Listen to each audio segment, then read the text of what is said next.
Hey guys, you are watching your anime world. How are you all? Please support to subscribe this channel for watching new interesting stories. So in this video, we will see fourth part, what if Deku inherited the world of super science. Here is short summary. After losing all hope, Izuku believes he has nothing left in this world to drive him until a mysterious scientist come along and give him a new path to walk. What will happen to Izuku as he discovers a world of science beyond the modern day? How will Izuku and the world change on the whole? Will he still be able to be a hero in other ways? But before we start, if you want more stuff like this, then be sure to subscribe and like this video. And if possible, share this video with your friends. Now let's start the story. Where am I? Overhaul asked as his eyes fluttered open after a very long, groggy, and uncomfortable sleep. Ah, good to see you awake, Overhaul. Or should I say, Kaichisaki, a voice said to him. Overhaul tried, and failed, to bring his head up fast. Feeling whiplash hit him hard as he winced from the pain. So he took it slowly and noted how he had been strapped to a chair with an overhead light. Looking down at himself, he was once again reminded of his lost limbs, truly hoping in his mind that it had all been a dream. Sitting across from him was another person silhouetted by the darkroom outside of the light's range and staring straight at him. Trying to get comfortable in his restraints, he asked back incredulously, "You know who I am?" "I have my ways," the voice said nonchalantly. Overhaul recognized the voice, and as his mind cleared up, you realized who it was and stated, "You're Egan." Egan sat up from his seat and walked into the light, revealing himself, and saying, "Glad you noticed." "Where am I? What do you want?" Overhaul tries to demand as best he could in his weakened state. Egan chuckled at the question and answered, "You're back in my laboratory, in a secret area, you know, the one you nearly wrecked." He half yelled, quickly getting extremely angry before saying with a calmer tone, "As for what I want to make you suffer. But don't get it twisted, I don't want to make you suffer exclusively because you nearly destroyed my life's work, threatened my staff, and a whole dictionary's worth of petty gripes." He listed off while getting increasingly irritated for trying to rein in his anger as he told him, "No, I want to make you suffer for what you did to that girl." Overhaul looked up to the side, thinking deeply to himself. Not realizing what he meant at first until it finally clicked, he asked dumbly, "Eri?" Egan's anger exploded and he ran up, holding the man up by his collar as he screamed into his face, "Of course. Who else would I be talking about?" He let the man go, straightened out his lab coat, and told him, "I don't give a damn about what your end goal was or whatever reasoning you had for it. What you did was sick. You're a monster, plain and simple. You don't deserve mercy, just pain." Overhaul felt a twinge of fear go up his spine as he said this and resisted the urge to gulp as he asked, "So you're gonna make me suffer through all she had and kill me when you're done?" Egan put on a shocked expression and said back, "Kill you? Oh no, you're far beyond the mercy of death. I'm gonna make you suffer and you won't even feel pain in your body." He gets uncomfortably quiet and leans down to his ear where he whispers in the most malicious tone he's heard, "I'm gonna make you wish you were dead." Now Overhaul felt true fear that rose through his bones and settled in his stomach, wanting to make him puke. He looked at the sadistically smiling man and asked, "What are you gonna do?" "I'm gonna change you," Egan told him simply while pulling his head away. He then walked to the edge of the light and walking around he explained, "You see, here at NIP we've discovered something that could very well be the whole reason for life on this planet, evolution, and the appearance of quirks in general." He stops his walk and stands right in front of him as he finishes, "And that same something is what's gonna be used to change you. We've already tried it before and we ended up finding a way to bring back extinct animals and create new ones." Trying to control the shake in his voice, Overhaul inquired, "So you're gonna lobotomize me to turn me passive?" Egan blew air between his lips and waved his hand while telling him, "Oh, don't be silly. I'm gonna take away your humanity and make sure you never forget a single thing about it. From your success to failures." He then cupped one hand to his mouth and called, "Oh doctor, you can come in now." A moment after he said this, a door opened and from the white light of the room outside, in strode a huge shape of something. Something came into the light and it was revealed to be some kind of mechanical trolley with a chicken driving it. A chicken with a huge head. The cart had some kind of machine with dozens of different colors crystals. Overhaul looked between the bird, the man, and the machine in a frenzy. Egan motioned his hand to the bird and said, "Chisaki, let me introduce you to Dr. Cluck Orpington. She's the only one I can trust to do this procedure and the only one mentally crazy enough to do it and go about her business like it never happened. Have fun with him, doctor, and remember not to hurt him," he said with a menacing tone, a smile on his face as he left the room behind the sliding door. The chicken then turned her cart sideways and robot arms sprung out from all directions where he could swear the animal was smiling at him like some mad scientist. Then he heard something that made his blood run cold. The chicken spoke, surprising him, as she said, "Prepare for your examination."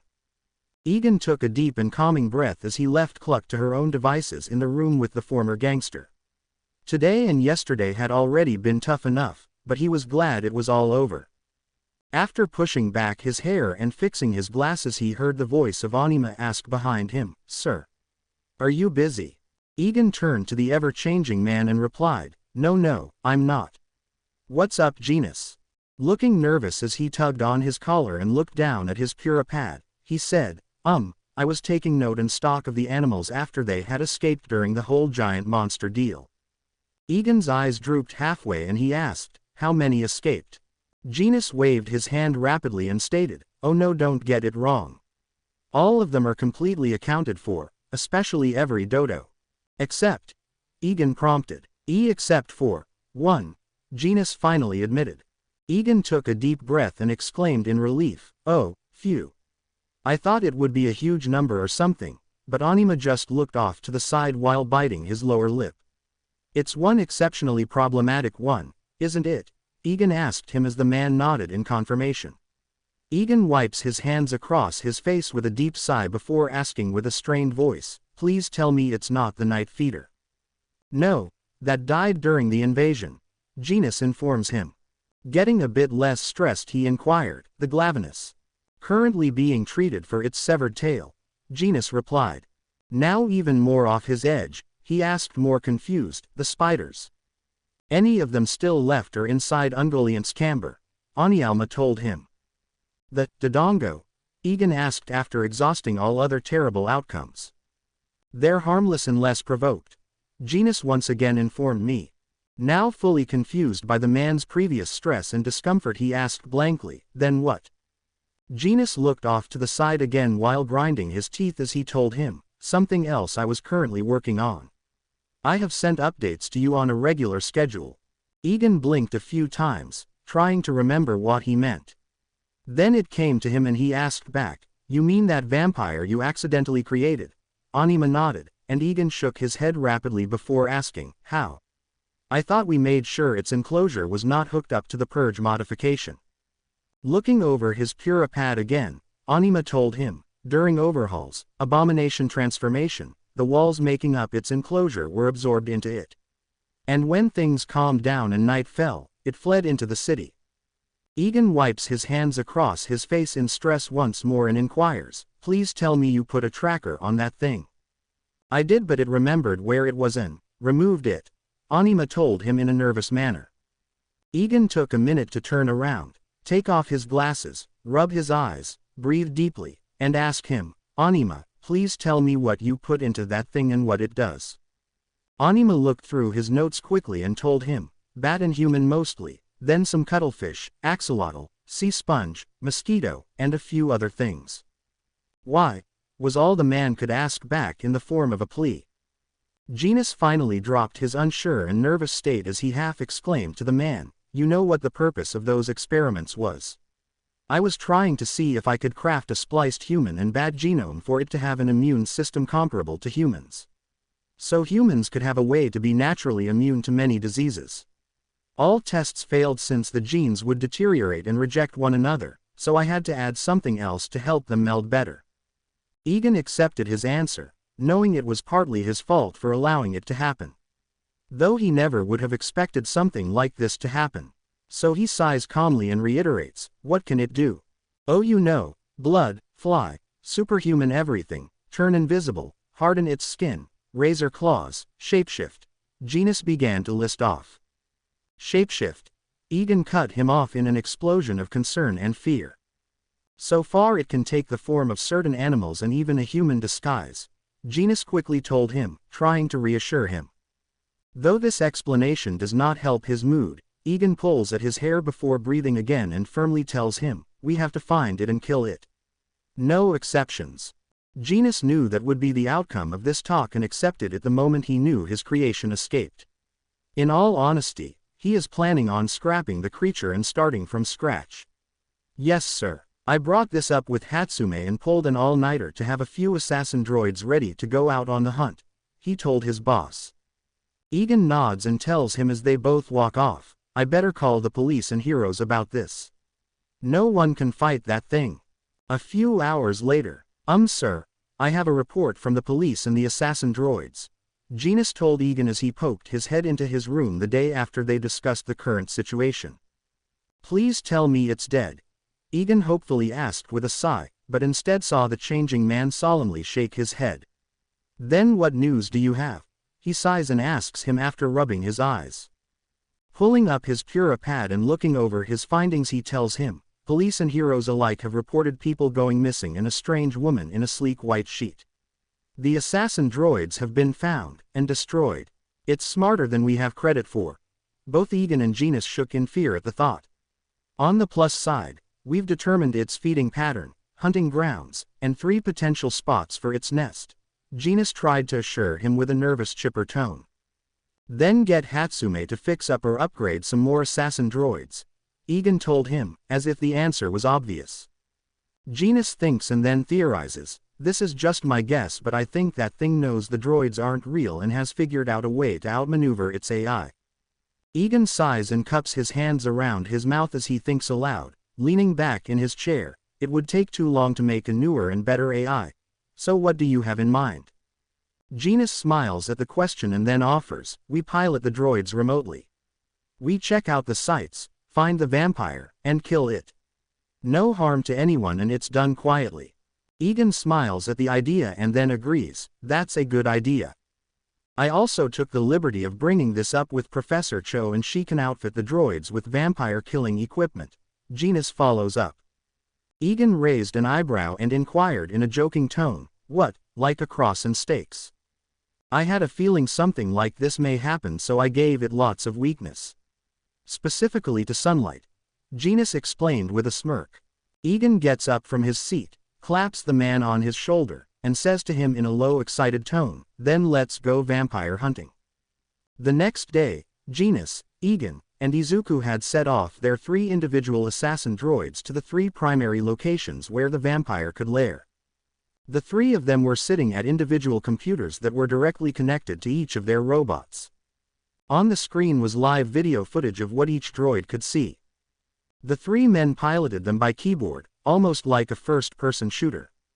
Each droid is outfitted with all sorts of vampire-killing equipment ranging from UV light cannons, blades, buzzsaws, reinforced armor, more flexible and deleterious joints, bombs filled with silver powder and herbs the vampire was deathly allergic to, and a slew of other devices and weapons.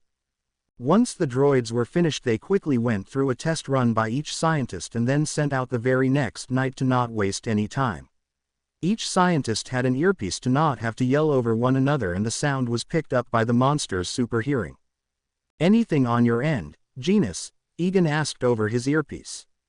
Genus took a moment to scan the chemical plant he was investigating and then reported, "Nope, empty." Egan also scanned the nuclear plant he was searching and after getting the reading back he replied, "Dead end on my end." "How about you, Izuku?" After getting no response from the boy for over a minute he called again, "Izuku." "I think I found it," Izuku said out of the blue. Hearing this, Egan immediately told him, "Share your feed." Izuku tapped a few keys on his board and shared his live video over to the other 2. On the shared screen it showed the inside of a hydropower plant. One room in particular seemed to be filled with cocoon-like structures that suspended what looked to be humans. "What the?" Egan said in disgust as he watched the robot's head look around and scan the area made into a living meat locker. "Yep, this is its nest. Open, dark, warm, and full of food," Genus confirmed. Are those people bound in webs? Izuku asked. Genus. Egan growled. Genus swiftly and feverishly protested. I didn't add spider DNA, I swear. Though I might have added a pinch of swiftlet. So it's spite. Gross. Izuku complained. Where's the vamp? Egan asked as he put his face to the screener to find it. Probably out of getting more food, I added some pack rat to it. Genus explained to him. Of course you did. Egan sighed as he flopped back into his seat while rubbing his eyes. Just then Izuku picked something up on the droid's hearing sensors and tuned it in. Once doing that, heard something strange and clear. Sharing it with the others, he asked, "Wait, you hear that?" The other two went quiet and listened in as Egan said in confusion, "Singing." The assassin droid turned around and standing in a spot that had previously been unoccupied was what looked to be a woman with bright red hair, made up into a bun, pale white skin, green eyes, and wearing nothing but a sleek and slim sheet that covered her like a cloak. There he heard the woman sing clearly as she walked about the dark power pants room filled with human victims. Wolves asleep amidst the trees, bats all swaying in the breeze. But one soul lies anxious wide away. Fear in all manner of ghouls, hags, and wraiths. She sang as she picked up a stuffed animal that no doubt belonged to a child victim. He had his chance to try and see what she was about, whether their target or some crazy woman, and if it was the target, whether it was intelligent and could be reasoned with. So he turned on the droid's speaker system and said, "Nice tune, never heard it before."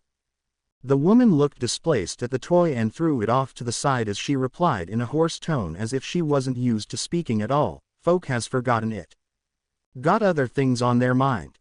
Izuku said back as he made the droid prime its weapons and defenses. "Things like me?" she asked coyly while turning her hand as she unbound her hair, allowing it to fall like streams of blood around her head and face. Izuku couldn't help but be enamored by her beauty but shook himself out of the thought as he said in a serious tone, "You know I've come for you." She chuckles at the statement and walks to the side while undoing the first few buttons on her outfit and saying, "Time passes and no amount of duty could convince any human to hunt me down." She said the last few words in an increasingly demonic tone while pulling the white sheet past her shoulders.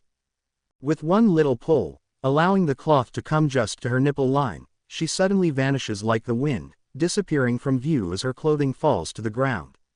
Izuku quickly looked around and saw how the water on the ground broke and a nearby door was slammed open. Although Izuku quickly figured out what had happened, Egan didn't and he exclaimed in shock and fear, "She's gone." But Genus assured him and said, "No, just invisible. Let's get our droids to help out. Doctor, keep her busy till we get there. Don't let her escape." Izuku nods and begins to prime the other defenses in the droid. First, he activated the force field splinter made from the remains of one of the Yakuza 8 bullets. He had the blade protruding from the right hand and allowed the left hand to produce the silver bombs. Finally, he released a blood agent through clear tubes in its body and simulated a false heartbeat. The blood circulating throughout the false vascular system was made from human blood but drugged with things extremely toxic to the monster. Once the robot was ready, it began to walk straight to the idly swinging door, where Egan asked, "What did you call this thing again?" Genus scratched the back of his neck and answered, "An Alp." The robot walked into the new room, seeing it was one of the storage areas for spare parts for repair on the many machines. Once in, it used its scanner to look around but found nothing at all. Just some rats. That's when Izuku realized that the creature could no doubt control its body heat and become invisible to heat sensors. Then the movement sensor picked up something on one of the metal rafters above him and without turning the machine's head he made it throw the bomb in the direction.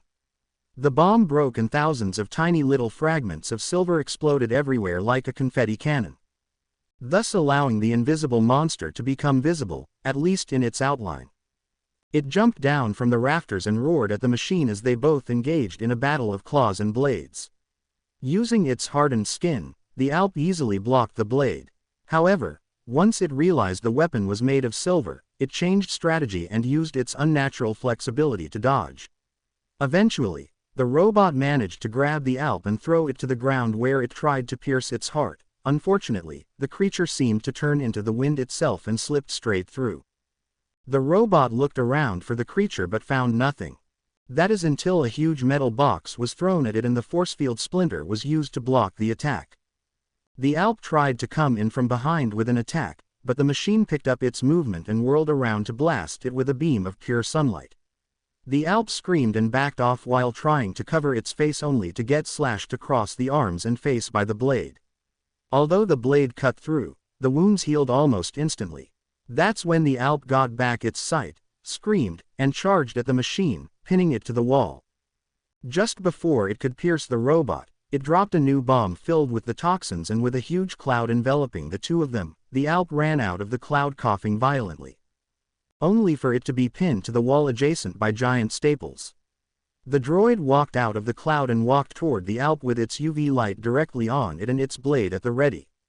The Alp's skin burned like paper in the fire, and as it tried to break free it stopped, took a deep breath, and suddenly released a power scream so strong that not only did it send the robot flying, it broke the UV light and caused Izuku to rip off his earpiece from the sod being filtered into his own. "That's new," Genis commented, after turning his head into a cicada to suppress the scream. "That's new," Ijin yelled after nearly having his hearing knocked out by the scream. But getting back to the topic at hand, he exclaimed, "Izuku, how's your droid?" Getting his senses back, Izuku pulled up a diagnostic on his droid and saw it had only minor damage. Sighing in relief, he answered back, still in one piece. The robot got up from the ground while the Alp broke free of its restraints and the two engaged once more. After clashing once again, the Alp grabbed the metal box and threw it at the machine, to which it blasted the box apart with a fireball from a fire splinter. In the ensuing explosion, the Alp kicked the robot in its stomach and clawed its face, causing it to fall. It managed to get back up, but the Alp snuck up behind it, grabbed its head, and sunk its teeth into the clear tube filled with blood. Once it got more than enough, it threw the robot aside and, looking down on the machine, now fully visible, it screeched at it in a semi-victory. As it stalked towards it, it quickly noticed something was wrong. It looked down at its naked body and noticed that its natural armor was fading and its blood was boiling. After realizing what the machine had done, it screeched at it and went in for an attack, only for it to be forced back into the concrete wall by an air force splinter. The droid fixed its broken sword arm and adjusted its neck before going in for a counterattack. The APL hastily got up and tried to attack as well, but quickly found itself on the losing end as the blade cleanly sliced off its arm, a gash across its stomach, and one more across its neck. Only this time the injuries did not heal. The Alp fell to the floor and began to rapidly crawl away while screaming in fear, only for the droid to unleash a sliver net on its body, trapping it under the weight as a new UV light shined on it, keeping it still as it approached while readying its blade for the final strike. White trapped, the Alp managed to turn around, retake its human form, and put on a pathic expression that made Izuku stop its movement. Incentivized even more when it said in its hoarse voice, "No, no. Please, please, don't kill me, I want to live." Izuku stopped his final blow on the dying creature and felt his sense of morality and bleeding heart begin to fight with him as he stared back at the pleading face of the Alp. Noticing Izuku's lack of incentive, Genis exclaimed, "Izuku, what are you doing? She's right there." But Izuku tried to argue, only for Egan to yell in haste, "But nothing. Take her down. Why are you doing this? I just want to live. Oh please, please." The Alp begged pathetically, striking deeper into Izuku's heartstrings. Izuku ripped off his glasses as he shook his head to clear his mind and tried to negotiate with the other two men. "She thinks and feels. She's like Otto and Cluck. Can't we?" But Genis cut him off and stated firmly, "Izuku, I know what you're thinking, but take it from the person who created the thing. She's a mimic. She's not intelligent, she's just trying to misdirect you. She's an animal." Izuku looked back at the screen, still conflicted between his mind and feelings, until the Alp made her move. Seeing the lack of movement in the machine, she smiled evilly as she broke free from the net and charged at it despite the UV light burning her flesh. But Izuku reacted fast and made the robot bring up its arm, staking the creature straight through its chest. The creature halted, one pierced on the blade, and appeared to die right through. But that was another ruse as it tried to lash out with its claws, only from Izuku to make the blade turn into a chainsaw and cut the Alp straight in half. When the buzzsaw broke through the flesh, the two halves of the surprised Alp fell to the ground and bled out, finally killing the creature. Izuku was shocked, scared, and sad at the same time as he breathed heavily and his eyes streamed with tears as his inner mind and emotions battled like a raging storm. His hands shook and he leaned his head down to the floor where he pushed his chair out and began to weep into his hands. At this point, Genis and Egan came to the boy, seeing his state of being. Genis came up to him, wrapped him in a hug, and praised him in a soothing voice, taking the form of a cat. "You did good, kid. You did well." Egan rustled his hair, a proud expression on his face as he told him, "Let's call the heroes and police later. I'm so glad you were able to handle this. But why didn't you tell us? We would have dealt with it." A hero told the three scientists as they all converged at the hydroelectrical plant with law enforcement and other heroes alike assessing the scene. "No offense, but even we didn't know what we were fully up against. We only found its nest on a guess," Izuku told the hero. "We also didn't want you getting hurt because of our mistake," Genis said with an awkward laugh and rubbing his head. "And if she fled, we would have been back to square one," Egan stressed with a sigh. Before their conversation could continue, an officer went up to the chief of police and informed him, "Sir, we've found all the missing people, and they're all alive." "That's a relief," Izuku, Genis, and Egan all said at the same time, with the police chief getting weird stares from the law enforcement and heroes. But the other officer takes the attention away from them as he continues, "Seems like she was keeping them as a constant food source. Also there's one other thing," he said while addressing the scientist. "That creature, you called it a vampire, right?" The men look at one another, back to the officer where they all nod. The officer pushed back his hat, eyes wide as he shook his head and told them in an uncomfortable, "Well, you may want to see this." Everyone was curious about how vague he was and followed him into a different room.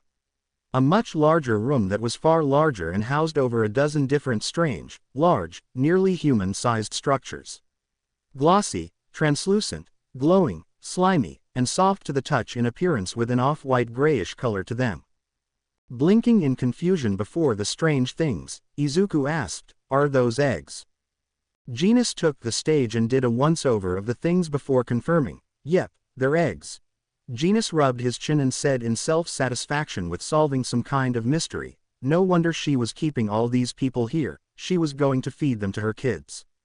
This thought made everyone shiver in a mixture of fear and disgust, making Genis sweat drop as he realized he said it with a sense of excitement and out loud. "What kind of vampire lays giant eggs?" a hero asked. "One that has several species of amphibian, reptile, and bird including kiwi in its genome," Genis answered plainly, making the hero stare at him suspiciously. Egan quickly interjected and told the law enforcement and heroes, "We'll take it back to our laboratory. We'll see what hatches, and if it's a threat we'll eliminate them." "The laboratory that just got destroyed?" the chief of police asked back rhetorically.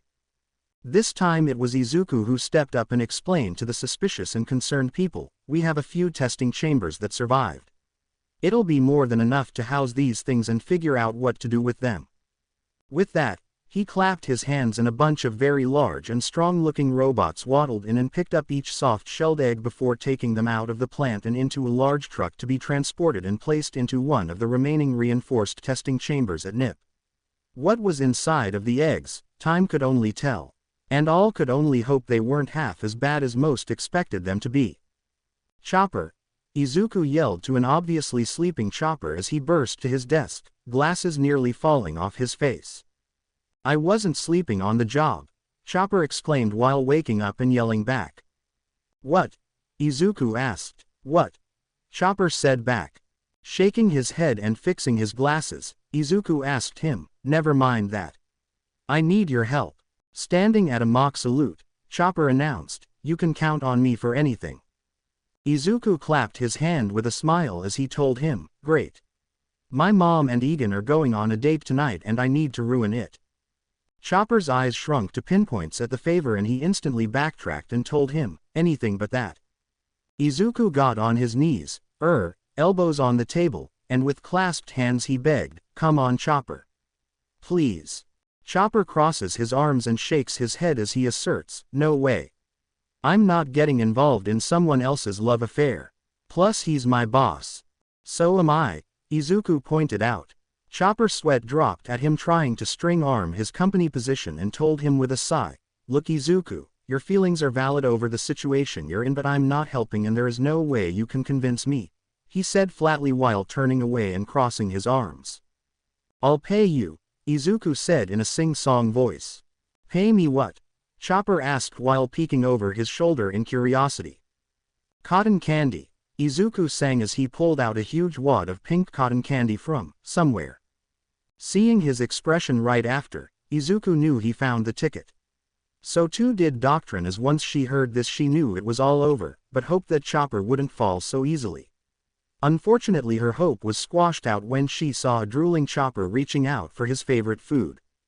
"Chopper," she said firmly, doing nothing to stop him. "Chopper, no," she exclaimed firmly, getting his attention but still trying to accept the food. "Don't you dare," she warned while walking up, but the reindeer was already leaning towards the sugar treat, eyes still locked on her. Finally losing her composure she yelled threateningly, Tony Chopper, I swear if you do this then I'll." Later at the restaurant Egan and Inko were having dinner. Izuku and Chopper were hidden behind a bush nearest to their table with Izuku in disguise and Chopper in casual attire with several welts and bruises, courtesy of Doctrine after he obviously accepted Izuku's offer. "Worth it," the reindeer said while painfully eating the huge stick of sweetness. "So what's the plan?" he asked Izuku while sniffing back his nose blood. Izuku looked through a pair of binoculars, and ducked down to him while whispering, "It's really simple, what you're gonna do is." Egan sat at a table on the outside terrace of the restaurant, dressed in his best suit with wild hair tamed as best he could. The night was brisk and the moon was full with a candlelight touch. He hadn't been waiting long until he saw a familiar face come into view. Waving his hand in the air he calls, "Inko. Over here." Inko, in her black dress, smiles when she sees him and walks over while taking a seat. After putting her purse down she apologetically says, "Sorry, I'm late." "Work." Egan waves her off and replies, "It's okay, I understand, with all the craziness going on at the facility. I mean, we're only a day away from finally sending off Torchwick to Pacifica." Inko puts on a worried expression that soon changes to relief as she says, "I heard about that from Izuku. I can't believe you took down the Yakuza. In the end, I'm just glad you're both safe." Egan nods and says back, "Me too. I got here a few minutes ago. Hope you don't mind but I got us some wine." He motions to the bottle. Looking it over, a happy smile comes across her face as she states, "Oh. This is my favorite brand." "Really? Mine too," Egan says excitedly. Meanwhile, back with the teens, Izuku was making a barfing face while stating, "UCK. Just look at them. It's disgusting. I'm not one for human romance but I think it's kinda sweet," Chopper says while putting his hooves to his chin and wiggling in happiness.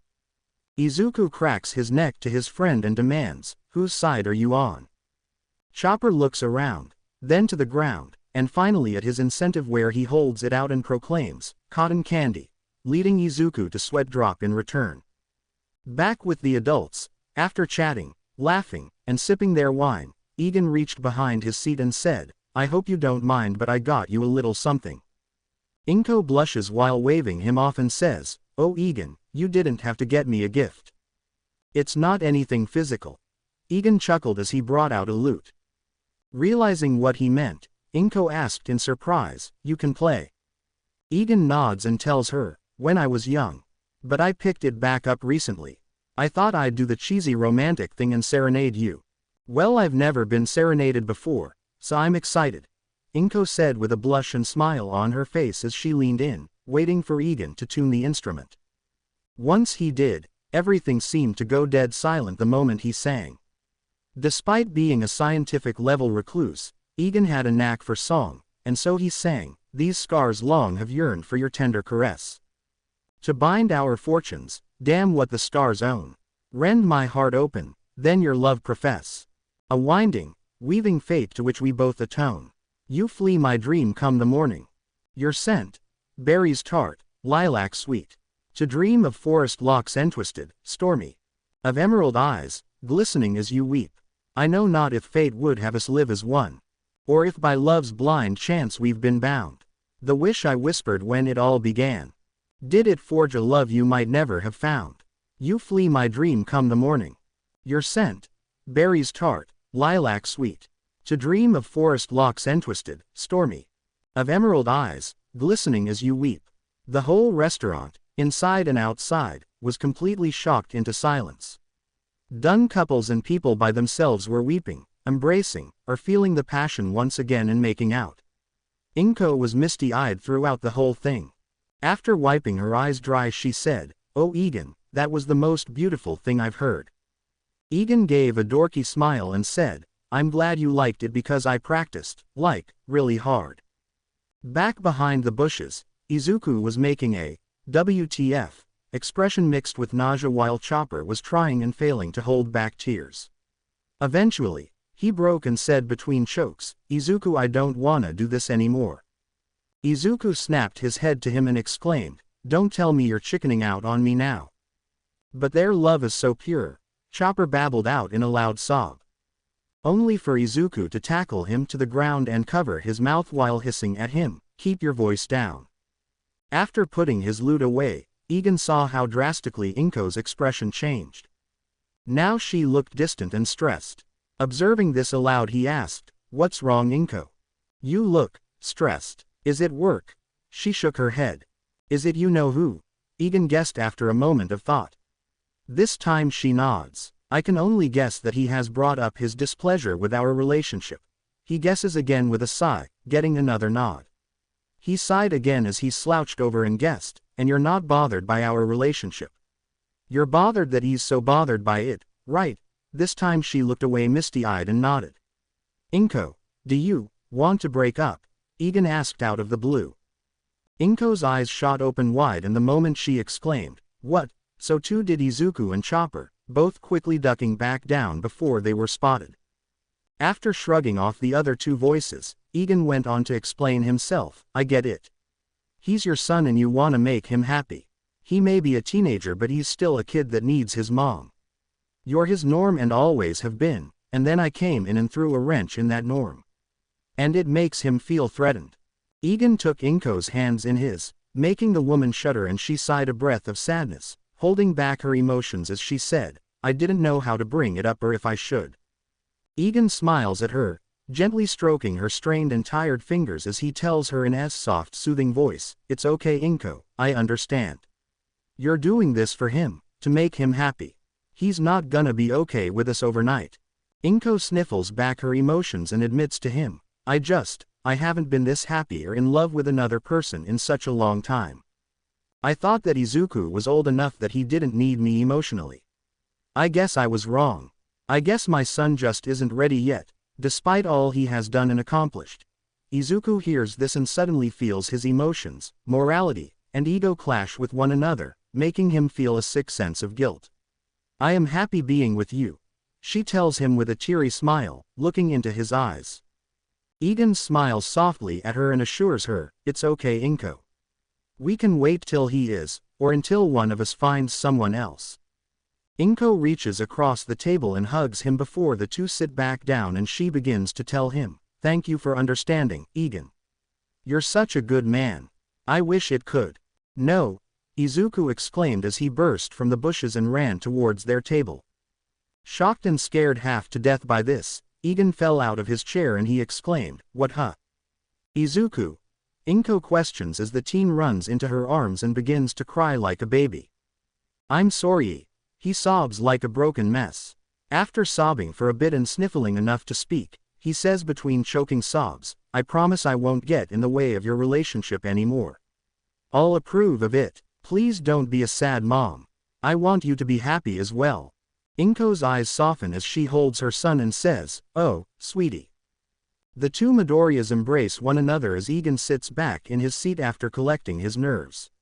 Once seated he looks to the bush Izuku bolted out from and says, "You can come out Chopper. I know you're there." "How?" Chopper asks as he comes out from the plant. Initially, Egan's face was controlled to surprise at seeing the state of the poor animal, until he realized that it was from Doctrine, who was no doubt trying to stop him from being bribed by the cotton candy in his hoof. So he calms himself and says, "This place sells exotic meat dishes. One of them is reindeer." Chopper freezes up and he stares at the man in horror until Egan bursts out laughing and assures him, "I'm just kidding. I could smell the candy floss in your hoof." Chopper looked at the sweet treat in his hoof and then blushed as he tried to hide it behind his small body, making Egan chuckle. After calming himself down, Izuku stands up, Trunks to Egan with watery eyes, and apologetically says, "I'm sorry, Egan. For everything. I was just being childish and selfish and not thinking about how you two felt." Egan gave a half smile before telling him off, "Well, you are still a child, Izuku, and you're definitely right in saying you were selfish." "Egan!" Inko exclaimed. Egan shoots a look at her and exclaims back, "What? Do you want me to coddle him and say he wasn't? The boy's gotta learn one way or another and I ain't no sugar-coater. Plus I had to deal with the brunt end of his complaints at work." Inko sighs, exasperated, and turning to her son she asks in a serious yet motherly tone, "Now Izuku, are you sure you're okay with us being together?" Yuku sniffles while rubbing his eyes and nods while answering, "You've done so much for me to be happy. I want to do the same for you, at least once. I don't like it but I'll try to accept it." Inko smiles, hugs him, and tells him, "Thank you, baby. You've always been such a good boy. Now the two of you go home and let us enjoy our meal." Egan shoos the two boys off, to which they do after giving another apology and goodbye. Once the two boys were out of sight, Inko released a breath she had been holding and exclaimed, "I cannot believe that worked." "I can," Egan said with a chuckle. Inko waved herself down and took a sip from her glass as she admitted with a guilty look, "I feel a little bad for fooling him like that. As my late mother would say, emotional manipulation is one part of parenting," Egan told her while holding up his finger as if making a point. "That's not a good saying but I understand it at the very least," Inko tells him while sweat dropping. "But enough of that." Egan changes the topic as he holds up his glass and asks, "To us?" Inko smiles as she holds up her own and clinking it against his she agrees, "To us. Later. Thank you for such a wonderful time, Egan." Inko thanked him after they left the restaurant, stomachs full from the amazing food. "Anything for my girlfriend," Egan says back in a happy tone, with Inko's arms intertwined in his. "Next time I'll treat you," Inko offered. "And serenade me," Egan suggested while wiggling his eyebrows at her. "Oh hush you." Inko playful slapped him. "Inko," a female voice shouted from behind them. Turning around they were met with the sight of two well-dressed people, both of which were recognized by Inko as she squeezed Egan's hand. The woman was blonde with red eyes and wearing a red dress, while the man had brown eyes and hair and was wearing a three-piece suit. Mitsuki," she said back in a mix of confusion and fear. Mitsuki ran up to her, grabbed her in a hug, and said with a chipper tone, "I haven't seen you in so long. How have you been?" "I'm great," Inko replied in a distant tone. Mitsuki's expression changed from happiness to sorrow as she asked, "Inko, what's wrong? Please tell me, you're practically ghosting me, was it something I did?" she asked as a tearful expression came upon her face. Inko practically jumped at this sight and quickly assured her while waving her hands, "No no no. It was nothing you did. It's just a lot to unpack." Egan then placed a hand on her shoulder and told her, "Then maybe this is the time to unpack it." Inko looked to relent easily as she placed her head down, and seeing this, and getting the wrong idea, Mitsuki demanded, "Who the are you?" "Mitsuki." Her husband, Masaru, warned her. Mitsuki took a step back and corrected herself, "Oh, sorry. Whom the are you?" "No," he exasperated. "By the gods, Inko, I can see why she's your friend. I already love her." Egan whispered to her with a smile as she smiled. He then stuck his hand out to them and introduced himself saying, "Professor Egan Cristallo. And you must be Mitsuki and Masaru Bakugo. Inko speaks very highly of you too." Before either of them could shake, they both halt for a moment in shock until Mitsuki asks, "Professor Egan? As in that Professor Egan?" Do you know any others? Egan jokingly asks back. No, damn Inko. What kind of bait were you using to snag this catch of the day? She asked in a congratulatory backslap. Mitsuki. Inko shouted in embarrassment. She's used her curves. All her curves. Egan told them while making motions with his hands. Egan. She shouted at him, getting even redder as she hid her face. Holy shit Inko. I love this guy already, Mitsuki said with a laugh and a playful punch on his ribs, making Egan reel back and rub his side. After rubbing away the pain, Egan took a more serious tone and told them, but on a serious note, I think you two should seriously talk. Don't worry about us men, we'll just be chewing the fat over here, he assured them while dragging Masaru away as the two women sat down on a nearby bench. While the woman spoke, the two men shared a smoke and after puffing a bit, Masaru asked to break the ice, so, you and Inko. Egan chuckled while putting out his smoke and told him, what can I say? She's a one-of-a-kind woman. I thought I'd never find love and then she just showed up. Sounds like me and my wife, Masaru said back with a chuckle. Though if I'm being honest, our first experience together was kinda terrifying, Egan admitted while looking off to the side. Sounds like me and my wife, Masaru admits with a small laugh before divulging, one day I met her and the next I was at the altar before a church full of my family saying, I do. Masaru was laughing like it was an old funny memory, but Egan was staring at him in a mixture of worry and disbelief. But before they could continue with their conversation, Mitsuki suddenly yelled, what? And there it is, Egan stated as the two of them walked back to the women. Once they returned, Inko was on the verge of tears while Mitsuki looked distraught as she held her hands, and asked her in disbelief, Inko. Why didn't you tell me all this sooner? A tear ran down her face as she confessed to her friend, I just couldn't or I didn't know how or, I just don't know. I learned about it the day you called me and I didn't know how to feel. So I tried putting distance between us so I could sort my feelings out, but I don't think I have. Mitsuki hugged the woman and with a shaky voice apologized, Inko. I am so sorry. This is all my fault. I should have been a better mother and noticed what was happening between our kids. Inko nearly broke down hearing this and hugged her back while saying, it's not your fault, Mitsuki. I didn't know either until I was told. And besides, it's society's fault for putting that toxic mindset into him his whole life.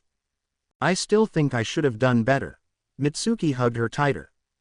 Please don't say that, Inko told her, returning the tightness. After the two embraced for a while, they broke apart and began to wipe away their running makeup. After which Mitsuki proclaimed, I'm gonna make this up to you Inko. I may not be able to bridge the gap between our kids, but I can still whip that kid into a proper adult. Inko smiled at the offer then watches as she sits back and rubs her head as she groans, there's just the problem of his training. Training?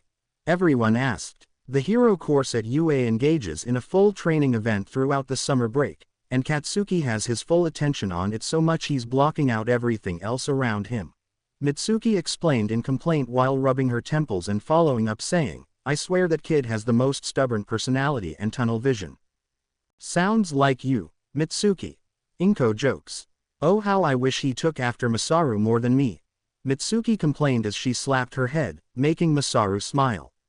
Once he's back home and out of that funk of his, I'll sit him down and set him straight, she promised with fiery resolve. Thank you Mitsuki, Inko said in a small happy voice while taking her hands. Mitsuki embraces her friend again and tells her, of course Inko. You're my best friend in the world. I don't know what I'd do without you. I'm glad this has a happy ending between you two, Masaru said with a happy tone. It's enough to make a grown man cry, Egan said while wiping his eyes with his sleeve. After the two let go of each other, Mitsuki suggested, let's get together sometime for a girls' outing. That sounds wonderful, Inko agreed. And then maybe a double date, Mitsuki offered again. Oh, I've never done a double date, Egan stated excitedly. And then you can give me all the juicy details about how you and he, Mitsuki whispered to Inko in a low and saucy tone. Only for the woman to go bright red and yell while covering her face, Mitsuki please. Now I really like her, Egan proclaimed as she and Egan high-fived, making Masaru and Inko laugh.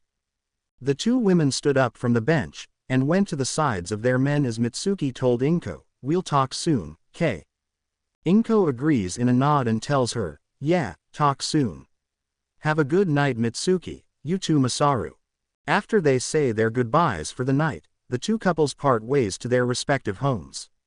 A night that mended many strained relationships. "Are you sure about this?" Izuku worriedly asked his mentor as he watched him pack up for his meeting at Tartarus. Egan turns to him, nods affirmatively, and states, "Of course I am. He may be the last living family I have left. I would rather take the chance than live my life regretting I never tried. Besides, the worst he can say is no." He sighs as he locks down the briefcase and says in worry, "I'm just more worried about Cho." "What about me?" the woman asked as she stepped into the office. Egan walks up to the woman, puts on a sympathetic expression, and asks her, "Are you sure you're okay with asking him to work for us? The whole reason this will work is because he's so smitten with you.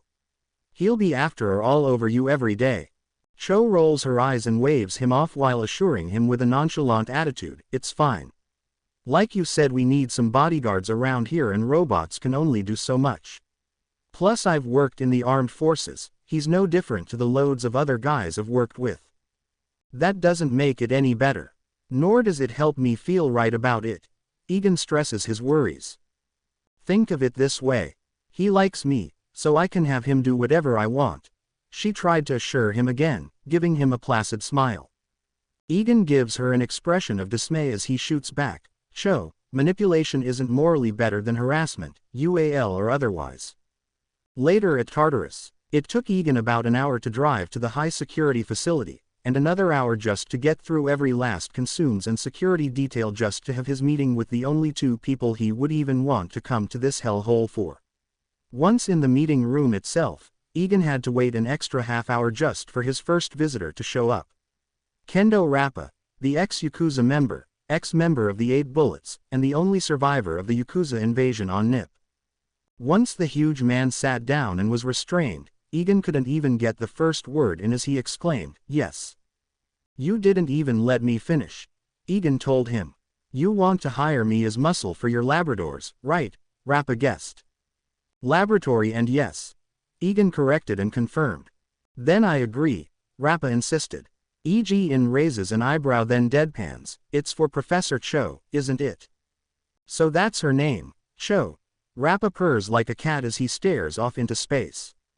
Egan snaps his fingers a few times to get his attention from La La Land, and informs him, "Well, in addition to being a bodyguard, I would also like you to be our test monkey." "Test monkey?" Rappa questions. "Basically we're gonna make things and you have to break them, if at all," Egan explains. "I get to fight things on top of that," Rappa excitedly shouts. "Pretty much," Egan confirmed calmly. Rappa then slams his hand on the table and yells, "Sign me the up."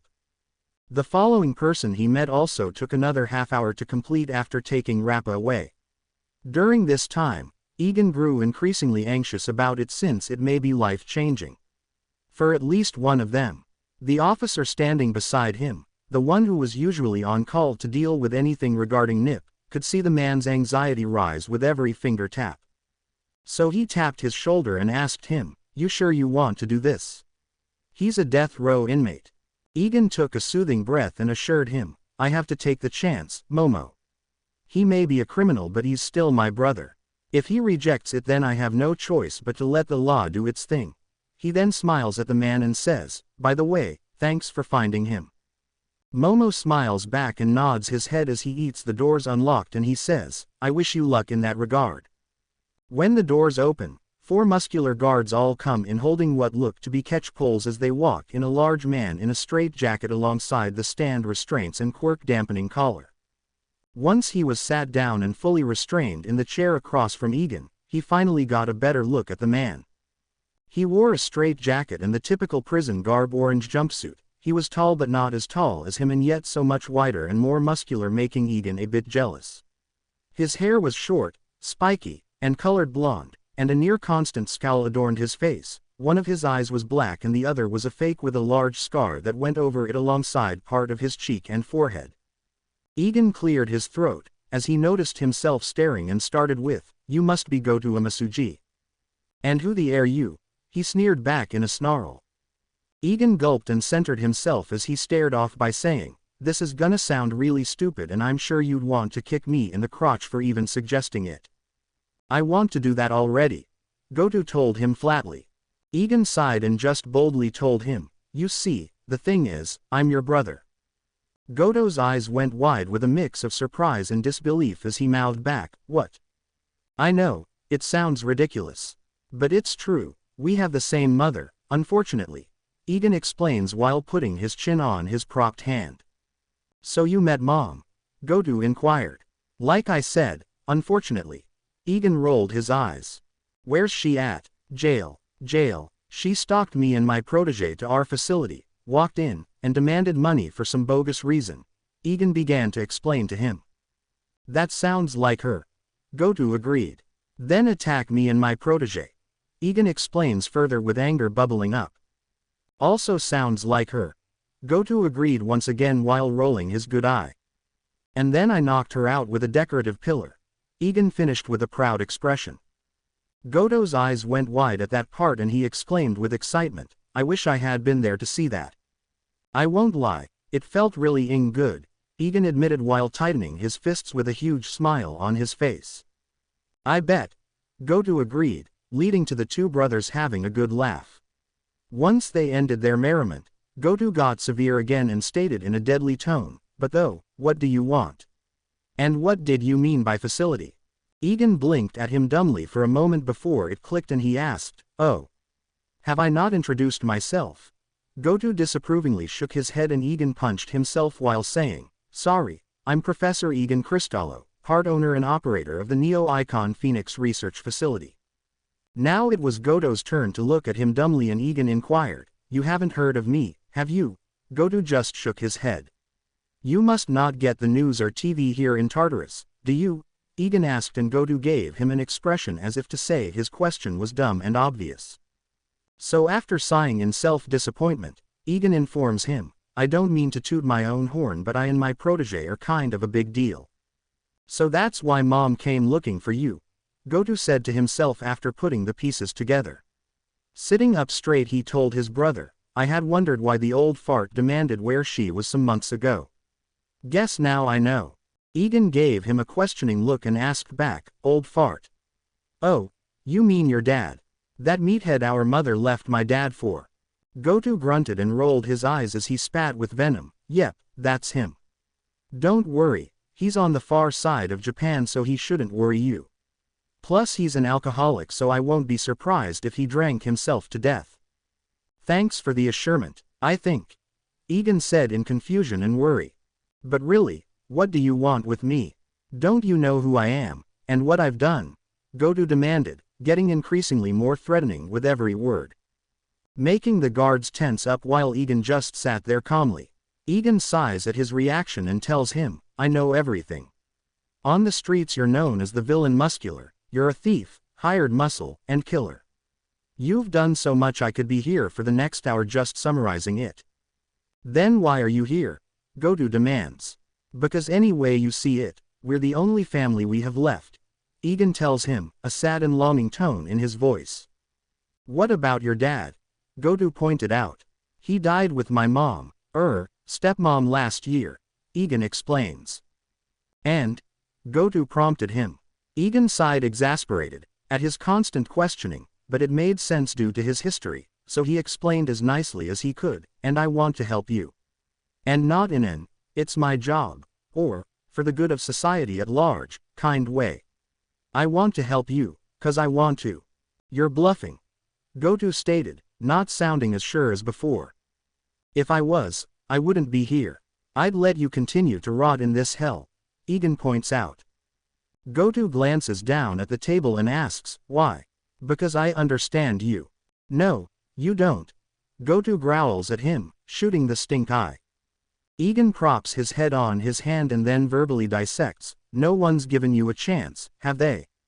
You've always been put down, told you weren't worth something, or couldn't achieve what you wanted. So you finally broke and became all the things they whispered behind your back, just within earshot. Goto visibly cringes at this. I do know what it's like to be you. I do. But unlike you, I had parents who always assured me those things weren't true while yours did the opposite. Egan guessed, and seeing his expression and body language, knew he hit the nail on the head. I know you may not want to accept my help because to you it seems like I'm just lying or using you. But I'd never forgive myself if I didn't at least try to extend an olive branch, Egan offers to the man. But Goto just turns his head away and in a low tone tells him, "Leave me alone." Egan sighs dejected and takes a card from his pocket while placing it down on the table. "In case you change your mind, here's my card. Call it and I'll bail you," he tells him. "I have a life sentence," Goto murmured. "I have connections and money," Egan told him without trying to sound as though he was bragging. But even so, Goto didn't see his eyes and seemed to retreat into his straitjacket. "Just think about it, okay, Ototo-kun," Egan pleaded as he left the table and then the room, leading Goto to be hauled back to his cell with the card in the hand of Officer Momo. This is Dr. Izuku Midoriya reporting from the Neo-Icon Phoenix Research Facility, or what's left of it. And by that I mean we got invaded and beaten up really badly. I'll explain later, but for now, this is just another update of the goings-on around. The first thing to cover is we were invaded, again. But we survived, mostly. It was the Yakuza, and they were after something that is currently classified. They lost a lot of their forces in the beginning until the boss carved a path. Then we took them out one after the other till only the boss was left. However, he used his quirk, called Overhaul, to construct himself a massive false body made from the remains of his men, and the building itself, this leading to a whole heap of damages and whatnot. Then we sent Torchwick after him and with the aid of heroes was finally defeated. And for what happened, the only thing I can say, on camera, is that he got torched, no pun intended. The only survivor of the attack on the Yakuza side was one of the 8 bullets, a man who went by the name of Kendo Rappa. He was also responsible for the only injured party on our end, but that was due to Dr. Cho trying to fight him on her own. Apart from that in the building, everyone is fine. Due to this, the Japanese government has allowed us free access to a plot of land I had in mind for an expansion of the facility. In one small part as a thanks for taking down the Yakuza. But now we've had to condemn several parts of the facility due to the damage and possible breaches from thieves. Anyhow, that's the current situation we're experiencing. Now we just have to get in contact with Uraraka Construction Company to start building our new facility. We're even gonna add dorms.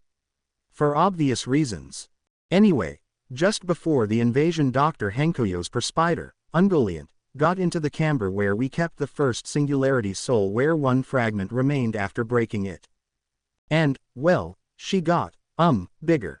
Like way bigger. So big that she nearly outsized the room she was contained in, and now we have to break the walls down just to get her out cause she hasn't stopped growing. In addition to that, several changes were made to her physiology as she was exposed to the radiation. First, she grew to over 25 feet tall and is currently 50 feet tall, if she holds up her thorax and stretches her legs out. Apart from that, she almost doesn't even resemble a spider anymore. Sure, she's got the spindly legs, fangs, and thorax of one, but she isn't. She now has several dozen eyes all bunched up on her head, all colored red. She has 12 legs of varying sizes, and once microscopic hairs are now large and thick enough to look more like spikes that cover her body. Her jaws now hinge like a mammal instead of an arachnid, and a whole host of different sized teeth sit inside, some of which are layered like shark teeth. Honestly, she horrifies me. She also has the innate ability to eat light and expel darkness. I don't know how she does it, but she does. And when she eats the light in a certain area, no light can penetrate the darkness left behind. We've tried everything from replacing bulbs and wiring, but no light, not even fire, will shine in that room. I'm really glad Ungoliant is on our side, otherwise, she might just eat every last bit of light on Earth and leave it in endless darkness. Apart from that, she can also create black webs from her abdomen. We're not entirely sure what the webs can do, but one thing we do know is that they can be woven into an invisibility sheet that was used during the invasion. Apart from that, the webs are just normal, with the additional fact they are man-sized and are stronger than steel but far lighter.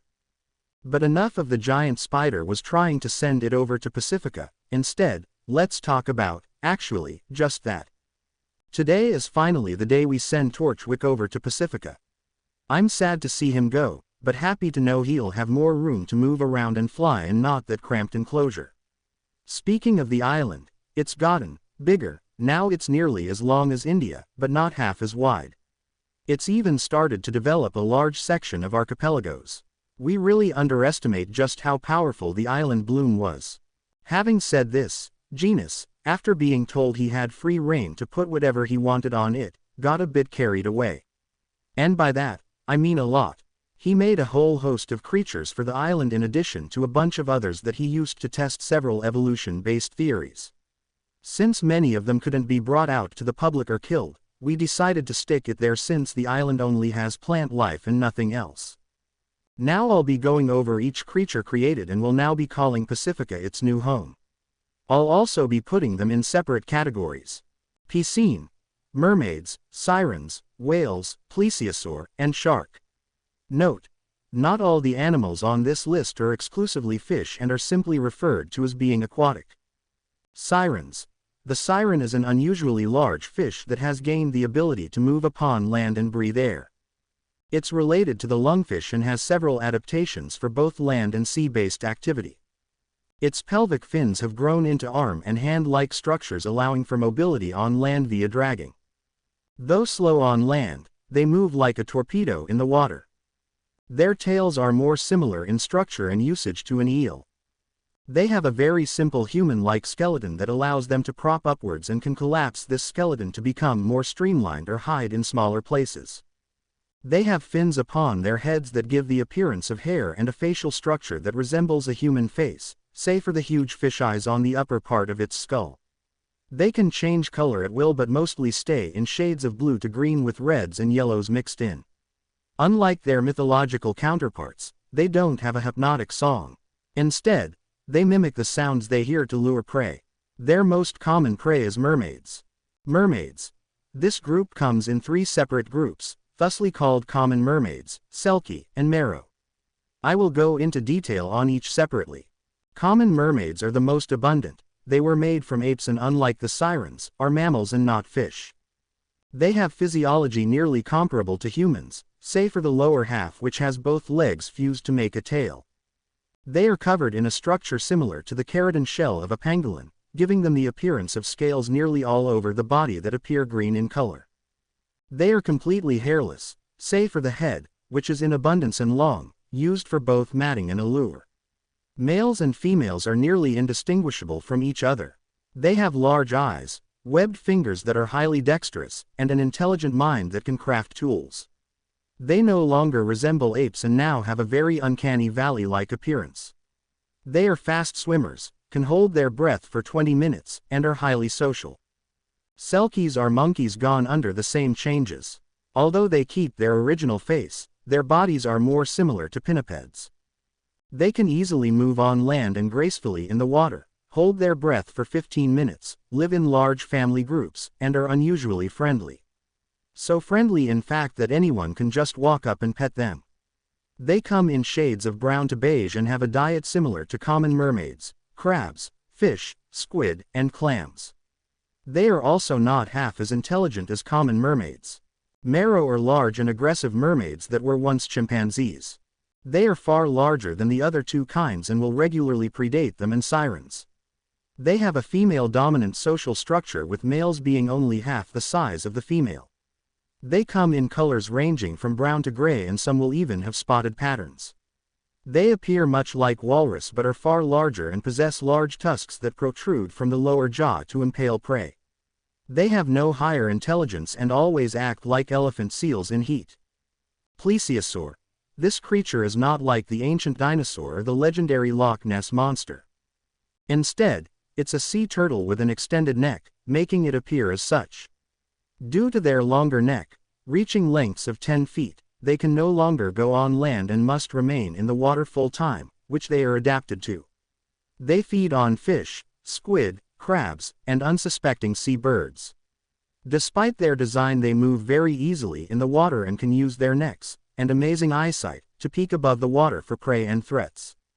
Shark. The only shark we have is called the twin-tongued wrangler shark. This shark is much larger than any currently known shark, colored a dark red, and looks like any other shark.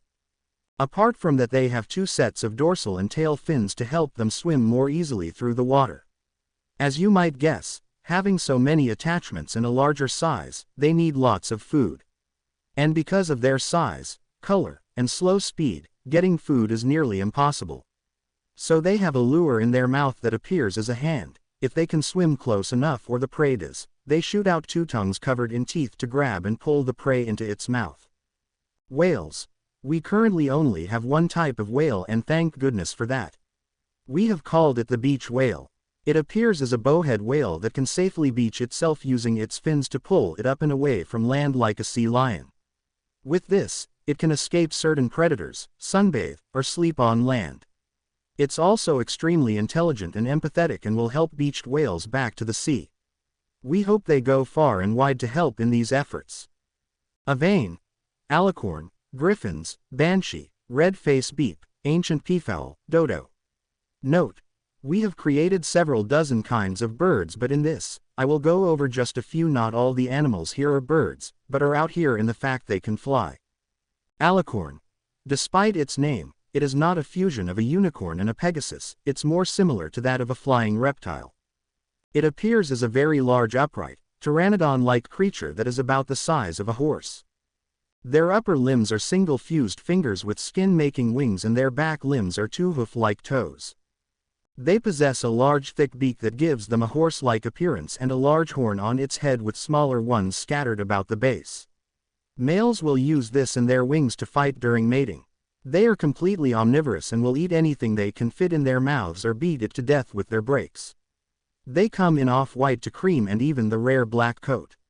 They live in small herds during the mating season and will diverge afterward. Griffin. Despite its name, it looks nothing like the half-lion half-eagles of the old myth.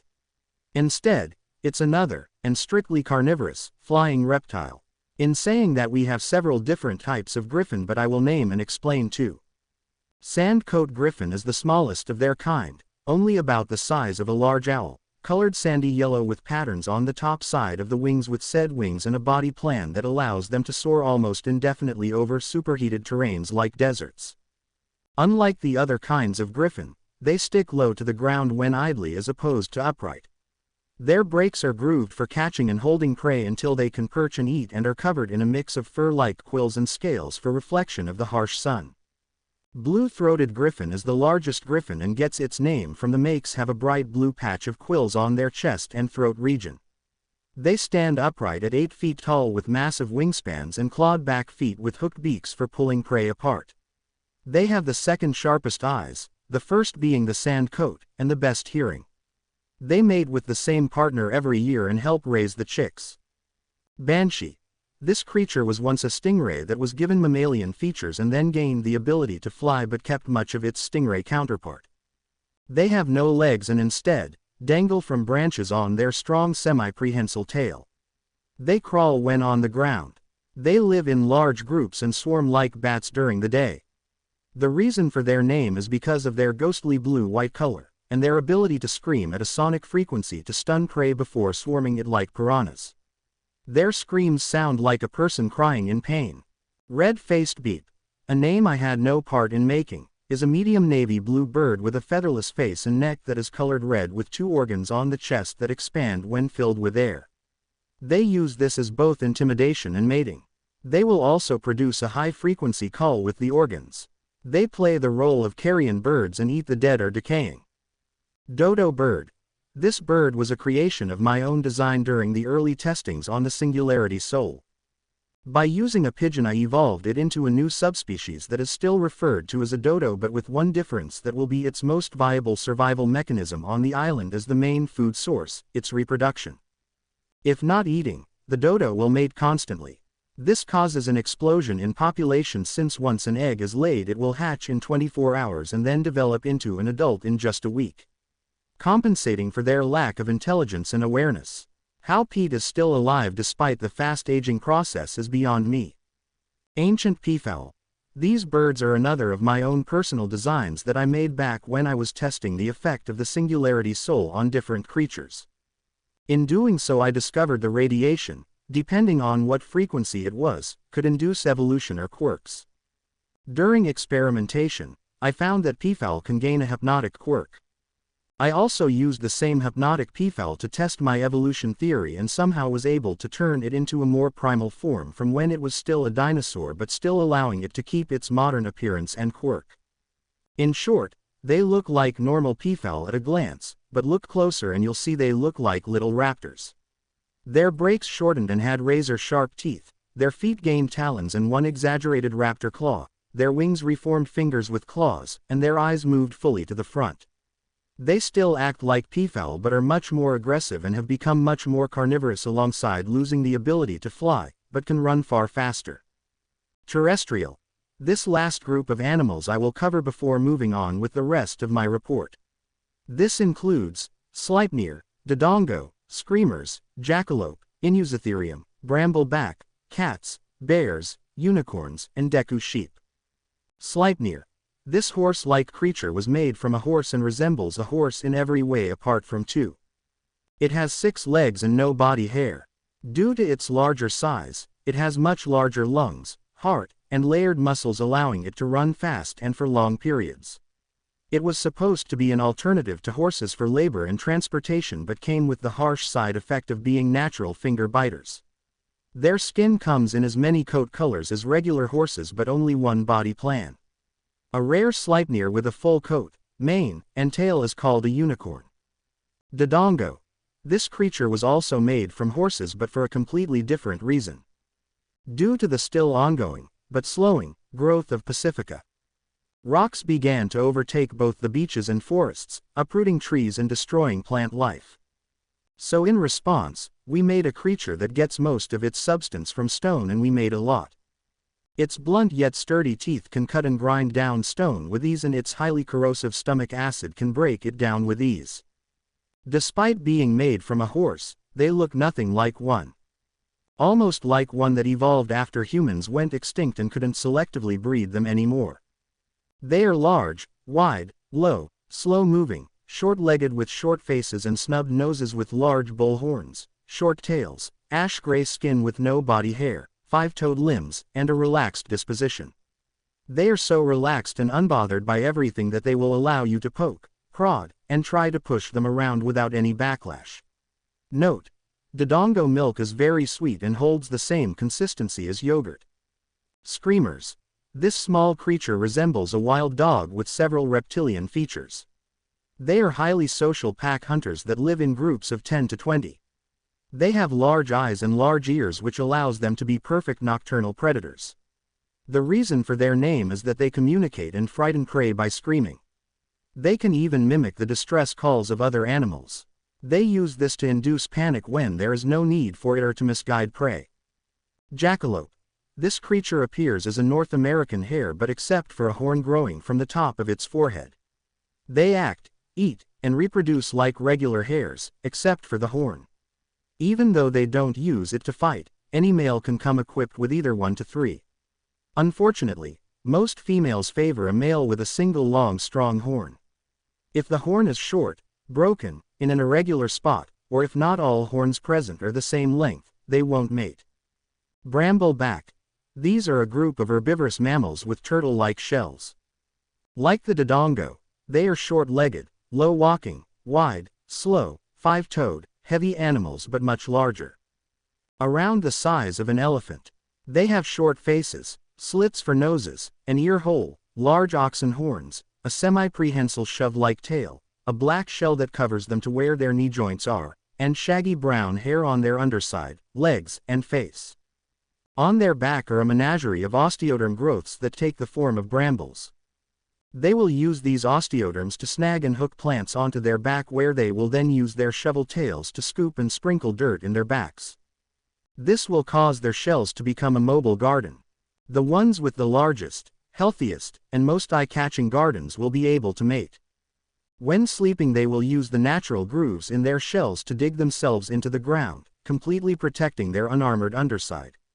They are also extremely strong, able to knock over the oldest trees to eat the leaves. This dietary style allows open areas for grass and shrubs to grow with natural pathways through dense woods. The gardens on their backs allow them to spread fertile soil and new seeds to different areas.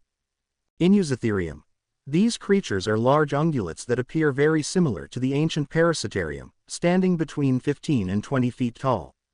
As of now, only 2 have been made and I shall go over both in this section. Rumble horns are the most muscular and strongest of the 2 species. They have almost no hair and are covered in thick loose skin that is colored from brown to gray. They are very gentle with small creatures, especially humans, almost acting like horses, and highly aggressive to bigger creatures. The 2 most noticeable features on them are the horns and spurs. The horns, grown to look like massive antlers, are used in fighting and self-defense. The spurs are used solely for matting fights, as the feet are more effective at crushing would-be attackers. Loop horns are weaker but far taller and faster than the rumble horns. They are covered in shaggy hair that has patterns similar to a giraffe, and their temperament of them, with the addition of a mane present in both males and females that goes from their head down the length of their necks. Besides this, their most striking feature is their horns, which have grown into perfect circles, with males being the biggest. They use these horns to eat. By walking on their hind legs and backwards they can hook almost any size of branch through them. Once hooked, then stand on all fours and allow the branches to hang down towards their faces, where they can easily eat with their long tongue. When finished they simply walk away and allow the branch to slide out of its horns. This helps the trees by stripping away dead leaves, freeing up space for new ones, pruning back branches or just breaking off dead ones. If a branch snaps and falls to the floor, it is eaten by ground feeders or used as mulch. If the branch breaks and stays on the horns, they will walk off with it as a snack on the go. Cats. We have only made 2 different cat-like creatures, and as such I shall go over both in this section. White-maned mauler is a big cat that closely resembles a leopard, but with the males possessing a white mane, similar to lions. They live in family groups of 2 or 4 and females do most of the hunting while males tend to cubs. They are just as strong, fast, and stealthy as leopards, but with one difference. Instead of choking prey to death, they will maul it to death, leading to a drawn-out kill. Some of them even use the death roll like gators and crocs. Cheshire cat is a small cat similar in structure, appearance, and behavior to a Pallas cat, with 2 key differences. The Cheshire cat can change the pigmentation of its fur to camouflage in almost any environment, and its unique facial muscles which allow it to smile. But this is a sign of aggression, and if it does smile at you, run and protect your vitals. Bears. Like many others, we have only made 2, so I'll go over both in detail. Galloping Ursa is a medium solitary bear with a body plan like a running animal that can hit speeds of 45 miles per hour. Due to its body and much lighter weight, it is nearly entirely a carnivore and chases down fast prey with specialized teeth to grab tightly. They often work with screamers to take down larger, faster, or flighty prey. Short-faced mountain shakers are the largest of these 2 bears and outsize the ancient short-faced bears of North America. Due to their size, they move very slowly and only run in short bursts, so they target slow-moving prey. Due to this, brambleback and dodongo are their preferred prey. Using their massive bodies and strength, they can easily topple these huge creatures on their back to expose their soft undersides. Unicorns. These are the most abundant of the creatures we made, and due to the numbers I will generalize all of them. Despite its name, these are not anything like the horse-like creatures of European mythology. The only thing that links them to their namesake is that they are 4-legged hair-covered ungulates that have a horn growing from the center of their head. Many of them are more like deer and antelope in appearance and morphology. They use the single horn for self-defense, fighting, and matting. They are the most numerous, living in herds of hundreds of individuals, and come in a variety of shapes, sizes, and colors. Highly adaptable, they can live in almost any climate and can outspeed most predators. Deku sheep. This was a name I was not expecting for this animal. Although made by me, I didn't initially approve of the name since it tied to my old trauma. But after some convincing from the staff that it was made to be the opposite of its original meaning, I decided to play it. This sheep is a far more aggressive and wilder version of domestic sheep and was made by me during different testing. To learn more about it, please refer to my previous experimental logs. In short, it's perfectly suited to living in such a harsh and predator-heavy environment. And yeah, that's pretty much all the animals being sent off with Torchwick. In addition, a bunch of different bugs and fish will be sent with lots of plants that I will not cover in this log. But let's just say they're pretty tough and can resist heat and fire for when Torchwick decides he wants barbecue. I forgot to mention that in order to handle this many animals, another specialized splinter was made, called the 420-piece out splinter. I didn't agree with this name and I'm sure Egan didn't either. But in short, this splinter calms all creatures to a state they can be handled without the need of the good boy splinter to make them docile and domestic. Now I'm sure why many of these creatures are so dangerous. Well, 1. That's just how they were made and we didn't have the heart to kill them. And 2. It's to make sure no humans try to inhabit the island. We may go there but that's only for research purposes. No full-time settlementations. 4 other things I'd like to report on. Before the invasion, Dr. Robbie and Pura both came from the original dig spot where Egan found the first Singularity Soul, where they brought 2 things. More Singularity Soul deposits, and, since I'm allowed to report on this, an alien. We called it Staros since it looked so much like a starfish but with one very human eye. It can also make copies of itself that can control people, but kill them in the process. After Torchwick decimated the Yakuza leader, we managed to get DNA samples from each one of their highest-ranking members to create splinters. In our collective, we have Chronostasis, Mimic, Barrier, Sloshed, Confession, Energy, Strong Arm, Larceny, Crystallize, Food, and Overhaul. The next thing to bring up is during the event of Overhaul turning into a giant monster, he absorbed so much of the facility that it let out an animal that wasn't supposed to.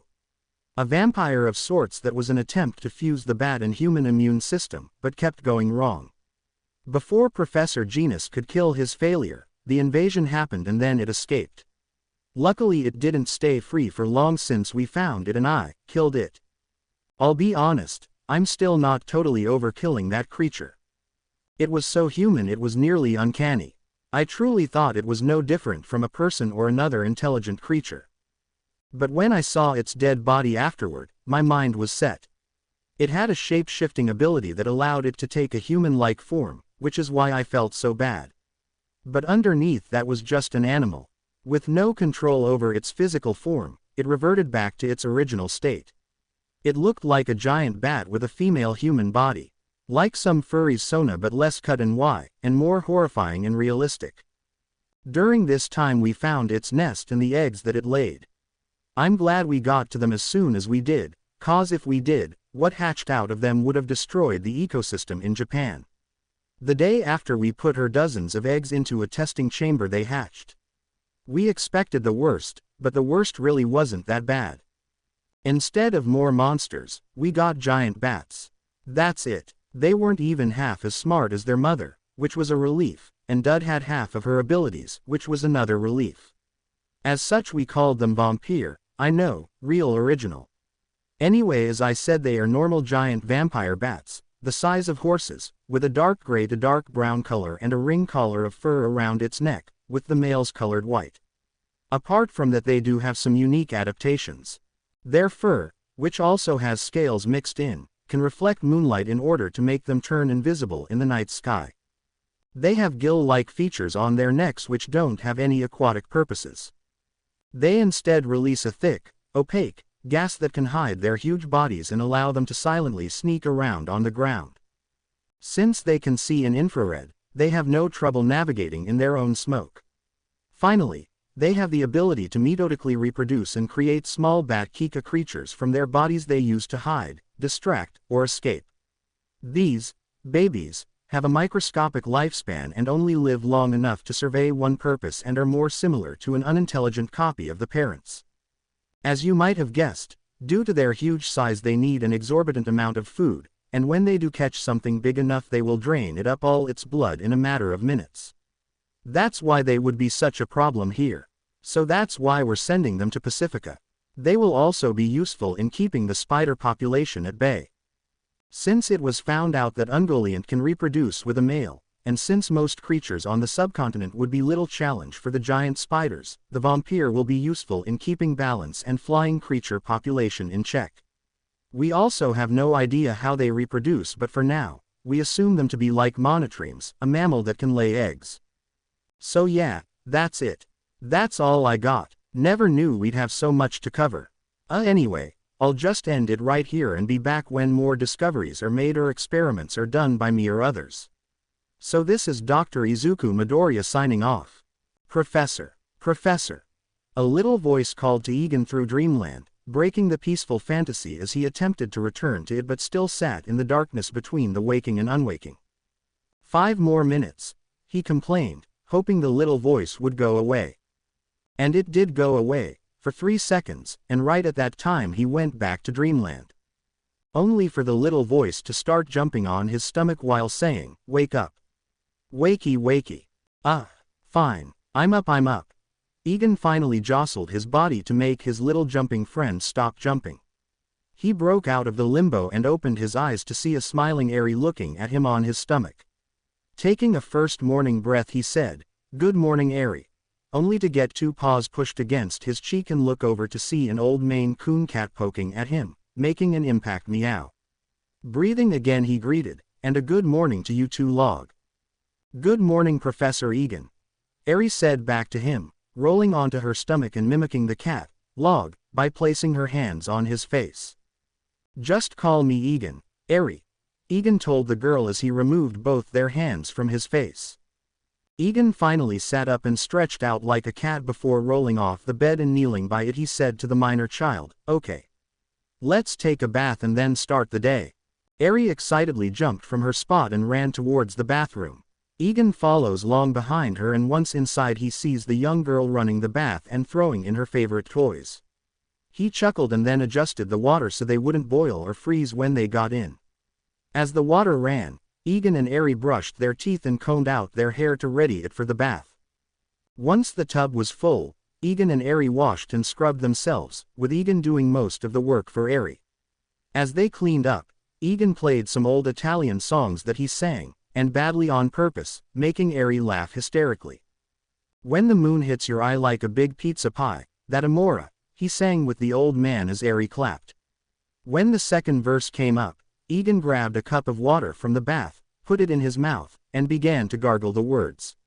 Only for regret to take over as he spat it out and choked. There was way more soap in that than I expected, making Eri laugh even harder. After the bath, Egan wrapped Eri in a towel and himself in a bathrobe. From there he brushed out Eri's hair straight from any knots and moved to her bedroom where he picked out 3 of her outfits. If he didn't do this, she would pick the same outfit every day. "So what outfit do you want today?" he asked the girl while sitting on the floor. Eri took a while to look over the 3 options, an amount of time that Log didn't seem to like as he loudly complained, "Meow." Egan pushed the cat away and scolded, "Not now Log, Eri needs to think about what outfit to pick out." "This one." Eri finally chose while pointing to an outfit consisting of blue overalls, a red shirt, and a pink bow and shoes. Once Eri had her clothes on, and Egan too, they both moved to the kitchen for breakfast. Where a confident cat voices his annoyance with no food. "Meow," Log cried. Yes Log, I'm getting you your food you grumpy old cat," Egan groaned at the old cat. "Professor," Eri calls him. "Egan," he corrected her. "Why do you call you kitty, Log?" she asked while looking down at the cat who was looking at the spot where his food bowl should be. "'Cause when I found him I swear he was a log in the woods. Though at that size he was more like a twig," Egan explains as he fills his bowl and puts it down at his feet. From there Egan prepared a Japanese-style breakfast, and as they sat down to eat, Pete the dodo walked out of his indoor nesting box and came out to his food bowl filled with a mixed bird pellet. After eating the whole thing in a few fast pecks, he tried to go after the much slower eating Log who hissed at the bird and swatted him away. Seeing this play out, Eri called, "Prophase Egan." Egan looked up from his phone, reading the news, as Eri asked him, "Why do you bring Pete to the laboratory and not Log?" Egan swallows his food and answers, Log is pretty old and doesn't like to move around much. So I leave him here to his own devices. He has plenty of things to keep him busy. Pete on the other hand. He begins to say until Pete suddenly honks in fear from Log chasing him and eventually running into a wall. Needs constant surveillance. He finishes up. After cleaning up breakfast and packaging for the trip ahead, the three of them load themselves into Egan's car. Egan was nearly as excited and happy as Eri to ride in his car since it was his very first one. Unfortunately, having never driven before, Egan had to solicit the help of a robot driver, which he didn't mind at all. After they were all safely secured, Egan told the driver, "Take us to the facility, Jeeves." The robot beeped and drove the car to the intended destination. Due to the damage accrued by the invasion, the normal front entrance had to be moved elsewhere in the building while that was blocked off due to security issues. They even had dozens of military guarding the building, courtesy of the Prime Minister as they waited for their new facility to be made. Security was the highest issue for them. When they got to the new front entrance, Egan helped Eri out of her booster seat and let Pete out of his cage. When they walked through the front door, Egan exclaimed, "Good morning, party people." "Good morning, Professor," Eri, Pete, Megan and Josie said at the same time. "Good morning, Ms. Jose. Good morning, Ms. Morgana." Eri greeted them back with a bow. "I'm Megan, sweetie." Megan corrected her. "Oh," Eri said with a despondent expression. Megan petted her head and told her, "It's okay. You'll get the hang of it. Everyone always gets us confused at first." Egan leaned down to her and whispered, "You tell by the hair." This made Eri's eyes glow at the realization. After this they quickly stopped by Egan's office where he dropped off his things and Pete to waddle around the room, then set off for their daily ritual. Their first stop was at the creature division where Egan announced to the many different rooms holding different creatures, "Good morning, animals." "Good morning, animals," Eri announced far more shyly. They then put on winter parkas and entered Gammoth's enclosure with a bucket of apples. "Good morning, Gammoth," Eri said to the huge animal, handing her apple after apple. After this, they went to the aquatic subsection and Eri came up to the glass of one of the larger aquariums and said into a hydrophone, "Good morning, Starro." "Good more." Starro greeted back, still trying to learn human speech. Much more confident and less shy than this morning, she ran out of the aquatic subsection and onto the large creature base where she went to a door and yelled, "Good morning, Torch," only to stop and get sad as she realized her dragon friend was gone. "Oh," she said in realization while looking at the ground. Egan placed a hand on her shoulder and assured her, "It's okay, Eri. Once we have an assured way to get to and from Pacifica, you can go visit Torchwick as much as you'd like." She looked up at him with watery eyes and nodded with a smile. After this, they went into the only remaining bug house in the facility. There they saw Professor Genus taking notes down a bunch of butterflies that swarmed around him. "Morning, Genus," Egan greeted him. The man looked up from his pad and replied, "Morning, boss, Eri." "Whatcha working on today?" Egan inquires as Eri runs around chasing the butterflies. "I just finished it. I was working with some of the dead copies from Starro and successfully spliced it into a butterfly," Genus explained to him. "Splicing alien DNA into something from Earth. Well, I'll be damned," Egan said with an impressed tone, pushing back his hair. "I made the butterfly with blank DNA, so that helped quite a bit," Genus told him, making Egan nod his head in understanding. "So what was the result?" Egan asks. Genus smiles excitedly and says, "I'll show you. Eri, can you come here for a second and stay still?" Eri does so and walks up to the man. "Good job. Now I'm just gonna put this butterfly on your face, okay," he tells her as Eri excitedly nods her head. The man then takes a butterfly and places it over her eyes. The wing pattern on the multicolored insect has eye patterns and its wings are long enough to cover and act as false eyes. Eri giggles at the tickling sensation on her nose, but she suddenly goes stiff as a statue when the wings fold over her eyes, making Egan flinch. "Okay, Eri, now put your right foot in and your right out, your right foot in and shake it all about, do the hokey pokey and turn yourself around," Genus told her, and the girl danced. Egan tightly holds the man's shoulder and demands explanation. "These are brainflies." Genus tells him with a happy yet proud tone. Ew. Egan cringes as he backs away and tries to swat away the dozens of butterflies around him. Genus realized his reaction and then followed up while rubbing the back of his head. Yeah, I'm still working on the name. Anyway, they have the same effect as Starro's mind control copies, but without the whole, rip your face off and kill you, thing.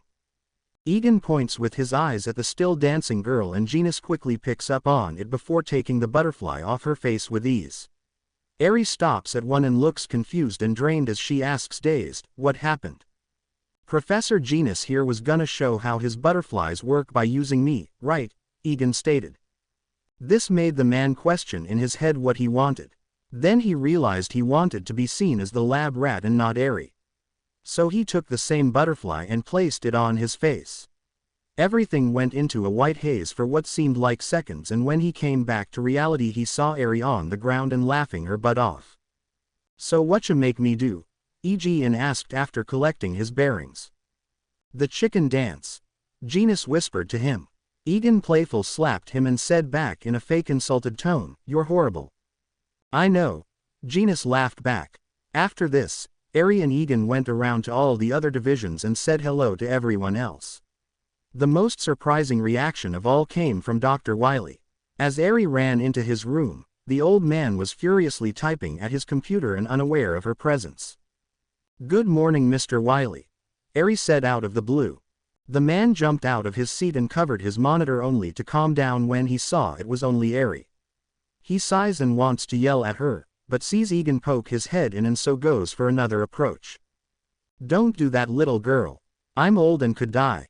Also please leave. I have no time for idle greetings and have a great deal of work, Wily told her girl while waving him off with his hand. Eri looked disappointed by his reaction and left, leaving a suspicious Egan's head to leave the room last. Once both were gone, he breathed a sigh of relief and took out the shard of the Singularity Soul he had kept hidden in his desk.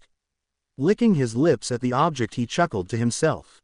From here the two made their way down the hallway where they saw Izuku coming out of his office. Getting excited by seeing her second favorite person, Eri ran up to an unsuspecting boy and grabbed his legs while saying, "Good morning, Izuku." "Good morning, Eri." Izuku greeted her back, holding back the urge to kick her out of shock. He leaned down and hugged her back as he saw his mentor approach and say, "Morning, Egan." To which he greeted back with a grunt and head nod accompanied by a smile. "Well, I see you've completed your daily ritual of good mornings to everyone in the facility," the voice of Professor Cephalopod said as he walked into the room on his tentacles with a coffee mug in hand. "Good morning, Professor Cephalopod." Eri greeted him. "And a good morning to you as well, Eri. Ready for your classes?"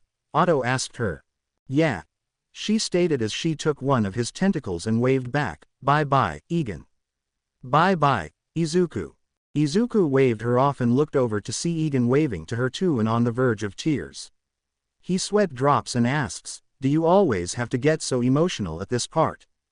They grow up so fast." Egan finally broke into an explosion of emotional sobs. Eri was led into a mock classroom where Otto stood as her teacher and taught her all her core learning activities. Despite being held back from any schooling for many years, Eri was incredibly bright and picked up on things quickly. After a few hours of classes, Otto decided to reward her efforts with a movie. So he put on The Lion King and let Eri get absorbed by it as he got absorbed in the art of war.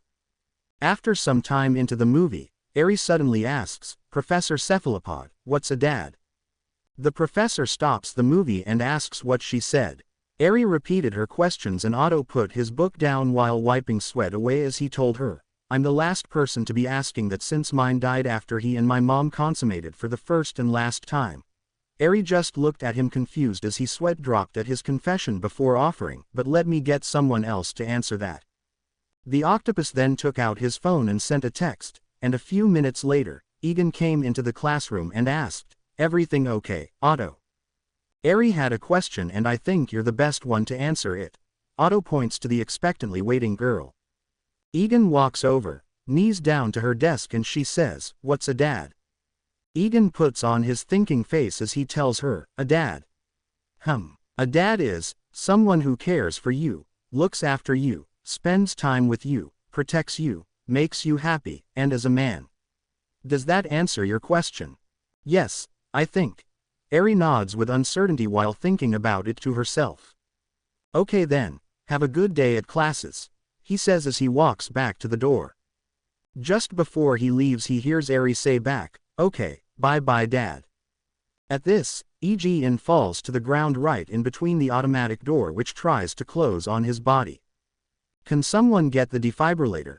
Egan went into cardiac arrest. Again, Otto calls out over the PA system. He hangs up just as fast and says with an exasperated grunt, that man seriously needs a pacemaker.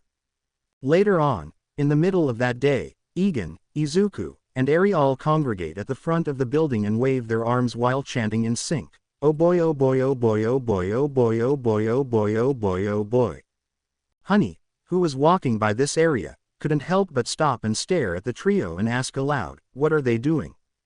Waiting for their favorite part of the day. Megan told her with a chuckle. Just then, Inko walked through the door with 3 bento boxes and said with a smile, hi, boys. The 3 of them threw their arms in the air and made a whooping noise of excitement. All 3 of them lined up as they happily received a box each. For you sweetie. Inko said to Izuku as she beeped his cheek. Thanks, Mom. Izuku said back as he took the box and happily skipped away.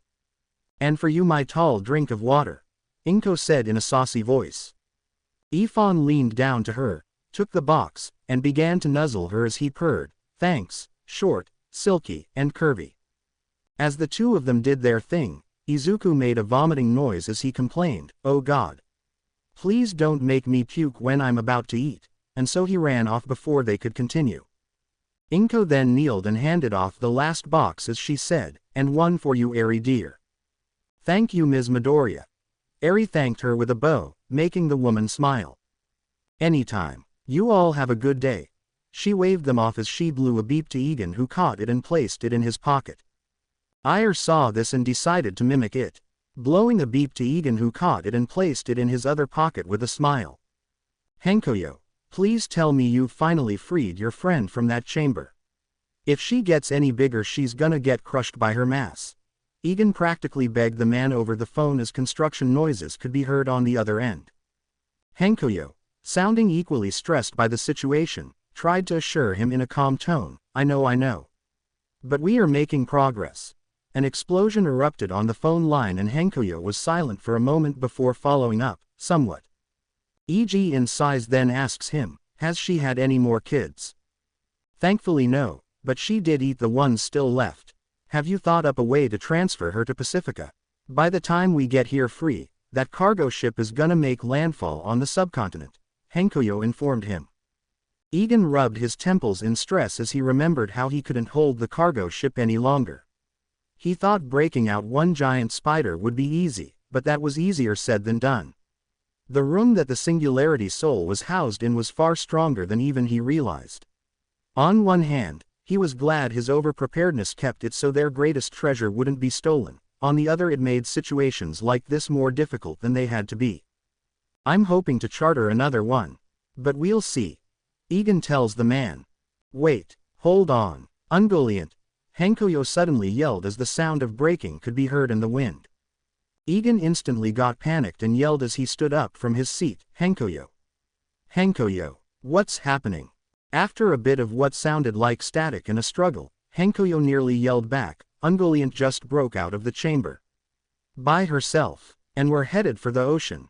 What, are you on her? The ocean is miles away, Egan exclaimed in confusion. She jumped. Hankoyo told him as he sounded as if he was holding onto something for dear life. Before Egan could act, his nearby TV blared to life and the news anchor announced, this just in. A giant spider has been seen jumping its way through the east side of Japan towards the harbors. It doesn't seem to be a threat at this time but. The anchor stops as they receive something in their ear and then continue reporting, we just got a live feed of what appears to be the spider attempting to make a raft. Going live now. The feed cuts to live footage of Ungoliant jumping an extremely long and high distance before coming down gracefully and only damaging the road below to a minor degree before jumping again. On her back was a very frightened Hankoyo who was holding on for his very life. She then stopped at the docking system where the cargo ship headed to Pacifica and arched her thorax towards her. She then started to spin webs faster and faster until a hurricane of webs shrouded her body. She jumped into the air once more and spread the webs out all over her bottom where it expanded out tenfold over the ocean. When she hit, instead of sinking, she floated on top of what looked to be a makeshift raft made in the shape of a spider's web. Ungoliant then sat down and used all her legs to start paddling out to sea, and much faster than expected. "Dear gods!" Egan mouthed. He then heard Henkoyo say over the phone before the line cut off, sir. Do I still have that paid time off? 'Cause I think me and Ungoliant are taking a trip out to sea." Yeah, that's fine. You don't think she's going to Pacifica, do you?" he asked, half mindless watching the spectacle. "If not, then the only other reason is that she smells the pheromone of another giant spider," Henkoyo guessed. "Happy sailing, I guess. I'll call that cargo ship and tell them to wait until you get there," he tells the man before the line cuts off. Putting the phone down to cover his face and sigh, he heard his office phone ring aloud, and without looking at the caller ID he flatly said, "What now?" "Was that your giant spider I just saw on the news?" the Prime Minister asked him in an impatient tone. "Yes, it was, Prime Minister. We went over this a few days ago. It's going to Pacifica, or at least I hope so. Have a good day," he quickly and bodily told her before hanging up and leaning his head back to try and ease the growing headache.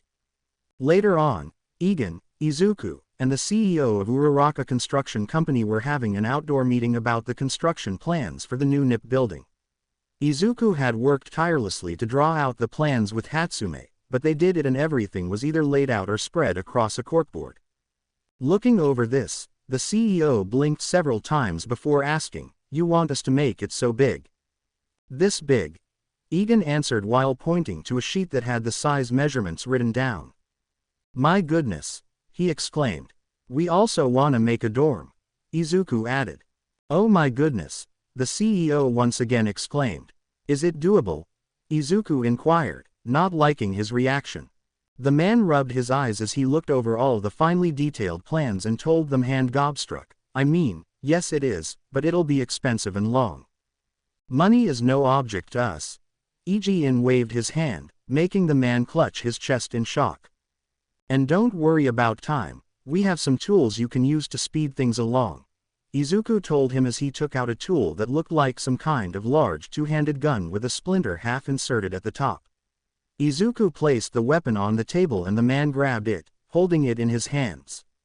When his finger got a little too close to the trigger, Izuku jumped and exclaimed, "Just be careful they overheat real quick." The man took his finger off the trigger and Izuku took it back while telling him, "If they do, take out the splinter to keep it from cracking."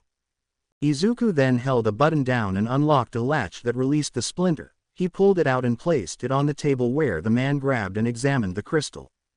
"Just be careful when handling the splinter raw. The quirk inside of it is pretty," Izuku tried to tell him until the man propped his hand on a nearby rock, turning it into a misshaped thing of spikes. "Dangerous." He trailed off as the man quickly placed the splinter back on the table. "And even if you do get done early, we'll still pay you the full amount for the time it would have taken," Egan informed him. The man wipes sweat from his face at this news as he smiles wildly behind his hand before saying in a disorganized way, "I don't know what to say except ah," he screamed out with a high-pitched screech. "That's quite the response." Izuku congratulated him. "That wasn't me," the man told him. They heard the screaming again and looked up to see a young girl around Izuku's age flying down toward them.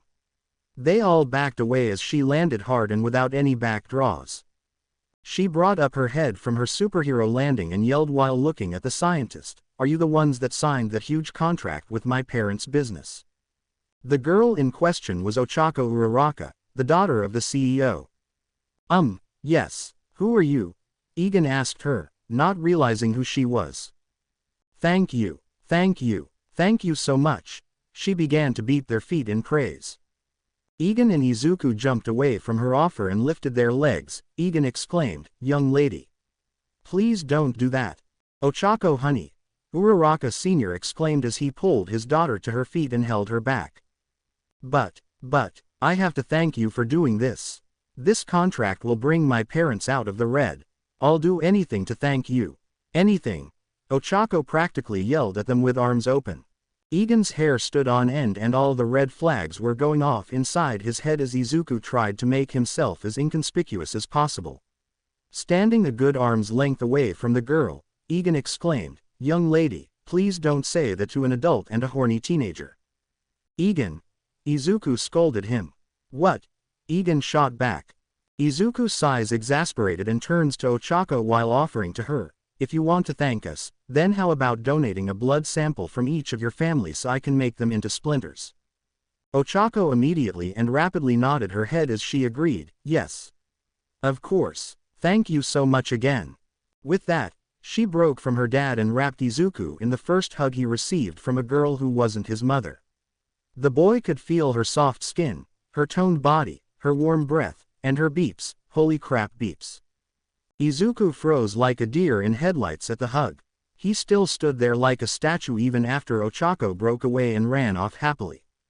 Egan, seeing an opportunity, patted the boy's shoulder and whispered in a sing-song tone, "She's kinda cute."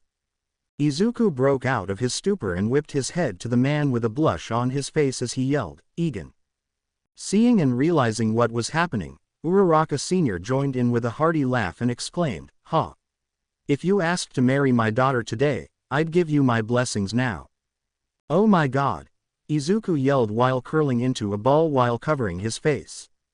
The end of the day had finally come and for once in a long time, Egan was able to leave in time with everyone else. As he locked the door for the night, he turned to his tired employees and said, "Good night everyone." "Good night Professor." They all said together. "Good night everyone." Eri mimicked him, far more shyly while hiding her face behind his leg. "Good night Eri." Everyone said back in unison with a smile. From there Egan, Eri, and Pete all climbed into the car where the robot driver was waiting. After telling him to head home, they all buckle in for a ride. Once the car parked back in the familiar driveway, they all filled out back to the front door. Once unlocked, Egan practically kicked it open as he always does, knowing his cat wouldn't be waiting by it. Once he let Pete out of his carrier and threw his bags to the side, he slumped into his easy chair and stated, "Phew. Home sweet home. What a day." "Hi log," Eri said to the old cat as he napped on a throw pillow on the floor. Eventually, Eri made her way onto Egan's chest where she stared at him with big pleading eyes. E.g. in size, knowing what the girl wants, and asks her, "So what do you want for dinner tonight?" Eri thought about this for a minute before answering, "Something spicy." Egan thought for a bit, smiled, and picked up the girl while walking to the kitchen with her and saying, "I have just the thing." From here he put the girl at the table and went to prepare the meal. Eri kept herself occupied by drawing, and when the food was done, there before her on a plate was a hit serving of spicy curry with a pan. The two gave thanks and began to eat. Although the spicy was extremely mild, Eri kept needing milk throughout every bite she took until the milk jug was empty. After cleaning up, Egan helped Eri choose and put on PJs, since she still wasn't sure about how to dress herself. Once she was ready for bed, Egan took her to her bed where she asked, "Will you read me this story tonight?" and pulled out a book from the bookshelf by her bed and handed it to him. "But this is the same story I read every night," Egan told her as he looked over the same book. "It's my favorite," Eri said with a pleading pout. Egan sighs and tells her, okay, then sit close." Egan sits on the bed where Eri takes a seat on his lap and by heart he reads off the book he had read every night over and over again. Throughout the story Eri grows more and more sleepy, her head and eyelids drooping until eventually she is snuggled into his side and fast asleep as he finishes the book. So he picked the girl up, placed her into the bed, and tucked her in while beeping her on the forehead. "Good night, Eri, sweet dreams," he told her in a soft voice. Just before leaving the room, he heard the girl say back in a small voice, "Good night, Dad," making the man smile as he closed the door and went into his room. There he changed into his sleepwear and jumped into bed. He looked at the calendar beside his bed and realized that this was the first week that Eri hadn't had any nightmares. He is glad to see the girl healing and coping with her trauma.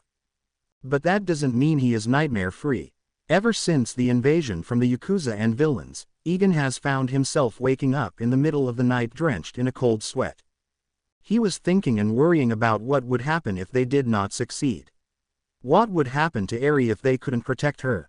What would happen to his staff? What would happen to the UA students? What would happen to Izuku? What would happen in general? But he didn't have to worry about that. He would be better next time. He would make sure he wouldn't have nightmares. He would make sure everyone would be safe. Hello? Egan answered his phone one day at the facility only to get the gargled and rapidly incoherent yelling of Hankoyo. Whoa there Hankoyo. Calm down and just tell me what's happening. Egan had to shout back at him. The man took a deep breath on the other end to calm himself and then replied, oh boy, where do I start? Okay, so it all began when we finally made landfall on Pacifica. Near the shoreline of Pacifica, the cargo ship that was carrying the Nip creatures was parked and ready to unload the many cages packaged aboard. However, they were told to wait on that since they got a call from their employer, Egan, telling them to wait until Hankoyo had arrived after drifting off the Japanese shore. And so they waited for after making landfall on the island, for about 3 hours. Captain. One of the crewmen asked the captain inside the control deck with the man, looking through a pair of binoculars. Yes, Private. He asked back, nose deep in the papers.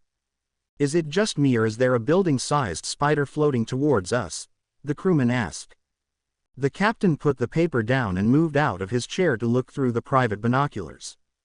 There he looked around the open ocean scenery and quickly spotted what the man was looking at.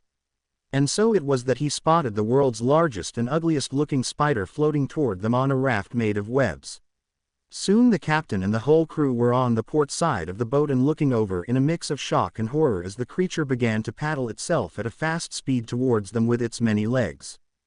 Though before panic could settle in they saw something stand atop the creature and call out, "Ahoy over there." Dear God! The captain said to himself. Soon the spider came close to the ship and on its head was a scientist with 5 black tube-like structures coming out of his head. The captain knew this was the man they were supposed to be waiting for, but they didn't expect him to float into shore like this. Hankoyo did a salute and asked, permission to come aboard. Permission granted. The captain said back in a daze as the scientist jumped onto the ship's deck. How? The captain tried to ask. Water now. Hankoyo demanded with his hand out as one of the crewmen handed him a canteen that he snatched and drank dry. After sighing with relief from the drink he babbled out, oh thank you. You have no idea what I went through. I don't think I could drink from Ungoliant's fluid sacs another day longer. All the people on board looked at one another and the captain asked, what? Desperate times call for desperate measures. Don't judge me. Hankoyo snapped at the man. The captain looked over the man and saw he had been through quite a lot. He was sunburnt, his clothes had been stained by sea salt, his eyes sunken from lack of sleep, and his mouth covered in a green tinge and scales, no doubt from eating fish but had no idea about the green color. So this is the giant spider we were supposed to transport, but got held up due to its enclosure, the captain asked. Hankoyo changed this tune and happily told them, yep, this here is my pride and joy Ungoliant. Isn't she beautiful?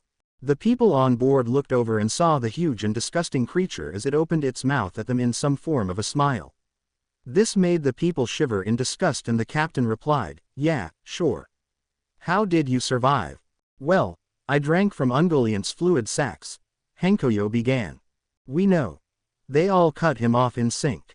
Hankoyo frowned at them and continued, and she also caught fish for me. Raw fish is a killer on my stomach. With that he releases a wet fart and blushes. Well, we're glad to see you safe, Doctor, the captain told him as he rubbed the back of his head. Hankoyo looked over the boat and saw the distance from where the ship was to the shore and asked, so I guess you guys can't get any closer to shore. The captain shook his head and informed him, not unless we wanna get beached. Unloading all your creatures is gonna be a lot more time consuming. Hankoyo placed a hand to his chin, snapped his fingers, and called out, Ungoliant, build us a dock please. The giant spider did as she was told and leapt from her raft to the shore. Using her many legs and many large boulders by the shore, She used her black webs to start sticking them together. Within a few minutes, using the boulders as anchor points, she spun a huge dock made entirely from her webs. The dock was sturdy enough to walk on, strong enough to hold the huge cargo vessel, and large enough that Ungoliant could walk on it comfortably. Egan proudly displayed his spider's work and inquired, "How's this?" "It should suffice," the captain said in shock and amazement as the rest of the crew all looked out with equal awe. Hankoyo then looked around the ship and asked the men, "By the way, where is Torchwick?" The captain wondered what he meant for a second, then realized what he was referring to, so he answered while pointing to the sky, "The dragon. He broke out of his cage and started to fly around the boat as we traveled. He's up above us now." Hankoyo used one of his tendrils to shade his face and look skywards and saw the huge shadow of Torchwick flying above them, looking quite happy at all the space and freedom he had to fly. And so Hankoyo, the cargo ship crew, and Ungoliant all aided in unloading the man cages of different creatures on the ship. Some of them were easier than most since all they had to do was release them into the open ocean, others were far harder. But thanks to Ungoliant, that would be a snap, since she could easily jump from one part of the island to the other where the creatures most suited to their most suited environments would go. Any animal released on the shore would have to be done so using the 420-piece out splinter so none of them would get attacked. But before any of that, they first had to unload and take inventory of all the animals from the ship to the shore. While they were doing this, one of the crewmen saw what looked like a person beginning to come out from the thick forest brush closer to the island. The one person turned to 2, then 4, and 10, and more. So he called for the doctor and called, "Hey, doctor." Hankoyo, who was doing an inventory of the animals, turned his head as the crewman asked, "Didn't you say this island was uninhabited?" "Of course it is. There's nothing but plant life," Hankoyo confirmed. "Then who are they?" the crewman asked as he pointed to the group of people, now in the dozens running towards them. "Maybe they're friendly," Hankoyo optimistically offered as he saw the cargo ship crew begin to panic. Only for a fireball to graze his head and hit the metal cage, he was standing by. "Never mind, not friendly. Not friendly," Hankoyo screamed as they all started to run back to the ship with the hostile people screaming and chasing them. Long before they could catch up to them, Ungoliant jumped in between the massive army of violent people and screamed at them. The people, either crazy or desperate, did not halt the assault and began to attack the giant spider. Thought this wasn't a problem as the huge spider used her man legs, the mouth of many teeth, and thorax to pierce, crunch, and crush all the people. But even then they still tried to attack them and climb up the huge spider. From there the crewman and the scientist ran back to the ship where they began to run back and pull back the rampway. Once seemingly safe, the captain breathlessly asked, "Where are they all coming from? There's so many. We have more significant problems. Ungoliant is gonna get swarmed." Hankoyo yelled at him as they all looked over to see a seemingly never-ending swarm of people climb onto and attack the huge spider that was now begging to lose the battle. Fortunately for them, a secret weapon declined from the sky and Torchwick soared down with a mighty roar. He breathes a weak flame on Ungoliant to remove the people on her, but keeping her unharmed. He then flew by the army of people and breathed out a straight line of flames across the sand. People got knocked away by the sheer pressure of the flames or engulfed and incinerated by them. Anyone still left over from that attack, and especially seeing the dragon, ran back into the forest where Torchwick landed and let out a bellowing roar towards the first, warning all the leftover people. Seeing their dire situation turn in their favor, relief washed over all of them and the captain exclaimed, "Thank God we have that dragon." When the coast was cleared, the ramp was lowered again and the crew made their way back to the island. Although they had more work to do, morbid curiosity took over them as they examined the men's corpses of their attacks lying all around the beach.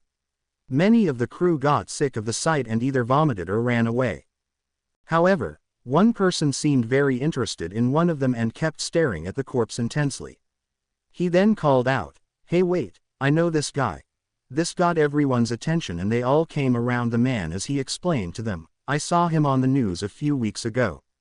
He was some big-time villain that finally got caught and was given a life sentence." Hankoyo took out his Puripad, which he still had with him, and took a photo of the man's face. After running it through he found out it was a newly incarcerated inmate. Hankoyo thought to himself for a minute, then began to run around to all the bodies and took pictures of the ones that still had intact faces. After running the faces through the finder system he found out one common thing amongst them all. So he announced it to all the people present, "Wait a second. All of these people are villains with life sentences or the death penalty. How'd they get here? Villains. On Pacifica." Egan yelled over the phone as Hankoyo finished his story. "Yeah," Hankoyo exclaimed back. "Why'd you wait so long to tell me? You've been there for several days," Egan practically yelled at the man. "That's because something else happened. And there was no reception on Pacifica," Hankoyo told him. Egan slapped himself on the head in stupidity and said, "Oh right. Go on." "After we unloaded the animals and plants into their selected environments, we took a few days to rest, refuel the ship, and get the coordinates for home. In that time, not only did I take recordings and notes on the creatures acclimating to their new environments, Torchwick did something I didn't expect," he explained vaguely. "What did he do?" Egan prompted him further. "That brings me to this question. Torchwick is a guy, right?" Hankoyo inquired. Egan was silent for a moment before answering. "We never determined that, but we called him a boy simply because it was easier." "Why?" "'Cause he laid eggs, a lot of them. And all over Pacifica," the man finally told him. "Eggs?" Egan repeated the word in surprise. "Yeah, big ones too. I wanted to take a few samples home with me, but they hatched really fast," the man explained further. "What came out?" Egan prompted him. This is when Hankoyo sounded far more serious as he exclaimed, "Dragons. Lots and lots of dragons. And different ones too. All are designed to survive in several different locations. And if that wasn't enough, they were all born, grown."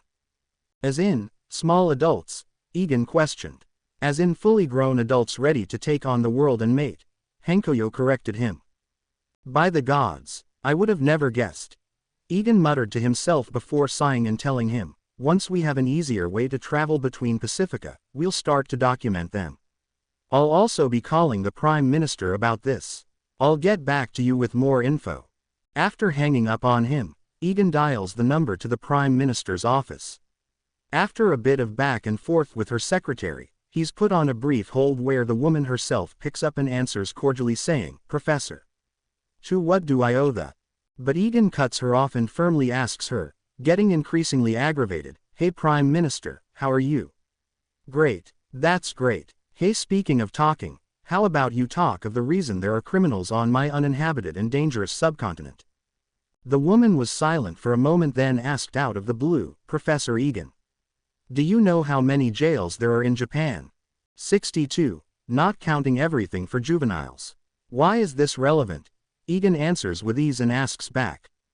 "Do you know how fast the crime rate shot up during the heyday of quirks?" she inquires again. This time it takes Egan a minute to think, then tells her, 89%. "Exactly. And those numbers aren't going any lower," the woman asserts to him. "Maybe if you worked on restructuring Japan, maybe it would go down." Egan rolls his eyes and gripes to her. The Prime Minister goes silent for a moment, her irritation able to be felt through the phone lines as she says, "Ignoring what you said, the taxpayers and government of Japan can't continue to keep the already overstocked prisons in working order. And due to the law, we can only institute so many death penalties in a year. So this was the alternative. Sending them to an uninhabited island in the middle of the ocean was your alternative," Egan exclaimed to her.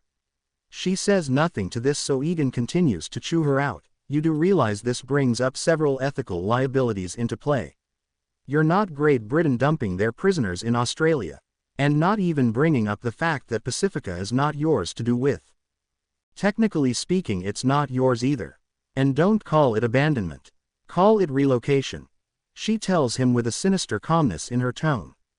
Egan groans loud enough for her to hear and he shoots back in a deadly serious tone, "Do you know what the press, let alone the world, would think if you were throwing inmates onto an island only to be killed by the environment and wildlife?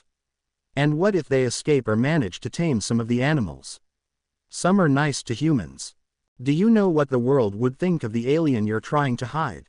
The Prime Minister shot back at him, making the man nearly drop the phone from shock as he felt his sins crawl on his back. We all have our secrets, Professor. You said so yourself. She tells him with a chuckle in her throat. Gon goes from shock to repressed rage and he resists the urge to hiss as he replies, "Don't think I won't act on this. I'm sure you will. Have a good day." She tells him offhandedly while hanging up on him.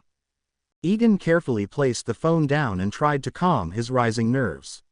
He punches his table hard enough to draw blood and knocks over the small stack of papers on his desk. After gaining control of himself, he picks up his other phone and dials a number. Hankoyo picks up the call and answers with a confused, "Hello. Tell that spider you start the baby-making factory. We've got an island to purge," Egan yells through the phone lines. "Hello there. My name is Dr. Albert W.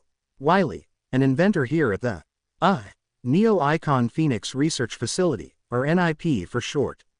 I'm keeping this log secret from my employers. Now that I, the great Dr. Wiley, have gained access to a place such as this, I can finally begin my true purpose of continuing my robotics initiative. Ha ha ha, I hope no one hears me say that. Anyhow, this log must be done in absolute secret from my employers. They wouldn't understand my machinations. Development and progress must be made under any circumstances, even to the detriment of the innocent. So to begin this experience I must be able to cover my tracks. So will I work on the robot. On the side I'll be working on something else to be used as a Trojan horse. I have all the planes set up, now I only need to acquire a large enough chunk of the Singularity Soul.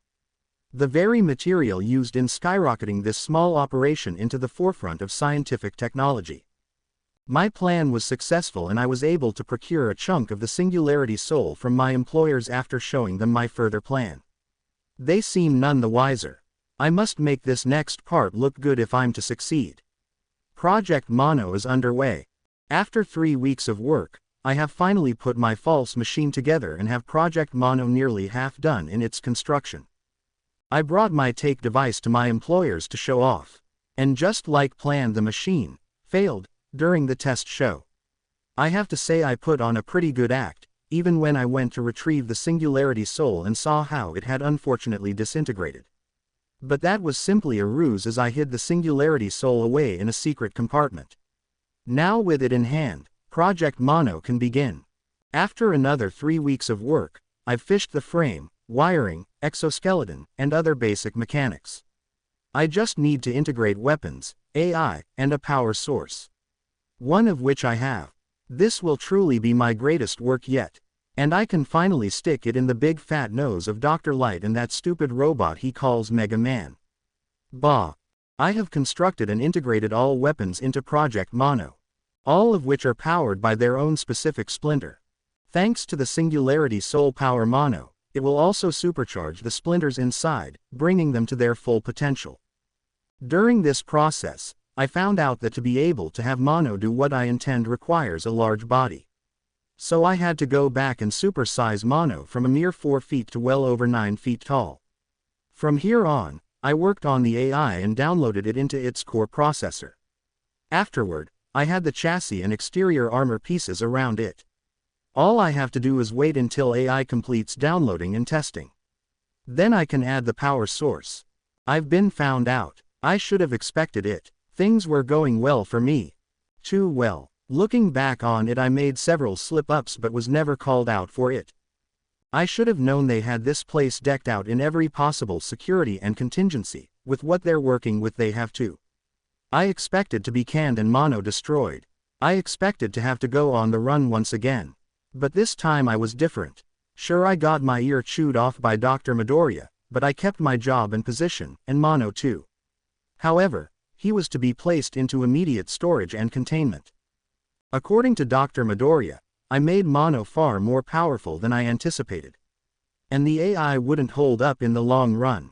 It would undoubtedly degrade, leading Mono to go mad.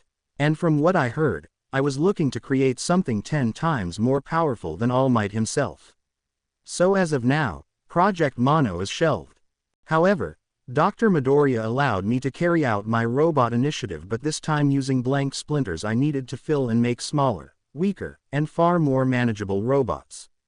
I think I shall call this next project the Man series.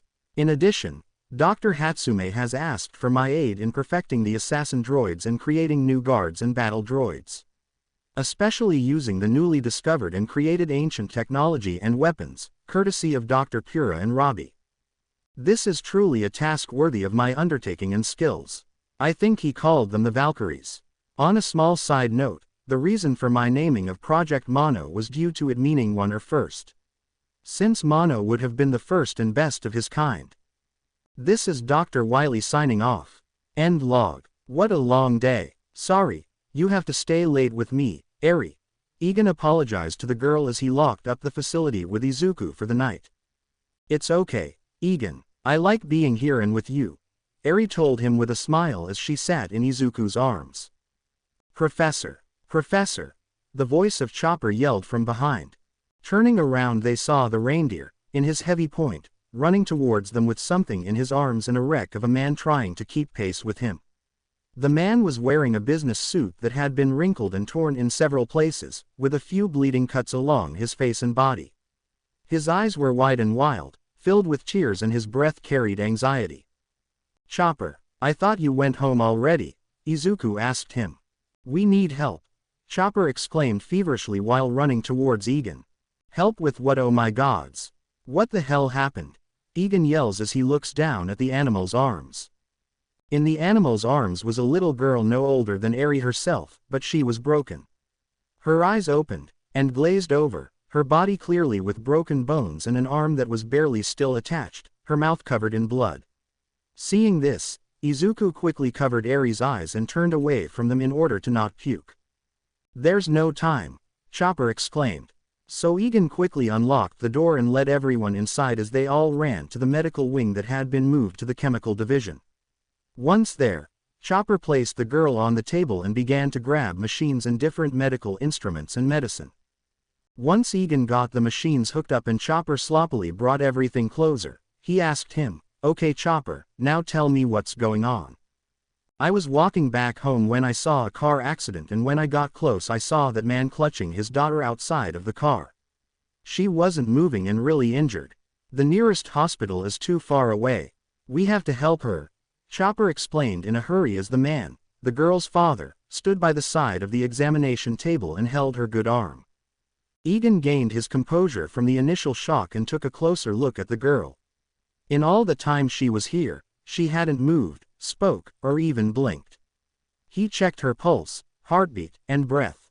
Then slowly turned to Chopper and told him, Chopper, she's dead.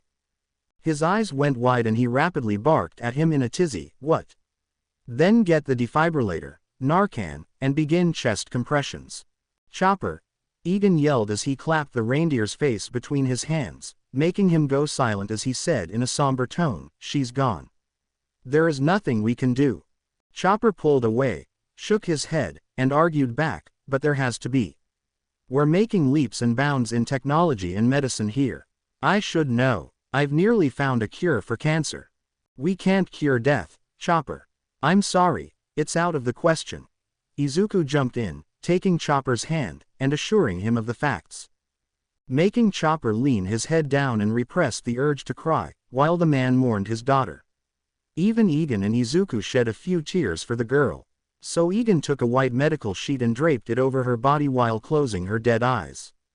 Not everything is out of the question, a voice said out of nowhere, causing everyone to jump as they turned to see an old scientist standing at the open doorway. Drive Wily, all three of them said at the same time. What are you doing here? Izuku inquired. Were you still in the building? Egan questioned. Wily sighs and tells him, I lost track of time. But enough of that, I have the key to this predicament. This isn't a missing limb or a disease. She's dead, Egan exclaimed, getting tired of having to explain death. Not for long, he said as he pulled out a Singularity Soul fragment that was colored black with a white glowing bone-shaped pattern in the center. As that? Chopper said in surprise. Upon seeing the fragment, Egan's face went pale, and then red with anger as he yelled at him, Dr. Wily, what is wrong with you? I told you and everyone else to get rid of those splinters. But Wiley ground his teeth and narrowed his eyes, and he yelled back at the man with a convicting finger, "You're a fool, Professor Egan. Research is about studying and learning about all avenues. No matter what it is." Taken aback at first by his outburst, Egan centered himself and argued back, "There should be common sense in discovery and creation. Otherwise, it's madness. The world is our oyster. We should find out and use everything we can, no matter the power involved," Wiley argues again. Egan grabs the fragment and, waving it near the man's face, exclaims, "Power like this should never be in the hands of any mere mortal. It's not about if you can do it, but should you even try. Please," the father of the dead child yells in a desperate plea. Egan looks down at the fragment in his hands, back to the girl and her father, and back at the fragment once more. His morals and emotions fought against one another. He has the power to save an innocent person in his hands. If he had this power when his parents died, would he still use it despite all the what-ifs? He clutched the fragment in his hand and made his decision. "This time, and this time only," he said firmly while pointing his finger to Wiley, who only smiled wryly at him. Activating the fragment in his hand, he said to himself, "Please work." He then raised the fragment over his head and brought it down on the girl's body. A glow came upon her broken form, and in seconds all of her wounds, injuries, and blood stains disappeared like nothing. Chopper quickly rushed around as his body was repaired and hooked her up to several of the vital machines. Once turned on, the machines began to beep, much to the animal's surprise. "Heartbeat is back," he announced as he looked to the next monitor. "Pulse is back," he exclaimed as he looked at the last one. "Brain wave activity," he yelled in surprise and relief. The girl stirred and coughed a few times before weakly opening his eyes and asking, "Daddy?" The girl's father sobbed in happiness, and holding her in his arms he assured her, "Yes. Yes, my Suki. Daddy is here." "It worked, it really worked," Izuku said in disbelief. "We raised the dead," Chopper, now in his brain point, said as he realized the gravity of the situation. "By the gods, what have we done?" Egan asked himself as he leaned against a wall, hand over his mouth in a form of shock and sickness. "What do you mean I can't have my daughter back?" the father yelled at Egan. "Sir, Egan tried to calm him. The father quickly grabbed Egan's collar and yelled at him while shaking violently and sobbing, "Give her back. Give her back, damn it. I nearly lost her and I'm not giving her up to you." With one quick motion, Egan slapped the man hard enough to knock him away and leave him lying on the floor, carefully tending to his raw face as he exclaimed, "Get a hold of yourself. We need to keep her in quarantine and under observation for her and your safety." "Safety? She's fine," the father argued back while motioning with his hand. The two men were now on the opposite side of a soundproof one-way mirror looking into a testing chamber that had been quickly outfitted to look like a little girl's room. The room had to be constructed in a hurry and overnight since the night before when the girl was brought back from the dead. The girl, Suki, was inside the chamber playing with dolls alongside Eri, happily and blissfully unaware of what transpired just hours ago. Egan rolls his eyes at his argument and tells him flatly, "She only looks fine. We don't know what's going on inside. For all we know, she could be possessed by a demon wearing her skin like a suit." "What?" the man exclaimed in a mix of shock and disbelief. "Sir, I've seen enough movies to know you should never with resurrection unless you're a god, and I'm no god," Egan told the man, who just looked at him as if he were crazy. "Besides, for all we know, she could just be a zombie," Egan said while looking at the girl and shivering in fear. "Okay, now you're just being crazy," the man stated. After getting into his face, Egan leaned against the mirror and stated in a serious and uneasy tone, "I'm serious. That splinter we used, the quirk that was in it, we don't know all the ins and outs of it. For all we know, she's being kept in one piece by the energy in the quirk. She could be a rotten corpse on the inside. She could just be kept fresh until she rots." He turns to the now silent and pale man as he asks him, "Do you want that? To see her die again?" But slowly, the man looks away as he begins to tear up. "I know you're scared and want her back.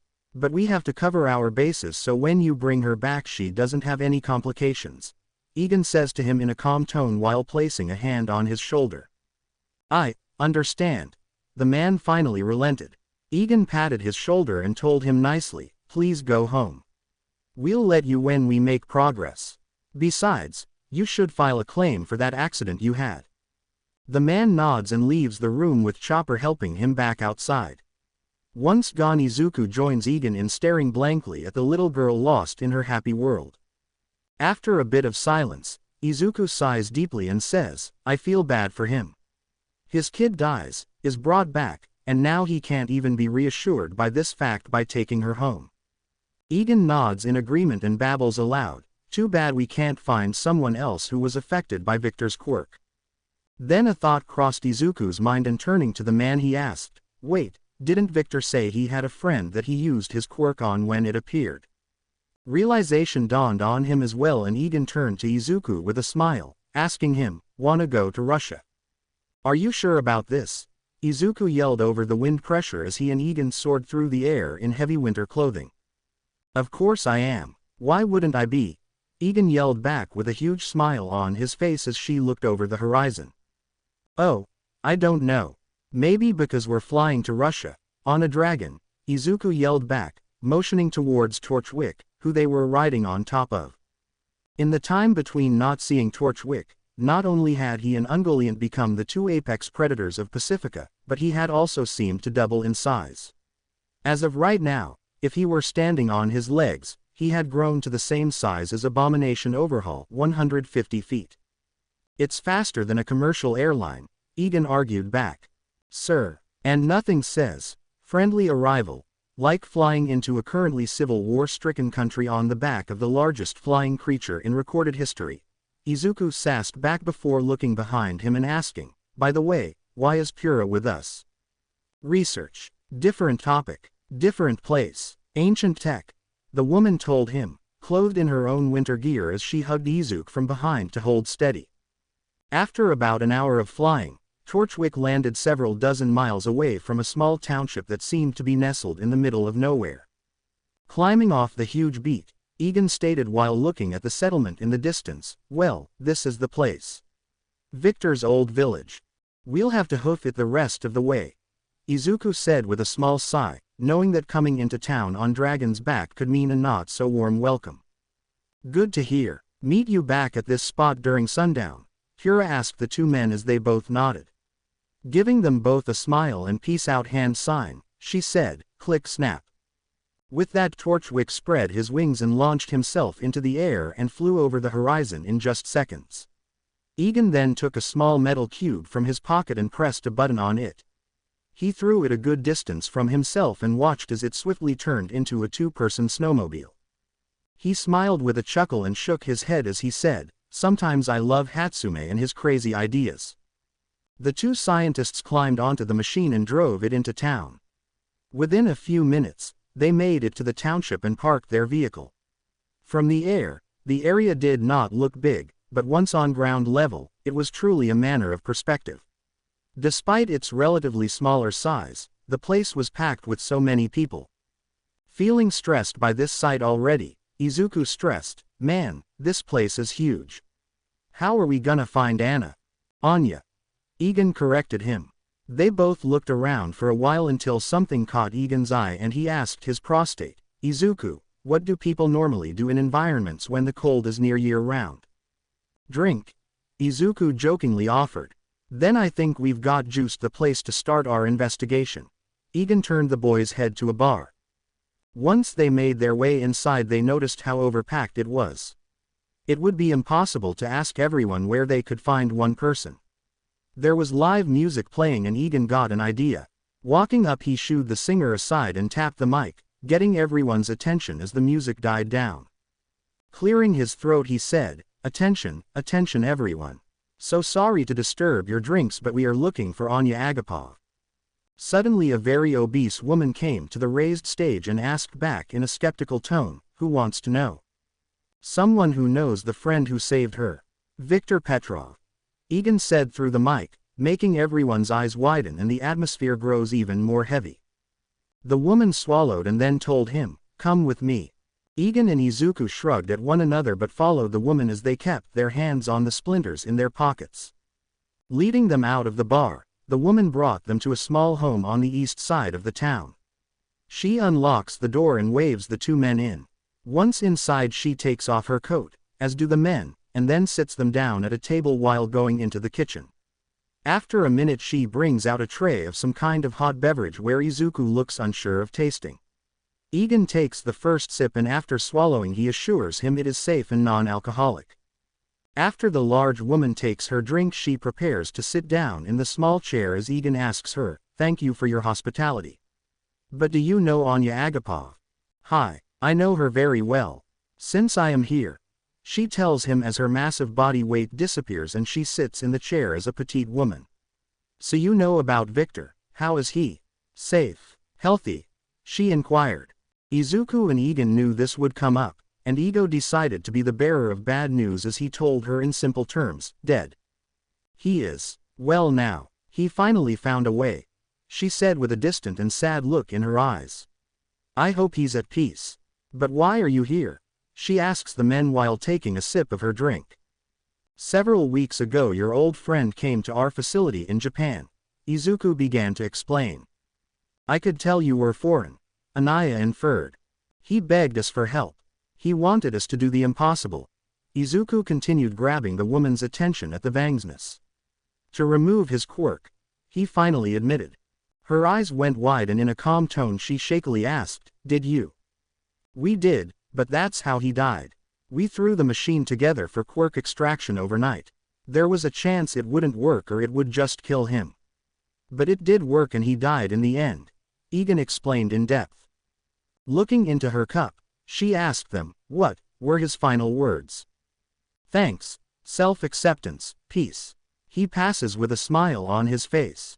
"If we had more time and weren't going to have our doors knocked down by another government, we would have done everything in our power to keep him alive," Izuku assured her, making the woman wipe tears from her face. "Thank you for giving him peace," she told them in a shaky tone. After sniffling back her emotions and drying her eyes, she breathed deep and inquired, "Did you come to Russia just to tell me?" Izuku shook his head and explained to her, "No, you see we have these things called splinters and you can put just about anything into them. And one of them held Victor's quirk. We tried to destroy that splinter, knowing it shouldn't be in mortal hands. But one of our scientists kept a fragment and we used it to bring a recently deceased girl back to life." The sound of this made Anya's ear perk up as she saw the young teen plead with her, "Anya, you're the only other person in the world who was revived by his quirk. We don't know what side effects come from revival from the dead. We were afraid she is simply a ticking time bomb, living as a zombie until necrosis takes over. But here you are, alive and very much not a zombie," Egan stated, making Izuku hit him with his elbow. Anya looked off to the side, stewing in her thoughts until she asked them, how long was it until she was brought back to life? Both scientists whispered to one another before Izuku answered, "A little under an hour." "I was dead for only a minute," Anya told them. "Can you tell us what you've experienced since your revival? Any physical, emotional, or mental changes? Anything at all, even if it's so insignificant it seems silly," Egan asked the woman as he took out his pad with Izuku to take notes. Anya took a moment to collect her thoughts and then explained to them, "Not much. I sometimes lose the sensation in my fingers and toes like I'm going numb or experiencing frostbite when I'm not. I get dizzy very easily so I can't drive. And I get flashes of when I died, brief but very vivid. I've learned to cope." "Anything else?" Izuku prompted. Anya taps her chin and then explains with a bit of embarrassment, "Certain things trigger my flashes. For instance, I can't look at borscht without seeing myself smeared on the payment." After typing this last bit of info down, both men finish their drinks and stand up while bowing to the woman as Izuku said to her, "Thank you, Anya. You have no idea how much you've helped us." Anya nods and says back with a sad smile, "Thank you for giving me closure on my friend. Can I take her back?" "Really?" the father of Suki hopefully asked Egan with tears in his eyes. Egan smiled with a nod, then told him in a firm tone, "Yes, but if any complications arise I want you to come back ASAP." "Thank you, thank you, thank you," the man thanked the scientist while bowing on his knees. "Just be sure to keep an eye out for these side effects." If anything else is out of the ordinary, call me and bring her back. Egan doubled down while pulling the man back to his feet. I will, the man said with a happy cheerful smile. Just before the man could run into the testing chamber to be reunited with his daughter, Egan shouted out to him, and this goes without saying, but don't tell a living soul about this. Even if I did, I don't think anyone would believe me, the man called back. Ego shook his head with a sigh and muttered under his breath, oh, you'd be surprised who's listening. You wanted to see me? Wiley asked as he poked his head into Egan's office, an obvious fake smile on his face. Egan wasn't buying it for a moment, and sitting in his chair with fingers laced, he waved him in while saying, you know why you're here, correct Wiley? Wiley stepped into the room, dropping the facade, and smiled wryly at him while saying, of course I do.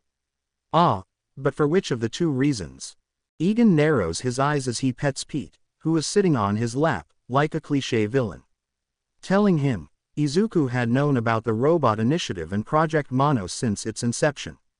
We allowed you to go through with it to see what you'd do. And we stopped you before you went too far. Despite being so newly constructed, I didn't give you enough credit. For that, I apologize, Wiley says with a bow while taking a seat across from him.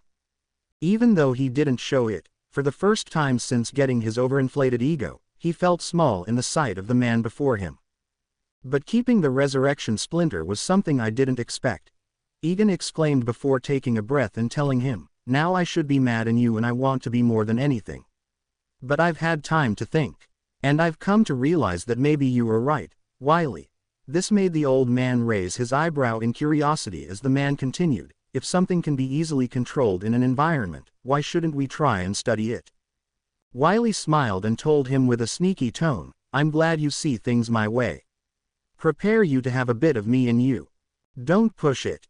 Egan warned him as a tack mark appeared on his head. Saying that, I've come to realize that the world is full of many what-ifs. At some point, someone could find another power similar or gain control over the one we have. If that happens and we have no knowledge of it, how are we to react and use contingency plans? How can we staunch the bleeding before it gets out of hand? He admitted with a stressed expression. So what are you saying? Wiley asked him, not fully understanding. I'm saying this. Egan told him as he reached into his pocket and slid the resurrection fragment towards him. Wiley carefully and cautiously took the source of power between life and death. As Egan continued, I want you to test this power, in every ethical means you can. Find all its ins and outs. See what makes it tick. See what it can and can't do and how far you can stretch it. Ask for anything you need to accomplish this. Bones, cadavers, DNA samples, whatever. Wiley smiled and taking a deep bow he replied, by your order, it will be done. Making Egan roll his eyes as Pete honked at him.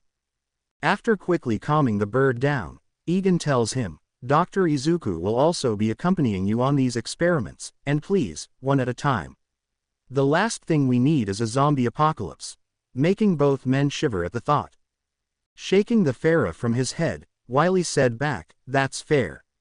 Though if I'm being honest, I'm surprised by your actions. I would have thought you'd can me. Egan glared at him, then admitted, you're a madman Wiley, but smart. I can't let you run wild or into someone else's hands. I see you're worth tenfold. This statement surprised him and sent a ping of happiness and pride swelling up in him for the single praise. That does bring me to my other point. Egan stated vaguely, making the old man come closer in curiosity. Don't do something like this again. Got it? Egan warned him as Wiley bowed. And this goes without saying, but everything that happened between you, me, Izuku, and Chopper stays between us. Egan left him with that, making the man smile and nod as he left the room to begin plans on his new round of creations and experiments. Hankoyo! Egan yelled. Huh, what?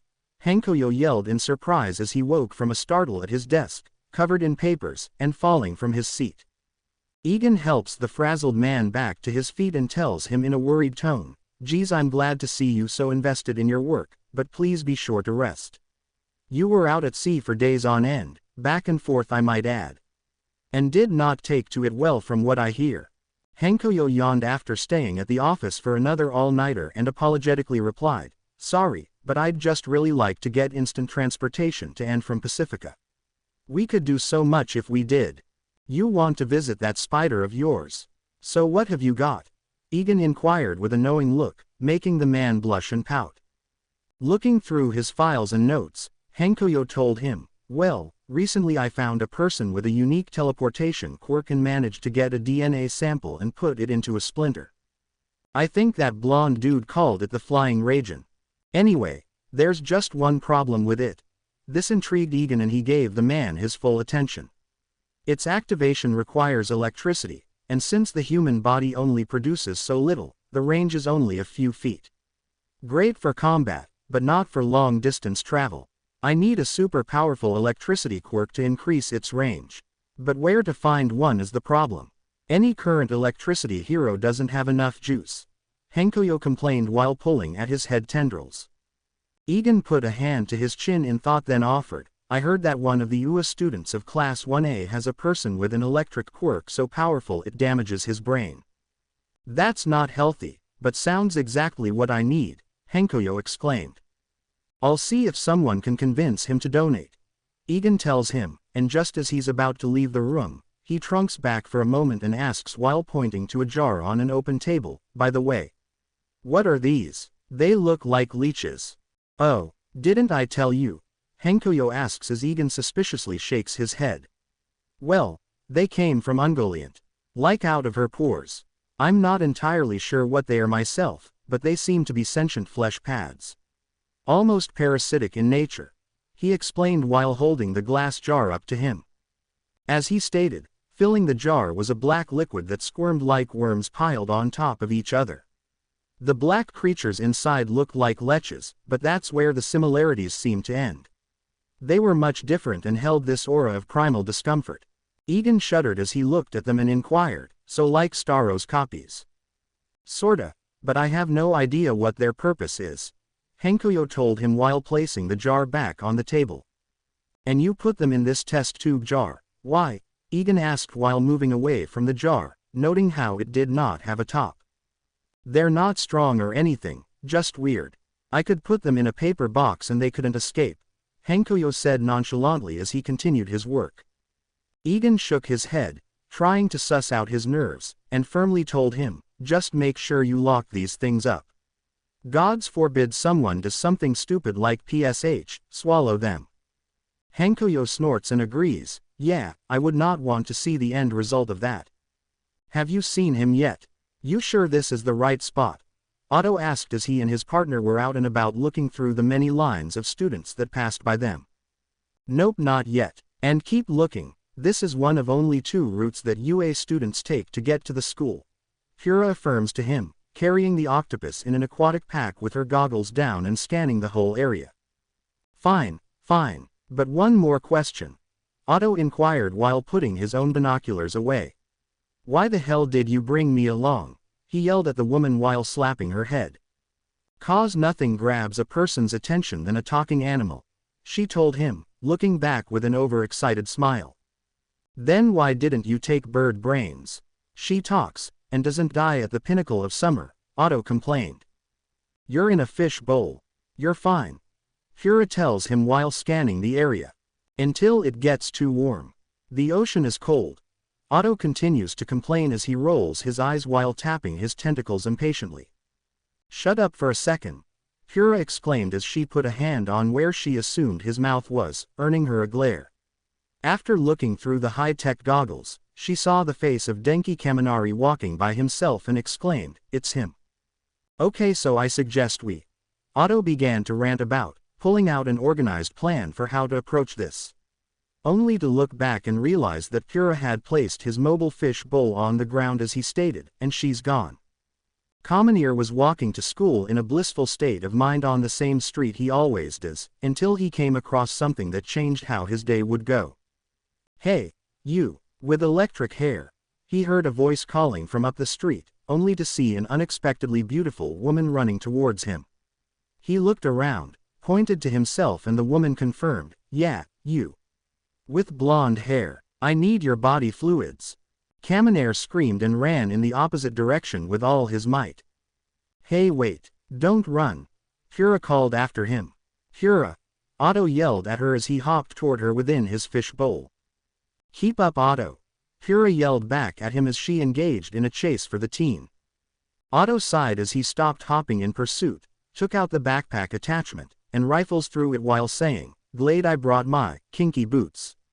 "Aw man," Otto complained as he pulled out a pair of gaudy red thigh-high heels instead of the running shoes he thought he packed. He slipped 4 tentacles into each shoe, secured the fishbowl to his head, and began to run down the street in hot pursuit of the woman chasing the teen. As Kaminair ran, he pulled out his phone and quickly dialed a number. He begged in silence for them to pick up, and a female voice accepted the call, answering, "Hello. Mina," Kaminair shouted through the phone. "Is it that time of the month already?" Mina asked back. Kaminair rapidly shook his head and exclaimed, "No, listen. As I was walking to school, some crazy hot white-haired busty babe with a rocking body was chasing me down the street and trying to get my bodily fluids. Wait a second. Yeah, dude, I'm even wondering what you're thinking," Mina told him with a chuckle as she hung up on him. Kaminari put the phone away, stopped, turned around with his arms open, and embraced his fate. At that moment, Hira jumped him or ran into him and the two tumbled to the ground. Kaminir was enjoying every second of this, and even more so when Hira leaned up, sitting on his stomach and giving him a full up-close view of her physique. "Gotcha," she said breathlessly with her face red and glass tilting off her face, making Kaminir smile and blush red. "Now don't worry, this won't hurt a bit," she told him as her pink lips came close to his face, her hot breath beating down on him as he vibrated with excitement. "I'm ready," he said in the smallest voice as he closed his eyes. "All done," Hira said with a cheerful tone, holding up a syringe filled with the teen's blood. Kaminari opened his eyes and blinked in confusion as he asked, "Already?" "Yep. Oh, and here's your reward," she said in a sing-song voice before beeping the tip of her finger and touching the teen on his nose. Clink snap. She posed while getting off of him only to immediately meet up with Otto, who finally caught up to her. "I got the sample, Otto," Hira said in a cheerful tone while looking down and complimenting "nice kinky boots," making the octopus sigh as they both walked away, leaving Kaminari on the ground, very confused. He quickly pulled out his phone, without looking as he dialed, and once it was answered, Kaminair immediately asked, "Mina, can I ask you about?" The girl droned out. "Thank you so much, Hira. You have no idea what you've done. Now I just gotta make a bunch of these and I can finally put it into the experimental phase." Hankoyo praised and hugged the women, taking the blood and running off to begin. "So how'd you even manage to get her a sample from the kid?" Egan questioned her as he sipped his coffee. "I have my ways," Hira said in a smug tone as she tilted her glasses, letting the sheen go over them. Suddenly Egan's phone went off, and picking it up he didn't have a chance to answer as Nezu quickly asked on the other end, "Professor, why did I just get news of one of your employees chasing down one of my students and asking for his body fluids?" Egan's eyes went wide as he told him in a quick yet calm tone before hanging up on him, "I have no idea what you're talking about. Goodbye." Izuku, who was standing by the man and heard the conversation, yelled at the woman the moment the call dropped, "Hira." "What?" she complained back. "Ladies and gentlemen, animals of all ages, welcome to the..." Hankoyo began until he was cut off. "Stop with the theatrics and get on with it," Cluck yelled at him, pecking at a bran muffin. Hankoyo glared at the bird and went back to his theatrics while exclaiming as he pulled a sheet of an object, "May I present to you the world's first teleportation device I call the Warp Pad." With one swift pull, he revealed what looked like a small raised stage made of a clear crystal with a unique cut at the sides and a flat smooth fish at the top, made into a circle and very large in width. Everyone ogled at this and clapped for him. When the applause died down, he finished up by saying, "With this device, you can travel to any point in the world in a flash." "What's the downside?" Cluck interjected with a skeptical stare. "There has to be another warp pad in the spot you want to go to, and you have to know where you want to go," Hankoyo admitted. "So all we have to do is place these everywhere," Cluck continued to vex him. "For now I was hoping just here, the new facility, and Pacifica," Hankoyo inferred. "Hoping to see your pet more often," Cluck said in a knowing tone. Don't mock me, and besides, she's my friend. Hankoyo defended himself with his arms crossed as he refused to look at the bird. Be nice, Cluck. Despite the intention behind the creation, Hankoyo should be credited for actually creating the very first teleporter. Egan told them both as he clapped Hankoyo on the shoulder in praise. Feeling more comfortable and less embarrassed, Hankoyo explained in detail. The wrap pads also use a harmonic frequency to determine where one needs to go. Hook a frequency to a pad and it will take you there and only there. Then wouldn't that mean you'd need several of them just to get to different places? Just for where we'd need to go, we'd need at least 3 per area. Izuku asks him, doing the math in his head. Hankoyo gives a knowing look and explains, that's why I have separated them into 2 separate kinds of wrap pads. The warp pad hub, and the regular warp pads. The hub is synchronized with many harmonic frequencies to take you to any place that has a pad, and the regular pads act as receivers and can only send you to the hub. And if 2 people try to use the hub pad to go to 2 different places, Cluck asks. They'll cancel out. Hankoyo answers. And if someone tries to use a hub pad and a receiver at the same time, again they'll cancel out, and I made this device that allows you to see who's trying to use what if they do. You've really thought of everything, haven't you? Izuku said in praise, making the man smile and his head tubes wiggle from it. I like to cover all my bases, the man stated with a proud look. And the downside to these warp pads, Cluck interjected. They're delicate. If they break, then I put in a fail-safe so they won't work. Hankoyo explained, leading to a sigh of relief from everyone present. Then a thought crossed Izuku's mind and he questioned, what happens if you do use them while broken? Hankoyo looks off to the side and air between his teeth as he tells him, you don't want to know. Trust me. Thus sensing a wave of discomfort from everyone hearing this. Before the already thick and heavy atmosphere could get any worse, Egan's phone rang, and looking at the caller ID he excused himself saying, 1 sec. Hello. Egan quickly walked out of the room for several minutes, leaving the scientist to converse and ask more questions about the invention. When he came back, Egan told his crew, so the principal of UA wants us to help in the making of the sports festival. That's incredible, Hatsume exclaimed in excitement, leading to everyone else thinking much the same. And I got a call from my island. One of the head scientists, a guy by the name of David Shields, wants his daughter to intern with us. Egan casually added. Island? Honey babbled with surprise before she passed out on the floor. Eri looked at the downed woman and asked, do we need to get the defibrillator for her? I don't think so, that's just a me thing. Egan assured her before going into serious leader mode and telling them, okay, the first order of action, someone wake her up. Second order, Hankoyo and Cluck will travel to Pacifica to set up a warp pad there and connect it to the one here. Use the robots to construct a defensive perimeter so any villains on the island can't easily escape. Why do I have to go? Cluck complained. Cause you seem to be the one most interested in this project besides its maker. Egan shot back at her with a sleazy look, making the chicken grumble to herself. And third order, I will see what exactly the principal needs from us and from there I will task every one of you with something, he told them. Yes sir. They all spoke in unison. Then let's move, he exclaimed as all of them diverted to their divisions and jobs. Egan looked around the room and caught sight of Izuku staring blankly outside the window. He stood next to the boy and breaking the silence told him, you know, Izuku, if you don't want to be a part of the sports festival you don't have to.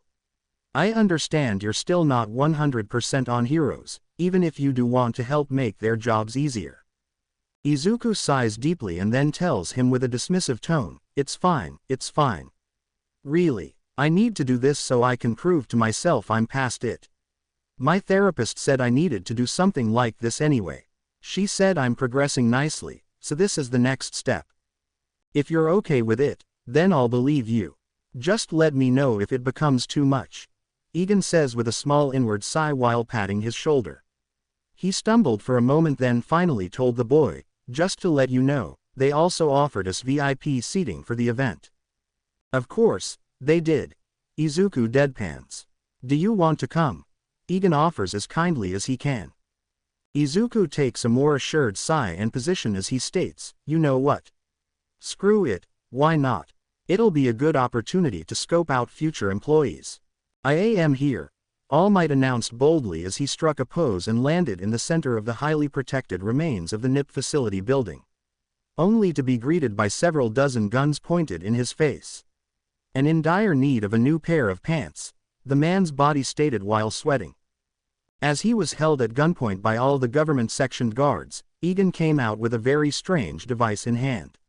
He held the machine all over All Might's body and it made several strange and alien noises before flashing green.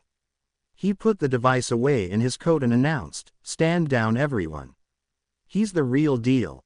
As the many guards put their weapons down and walked away, All Might turned to the man and told him, "Why wouldn't I be the real deal? I'm All Might. And a person in a world where 1,000 different shape-shifting and body-altering superpowers exist." Egan huffed back in exasperation. All Might's sweat dropped and stated, "You've got a point." Egan glared up at the man and told him, "I don't have any business with Nezu at the moment, so you're here for pleasure instead of business. So what do you want? An in-depth quirk evaluation and testing that you can actually do. A new upgrade to your surprisingly intact suit. Some support gear your school can't handle due to the nature of your quirk. A tour of our nearly broken-down facility." Well, All Might droned out. This caused Egan to grow extremely impatient as he snapped his fingers and told him, "Come on man, I'm very busy and don't have all day." All Might put his hands up in defense and stated, all right. Sheesh. I heard about your battle and victory over the Yakuza. I want to congratulate and apologize for my absence." Egan put on a neutral expression as he told him, "Well, the Heroes Association didn't do squat when I told them. So there was no way for you to know.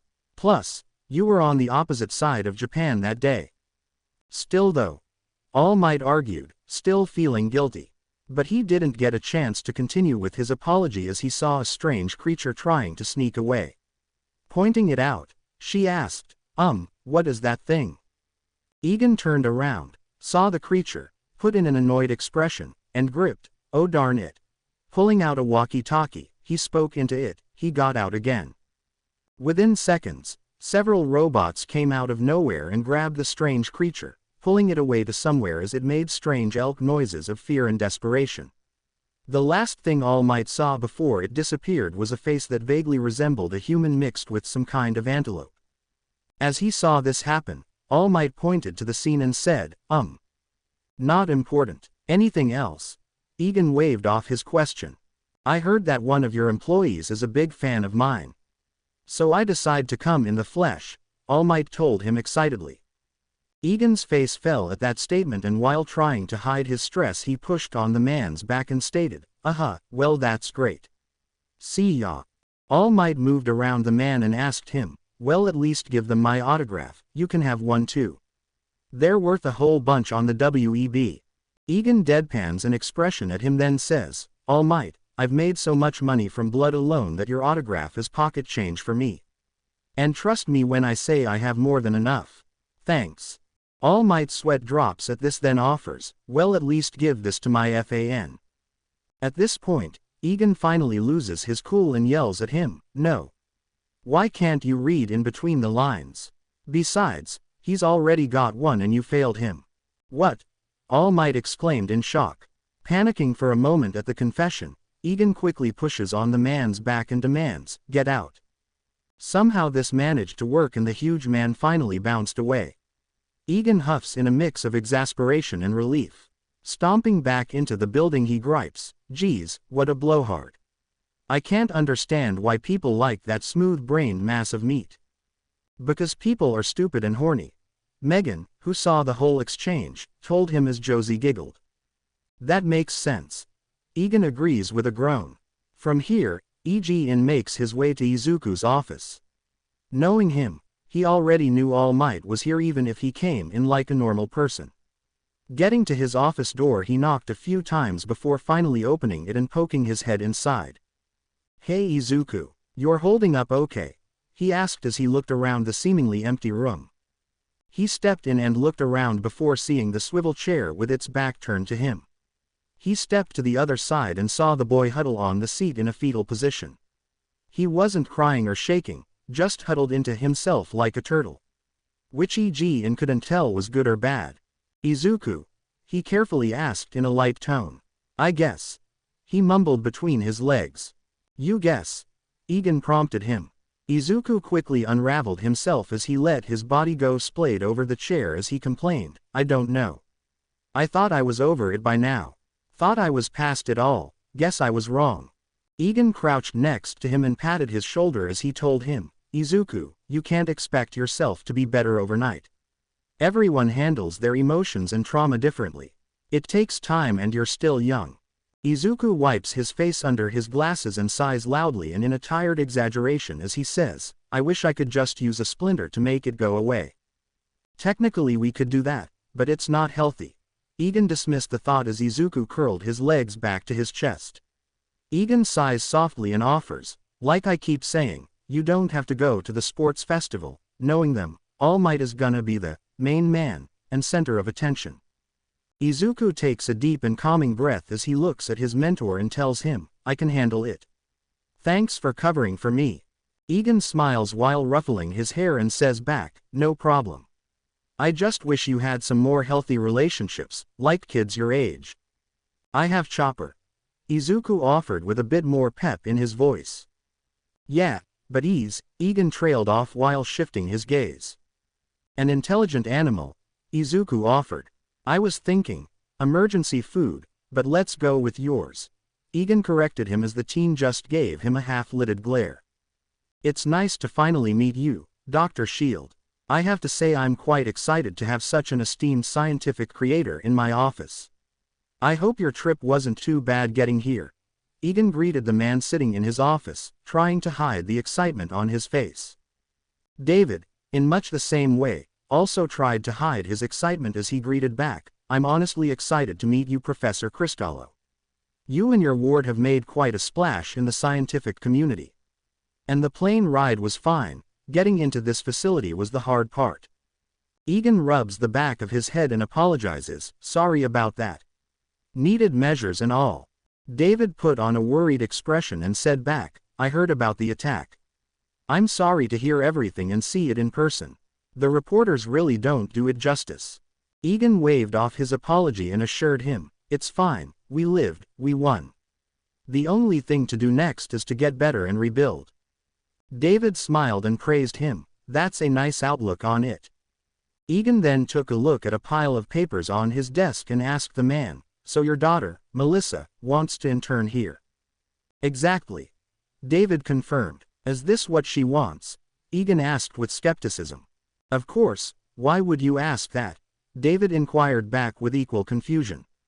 No offense, David, but I've seen highbrow parents like you try and force your kids into the same path they took. You know what happened to their kids? Egan asks him bluntly as David shakes his head. Egan then lists off and states in a straightforward manner, the few that didn't come out as exact copies of their parents ended up dead, broke, homeless, on drugs, or cut ties. I want to break the cycle before the already declining population declines any further. David's sweat drops, understanding his concerns, and assuring him, I can assure you my daughter is true to her intentions and interests. I tried to get her to like or try other things, but she always insists on being in the lab. Egan sighs in relief and replies, well, that's good to hear.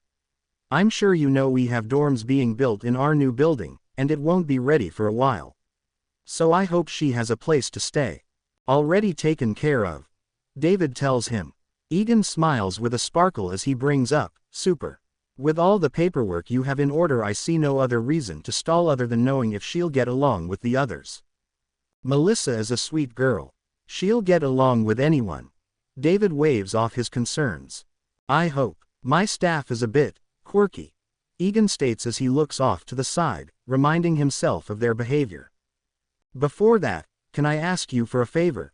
David inquired with an air of uncertainty. No, Egan bluntly says. You didn't even hear what I wanted. David argued.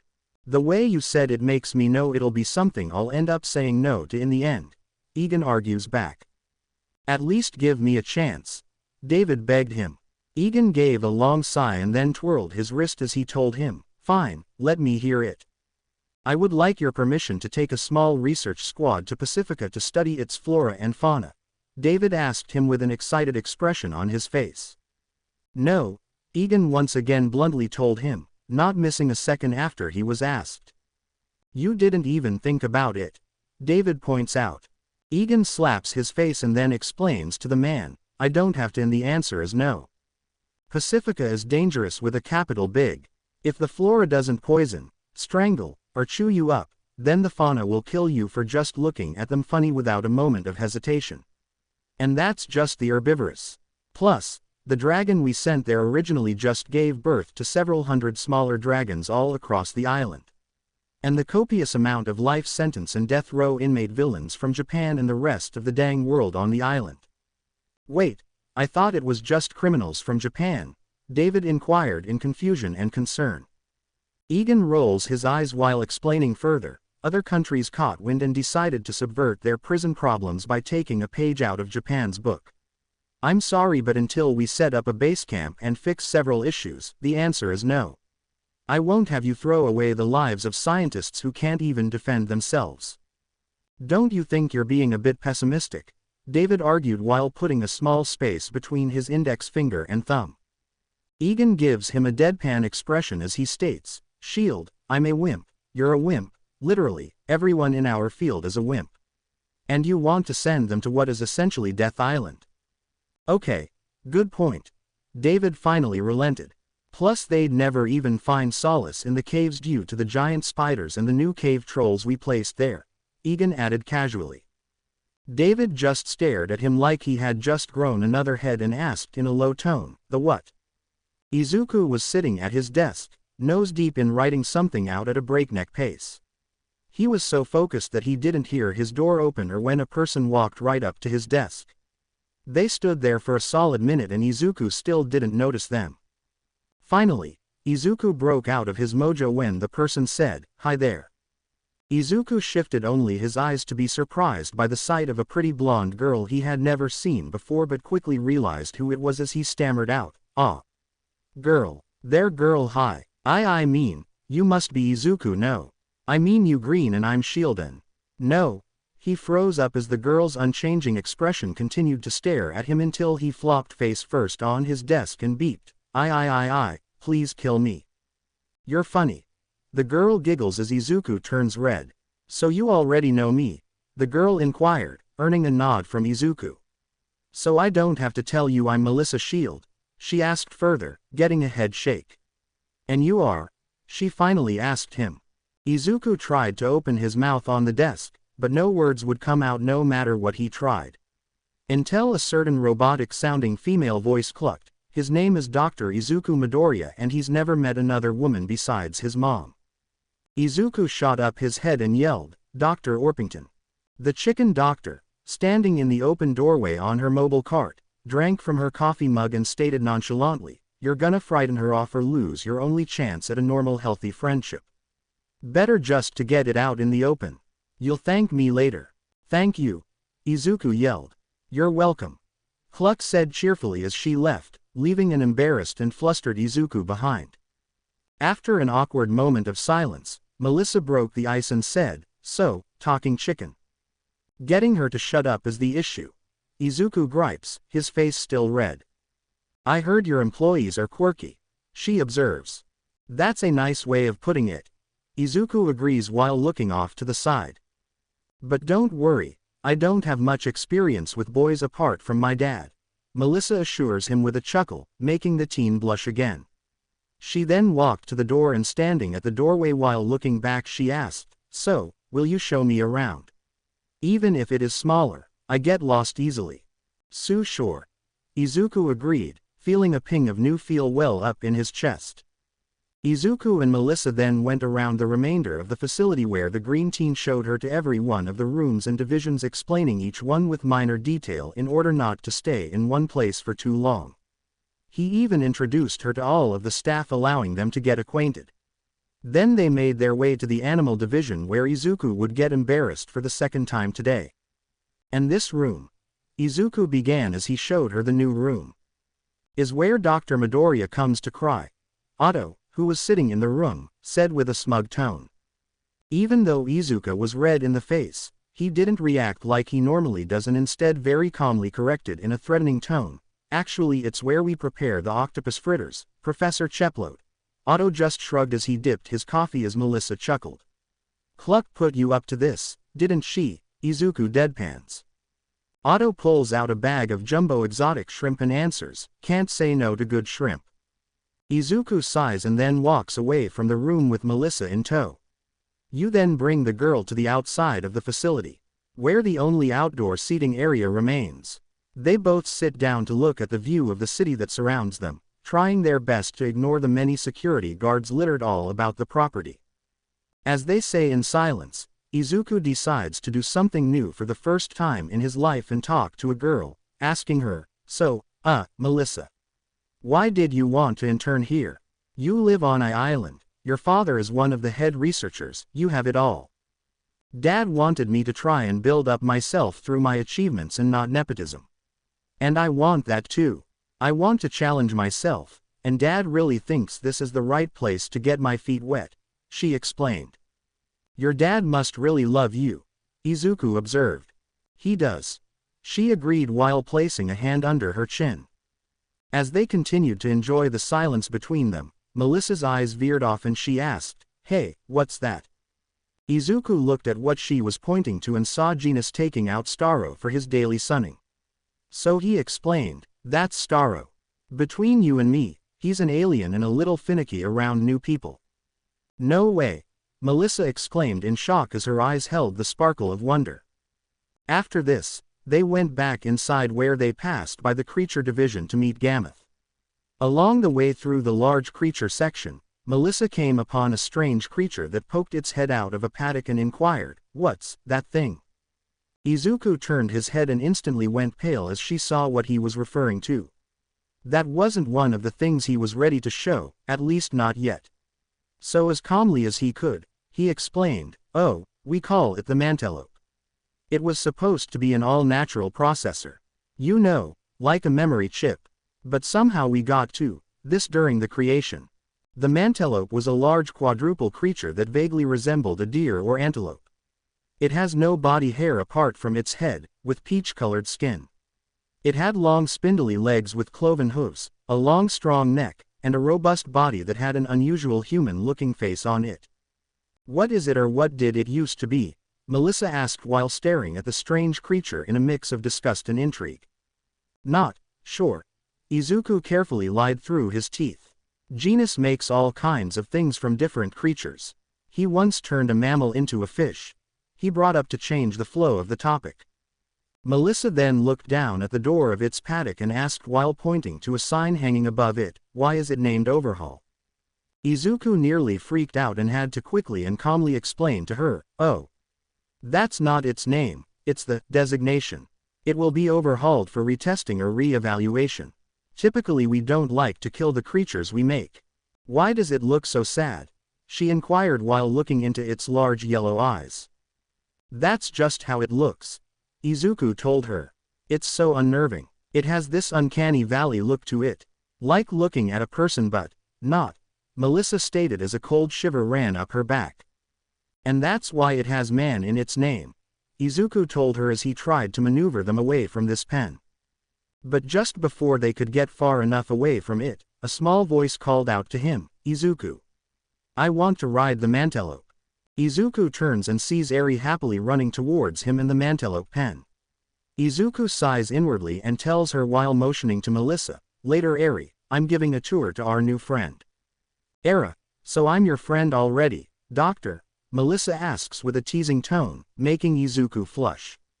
Eri looked up at the girl and instantly asked, Are you Izuku's girlfriend? Izuku's face went bright red and Melissa smiled with a soft chuckle as she knelt and patted her head while saying, I'm just his friend who's a girl. Eri blinked and stared at her mindlessly before turning around and running down the hallway as she yelled, Egan. Izuku has a girlfriend. Eri. Izuku yelled at her in a scolding tone. Suddenly the PA system blared to life and Egan's voice called out, Everyone owes me money. Egan. Izuku yells at the speaker while crumpling to his knees and hiding his face. Later on, at the end of the workday, Izuku walked Melissa out of the building and security guards. Just before she left for the day, she turned back to Izuku and told him, "I have to say, Doctor, I had a fun day today. I can't wait to work with you all and see what tomorrow brings." Izuku smiles as he nods his head and says back, "Me too.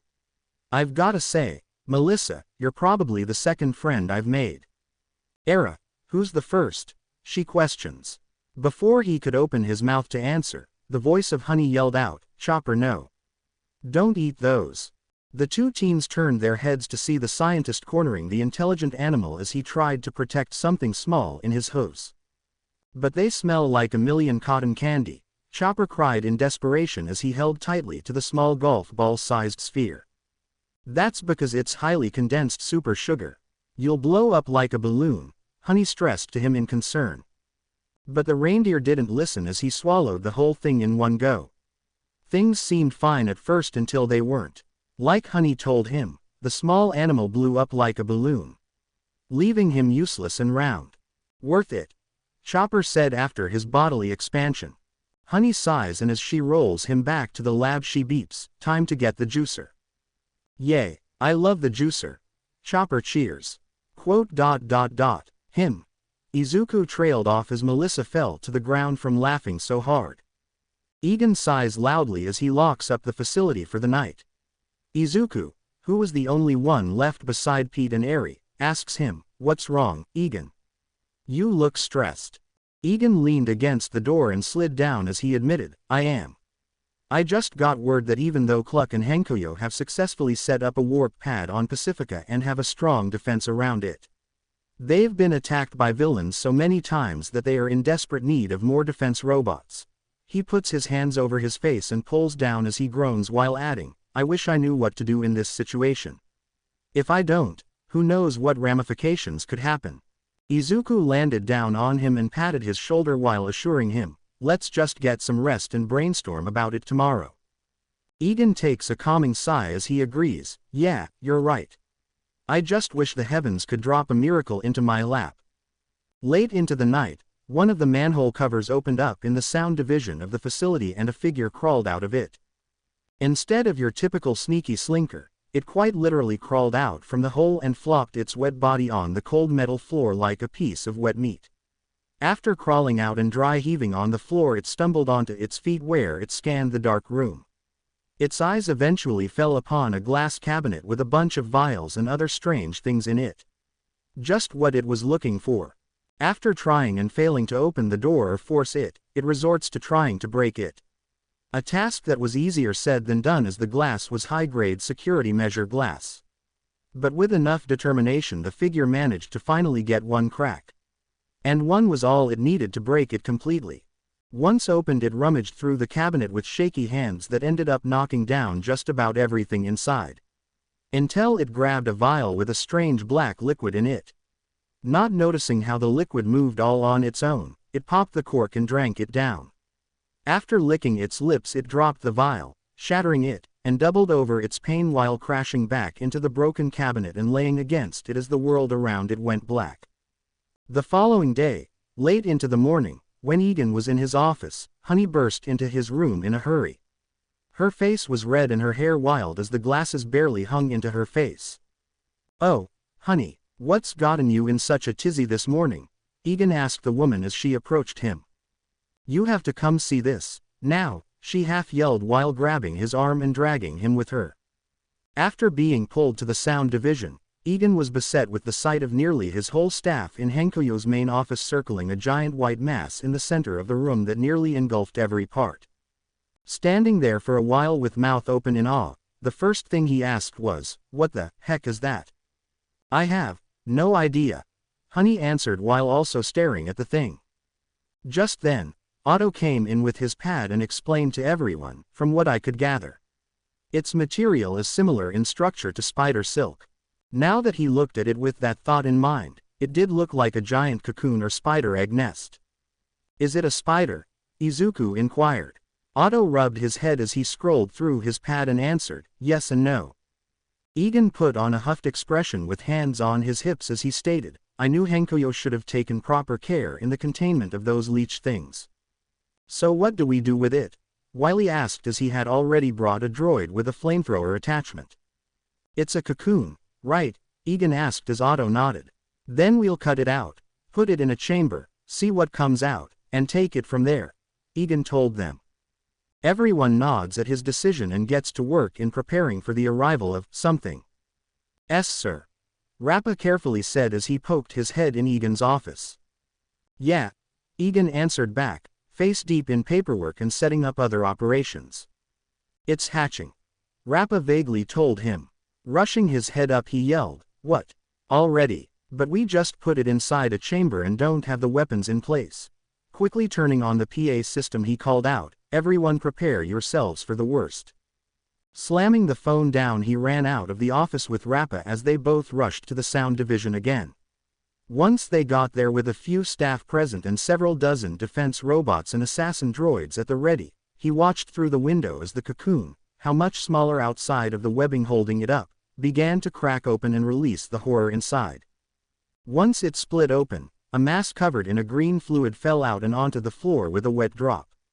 The mass uncurled itself and stood up upon wobbly legs.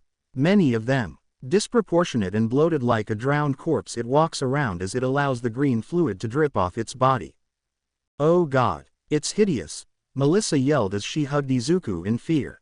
Once the fluid drops off and the body unravels and turns enough to see it all over, it is revealed to be something very strange but still equally horrible. The creature had two parts, one smaller upper part and a much larger under part. It was like looking at a very strange centaur. The upper part appeared humanoid, the lower part looked like a smaller scale version of Ungoliant. It was a huge spider, the size of 2 horses, black with 12 legs and covered in hair so thick they looked like spikes.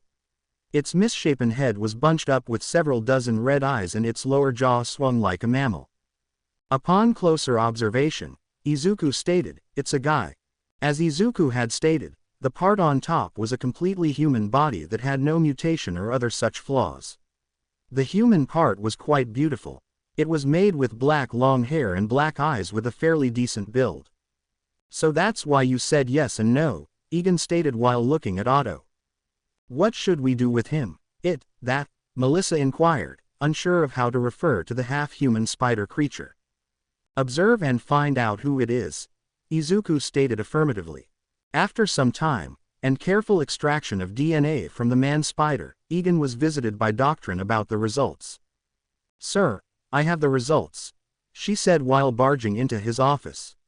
Not even waiting for a response, she told him, apparently his name is Peter Parker. He's from Western Europe and has been arrested for several accounts of petty theft, drug abuse, minor misdemeanors, alcoholism, and yada yada yada. Basically, he's a broke loser who uses drugs to feel alive. That's sad. Izuku, who was also in his office at the time, added.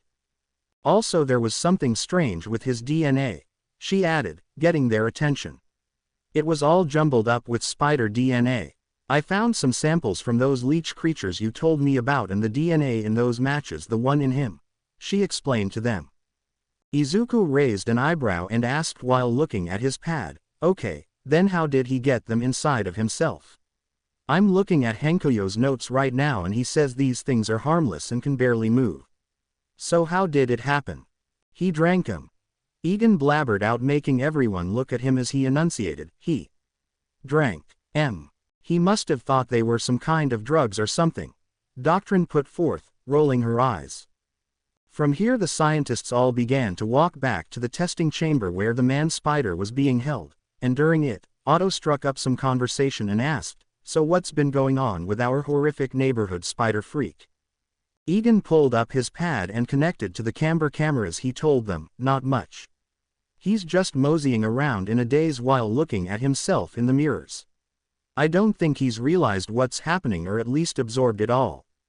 "Have you tried contact?" Doctrine asked. Egan flashed her a look and exclaimed, "What are you, crazy? I'm not getting anywhere near that thing.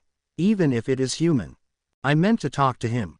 She growled back at the man, making him awkwardly sweat drop. "No," E.g. and said back in a small embarrassed voice. Once they got back to the viewing chamber, Izuku turned on the inner speakers and stated, "Let's see if he can still speak." Izuku turned on the inner speakers, set them in several parts of the testing chamber, and said, "Hello, Peter. Can you hear me?" The man spider whipped his head to the one-way mirror that the scientists were hidden behind and made them jump. Izuku gulped down the primal fear rising in his soul and asked, Can you speak?" The man spider walked over to the glass and looking at himself he said in a hoarse tone as if trying to learn to speak, Yes. "Oh good, so he's not completely brain dead." Doctrine sighs, making Izuku side-eye her. "How do you feel?" Izuku asked into the mic. The man spider looked down at his body, then his hands, and tightened them as he ranted, "How I feel. How I feel. How I feel. I feel amazing. I've never felt this good in my whole life. I feel strong and fast and clear in my head. I've never felt so empowered. I feel like life gave back what was ripped away from my grasp before it was even there. I feel like my truest self." The scientist was put off by his reaction until Otto mentioned, "Did I forget to mention he was quirkless?" "Oh, that makes some sense," Egan stated while snapping his fingers. Izuku nodded in understanding and then the spider inquired while pressing himself against the glass, "Tell me. How did this become of me? Who did this to me? Only a god could do such a feat. Was it a god?" "Technically it was you," Doctrine said while striking up a match and lighting a cigarette. "Well, in a way your current state of being is due to a force far beyond you. And if you think it's a god, then that depends heavily on your definition," Izuku informed him. "What's their name? Tell me," the man spider demanded as he pounded on the reinforced glass hard enough to make it shake. "Ungoliant, and it's a she," Izuku quickly answered, getting scared by the outburst. "Ungoliant. What a beautiful name," the man spider cooed as he lovingly looked out into nothing before going to the center of the room, falling on his knees, and began to pray aloud to no one. "O Lady Ungoliant, goddess above, from this day forward I shall dedicate my whole life to you and the services of you alone. I am your humble servant. Do with me as you wish is but a small part of my never-ending thanks for giving me this second life and this new body. I shall treasure it for ages to come," he pronounced boldly and happily. All the scientists were silent as they watched this scene unfold in uncomfortable awkward silence, until Izuku tried to end his reverence, and said, Peter." The man spider jumped up, uncomfortably turned his body, and ran up to the window mirror where he yelled, "Don't call me that. Peter Parker was a weak fool who died last night. I'm someone else entirely, but I need a fitting name. Give me a name," he demanded as his spider half hisses in displeasure. "I'll get the flamethrower and raid," Otto said casually as Doctrine nodded and followed after him. "Wait, Otto, I think I have an idea," Izuku exclaimed as he went to the mic and offered the half-crazed, mouth-foamed spider creature, "How about Quelaag?" The man spider paused for a moment, then thought it through his silence as he looked at the ground. After a minute he smiled cruelly and exclaimed, "Quelaag, yes. I am Quelaag. Okay, so what's this plan?" Doctrine prompts him as she reaches for the emergency robot deployer. "I think we just found the solution to our villain infestation," he tells them with a knowing glance, making everyone firm a question mark above their heads. Going back to the mic he asks the spider, "Quelaag, how would you like to meet your goddess?" Pacifica. Late on a stormy night on the island of many dangers and many wonders, also known as Pacifica, a small group of villains took refuge inside a small cave to wait out the storm. As they all huddled close to the fire as it threatened to get blown out by the whipping winds and rain, they all beeped about their complaints. "Where the hell is Daki? It's been hours and I'm starving," one villain yelled. "Oh, shut up. We're all starving, just give her some time. Besides, you know how hard it is to get anything to eat on the island that isn't trying to eat you first," another villain yelled at the first. "Why can't we go deeper into the caves for shelter? I'm freezing and I'm right by the fire," another villain asked as they chattered from the cold while looking deeper into their cavern. "You know what the last guy told us about the caves, right? They're filled with giant spiders and trolls. Whatever those are," the second to last villain stated. "I hope she's okay," The last villain whimpered like a dog. You worry too much, she'll be fine. It was her turn to get food. The first villain waved off the last before turning their head to the cave entrance and announcing, and here she is now. Just then a medium silhouette walked towards the cave on unsteady footsteps, nearly falling over several times. Once it came to the precipice between the cave and the rain outside, people began to notice something strange. Daki, welcome back. Did you get food? One villain asked excitedly and impatiently only to get no response. Daki, another villain asked as the silhouette began to walk in like a puppet in strings. Then the person stopped just a few feet from them only to stand uncomfortable still. You're awfully quiet. You okay? Another villain tried to reach out to the person. Only for them to stumble into the light of the fire to reveal a horrified expression stuck to the bloody face of a dismembered body that had seemed to be held together by black tendrils. The body arched forward, showing its back, where a large spider had its legs sutured into the corpse's back and limbs while its own body was hooked directly to the back, controlling the dead person like a puppet made of meat. It screeched at the villains as the leader yelled, "Kill it!" The spider attempted to use the body to block the flurry of attacks but was unsuccessful as it and the corpse were destroyed. In the short one-sided fight, the campfire they had used for warmth and light had gone out, leaving them in the dark. But they never did it for the best, since the death of this spider would mean more would come to the spot thanks to the death hormones it secretes. Just as they began to catch their breath, mourn the dead, and figure out a new place to hide, a new figure stood in the dark cave opening. Well, the whole of the little mice has been found and flushed out. Through to me, you all look more like a bunch of rats. A sinister voice cooed to them, white teeth gleaming in the darkness as they smiled. Who the hell are you? One of the villains demanded. The voice chuckled at the question as if it were cute, then told them, who am I? My name won't matter very soon. But if you must know, I'll tell you. But first, a little light. Suddenly a light shone from the mouth of something under the person's torso and revealed that his nude upper half was attached to a giant mutant spider that had flames burning inside of its mouth. Then a flame began to ignite and burn off the spider's thorax and lit the room up, showing off his hideous half-and-half form. He then reached into the spider's mouth where he began to pull out what looked like a pole. He kept slowly pulling it out until it seemed to get stuck. Then with one swift yank, he pulled out an enormous scythe that appeared to be made of lava. As it emerged, it caused droplets of lava to fly all over. There he patted his spider lower half and rested the weapon over his shoulder while glaring down at the villains with malicious intent. The last thing they heard from him was, "I am Quelaag." "So Miss, Anna Marie, what brings you here, and more importantly, how?" Izuku asked a young woman who sat across from him in his office. The woman had mysteriously appeared out of nowhere at their front door. No one, not even the guards, saw her come from anywhere. From there it was all a matter of bringing her to Izuku's office. She was taller than him and wore a one-piece green and yellow full-body suit with only her face and hair uncovered. Pouty lips, green eyes, large curly brown hair with a single white streak, a nervous disposition as she tried to keep her hands as far away as possible, and spoke with a southern accent. "I flew," she told him. Izuku looked at her strangely and prompted her, "Flew what?" "Just flew, ya know, flying," she replied with a shrug.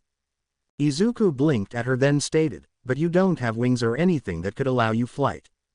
"I just can," she answered nonchalantly.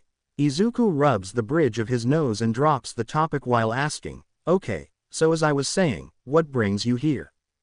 Anna rubs her hands together as she explains, "Well, I heard that y'all can remove quirks and I was hoping you could remove mine." Izuku's eyes go wide at this and as carefully as he can, lies to her, "What gave you that idea? You know that's impossible. It's like when the Nazi tried to change eye color and a bunch of other inhuman things." Anna slammed her hands on the desk and yelled, "Oh, stop it. I have sources. I know one night y'all removed a powerful quirk from some Russian guy." Izuku pushes a button under his desk and several different kinds of weapons spring out a point right at her. Anna freezes up and doesn't dare move an inch. Even with her powers, she heard enough about this place to realize that it wouldn't do very much to help. Izuku was panicking and breathing hard but calmed down with a gulp of air as he asked in a serious tone, "Miss Anna, I'm going to ask you this once. How did you know?" Anna gulps and carefully admits to him, I used to work for a villain organization. We got an informant who heard about y'all. I wiped his memory before he could spill to my leader and came here." Izuku then takes out a device that appears as a temperature reader, places it on her head, and when it glows green, Izuku relaxes and says to himself, "She's telling the truth." With that he turns off the security measures and sits in his chair while taking out his phone and telling the woman, "Okay, I believe you. Let me call the CEO." Izuku then sends a quick text and waits in awkward silence in his office with the woman trying not to make eye contact and vice versa. However, very quickly, Egan bursts into the room and yells while holding a mind-wiping device, "Who heard about the fragments?" Izuku jumps up and holds the man back as he exclaims, "Egan, calm down. Only she knows and she means no harm." Egan looks at the woman, who awkwardly smiles and waves, then back to him where he asks in a low tone, "You sure? She's got big hair. You know what big hair means." Izuku raises an eyebrow as Egan whispers, "Big secrets." "Oh, gods." Izuku pushes him away while rolling his eyes. Egan tries to stay in front of the boy trying to keep away, as he states, "I'm serious. Kano Sakji in middle school had hair just like hers and had the biggest secrets you could think of. For a child." "Egan!" Izuku exclaimed, motioning with his eyes to the woman still present. Right, okay," he says in a more professional tone while walking behind Izuku's desk and asking her, "So what do you want?" "I want y'all to take away my quirk. Use whatever doohickeys you have and free me," she tells him, practically begging him. The two of them look at one another before looking back at her and Izuku informs her, "Miss Anna, we really can't do that." "Why not?" she exclaimed, gripping the desk edge and bending it. "Because the first time we tested it was just that, the first time. We had never done something like that before and it ended up killing the man. Right now I have a small part of our resources going into the development of that machine and right now we're in the testing stages. Taking a quirk is not as easy as removing a wart. This is something far greater and with more consequences. If we're not careful we could end up ending more lives than helping them." Egan explains to her, making the woman's expression and body fall. Izuku walks over to her side, places a hand on her shoulder which quivers, and tells her as gently as he can, "I get your quirk might be giving you great trouble, but we can't just strap you to it just cause you to say so. You don't want to die, do you?" Anna wipes a tear from her face and says with a shaky tone, "I just want a life where I don't hurt anyone." "If you don't mind, what is your quirk?" Izuku inquired. Anna sniffles back and explains, "It doesn't have an official name, but I've been calling it Rouge. If I touch someone's bare skin to mine I can absorb their memories, physiology, personality, and even quirks. 1 second of contract equals 1 minute of use. And if I touch someone for too long, they..." "You don't have to finish that," Egan told her. She took a shaky breath and continued, "I beeped a boy once, and only once. 'Cause of that, he fell into a coma for 3 days. That's gotta be rough." Izuku tried to comfort her. "Look, Anna, we may not be able to take away your quirk now, but if you give us time and your help, maybe we can at least alter it," he offered. "Alter?" she asked back. "Get rid of that nasty side effect so you don't have to cover every inch of your body," Egan explained. She gives a sad smile and says, "That would be nice. But you said you were part of a villain organization, right?" Izuku puts forth. "Wait, what?" Egan yells, making Izuku make a slashing motion with his finger. "I was," she admitted. "Then what are you going to do now?" Izuku asks in worry. Anna thinks about it for a moment before saying, "I thought about becoming a hero, but I have no idea where to even begin." "Then how about becoming one of our bodyguards?" Izuku offered her. "Wait, really?" she and Egan say in surprise, making both look at one another. Izuku nods and tells her, "We could use your skills as a trained fighter and your quirk can make apprehending people or out-of-control experiments much easier." Anna smiles at the offer then contemplates something before faltering for a moment and adding, did I forget to mention I have super strength, durability, healing, and flight? Izuku and Egan looked back and forth between one another before they both just shook their heads, and Izuku huffed, I'm not even gonna ask how. Well, start with figuring out the ins and outs of your quirk before putting anything into practice regarding its altercation. Hope you got a place to sleep, Egan told her. Afraid not, she admits while looking at the ground. Then why not come stay with me till you get your place, Egan offers her. Looking up at him with a confused and grateful expression, really? Yeah, so long as you don't mind me, my cat, my dodo bird, my foster kid, and the ex-gangster I have living on and off with me, Egan listed nonchalantly. Anna placed her hands together before jumping from her seat and grabbing both men in a hug where she exclaimed in zeal, oh thank y'all. Thank y'all so much. The squeeze was well-meaning, but the strength behind it wasn't. Both men almost started to turn blue from lack of oxygen, but Anna realized this quickly and let them go to breathe. Then the office door slid open and walked Doctrine. Professor, Doctor, are you too busy? The old woman inquired of the two men, ignoring the new face in the room. No, Doctrine, we're just wrapping up here, Egan told her. At that moment, Pete, who was sleeping under Izuku's desk, got up from his nap, took one look at Doctrine, and began to wildly honk and squeak at the woman, attempting to attack her if not for Izuku holding the bird back. She nods, ignoring the bird, and takes out a clipboard while beginning to say, superb, I was hoping that. But before she could finish that thought, the door slammed open again and Otto stood in the doorway while yelling, stop right there. Professor Cephalopod, Izuku and Egan said in unison. A talkin' octopus? Anna questioned. What's wrong? Izuku inquired. Stepping into the room with the door closing behind him, he announced, we have an imposter amongst us. Cue Among Us theme music through the speakers. Who the hell is playing that? Egan comments. Anyway, how can you be so sure, and who is it? Izuku questions the invertebrate. It's someone in this very room, Otto tells them while putting the lockdown code on the keypad and slamming a tentacle on the floor. By that logic, it could be you, me, Pete, or this office plant, Egan proclaimed while looking at the potted plant on Izuku's desk, narrowing his eyes while hissing at it, I always knew I could never trust you, Petalbert. You called my office plant Petalbert? Izuku questions him with a concerned expression, still holding on to the angry Pete in his arms. Stay focused, Otto yelled as he came up to the desk and slammed down onto it. And I think I have an idea of who it is. He followed up calmly while walking around the room before walking behind a cabinet and appearing to disappear after he didn't come out on the other side. All the people looked around the room nervously for the vanishing cephalopod, until he suddenly reappeared from his camouflage, on the back of the shocked Doctrine with his tentacles draped around her limbs.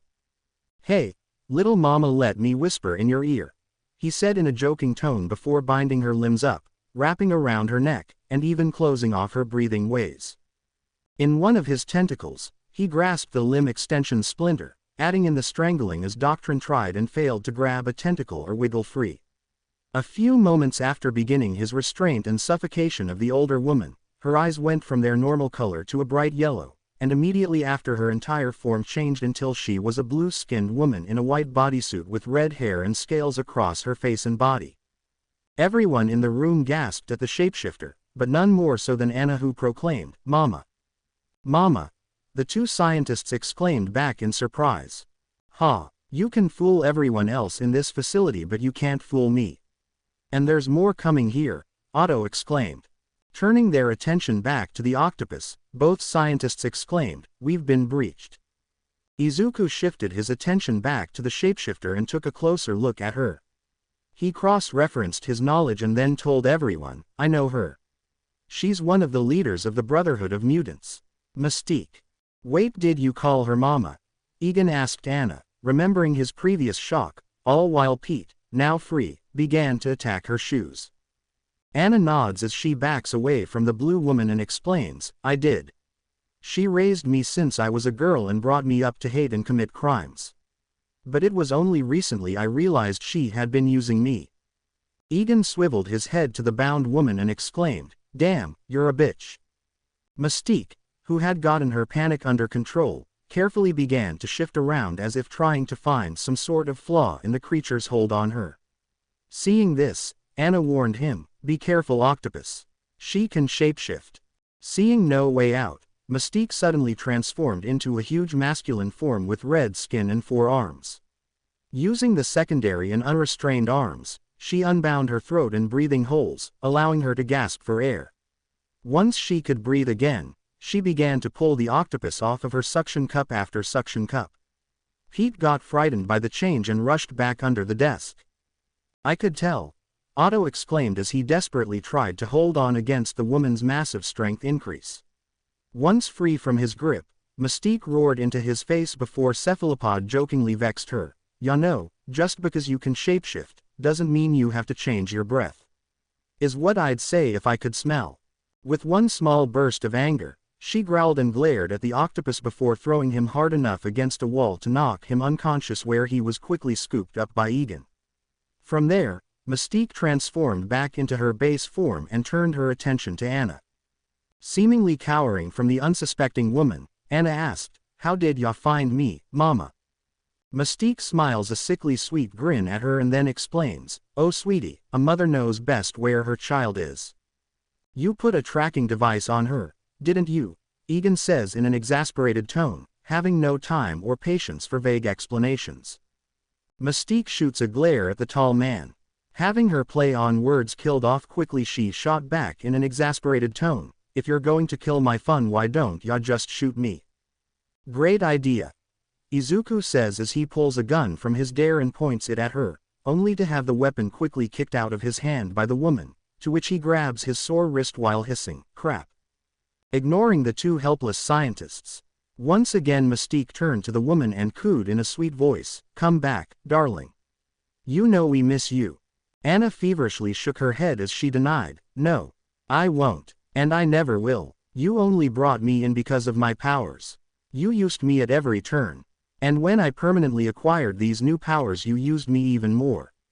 You festered my hate until I thought it was right to hurt others who disagreed. No mother would do that. You're just a monster." Mystique's sweet and motherly demeanor quickly vanished and was replaced by a haunting foreboding sense of dread as she glared daggers at the young woman and yelled, "You ungrateful little brat." She looked ready to backhand Anna until Izuku, who had sneakily put his sore hand back into the same drawer he had gotten the gun, took out the spider web splinter and shot out a stream of it at the blue woman and anchored her right to the wall. Pete ran out again and jumped up onto the woman and began to peck wildly at her face.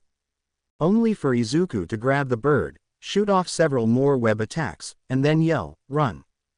They all ran towards the door where Egan punched in the emergency override and ran out of the now open door.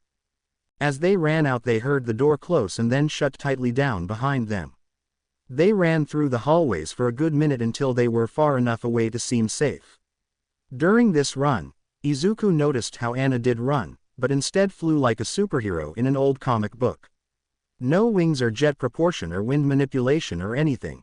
Just jump into the air and soar, so Izuku made a mental note to find out about it later.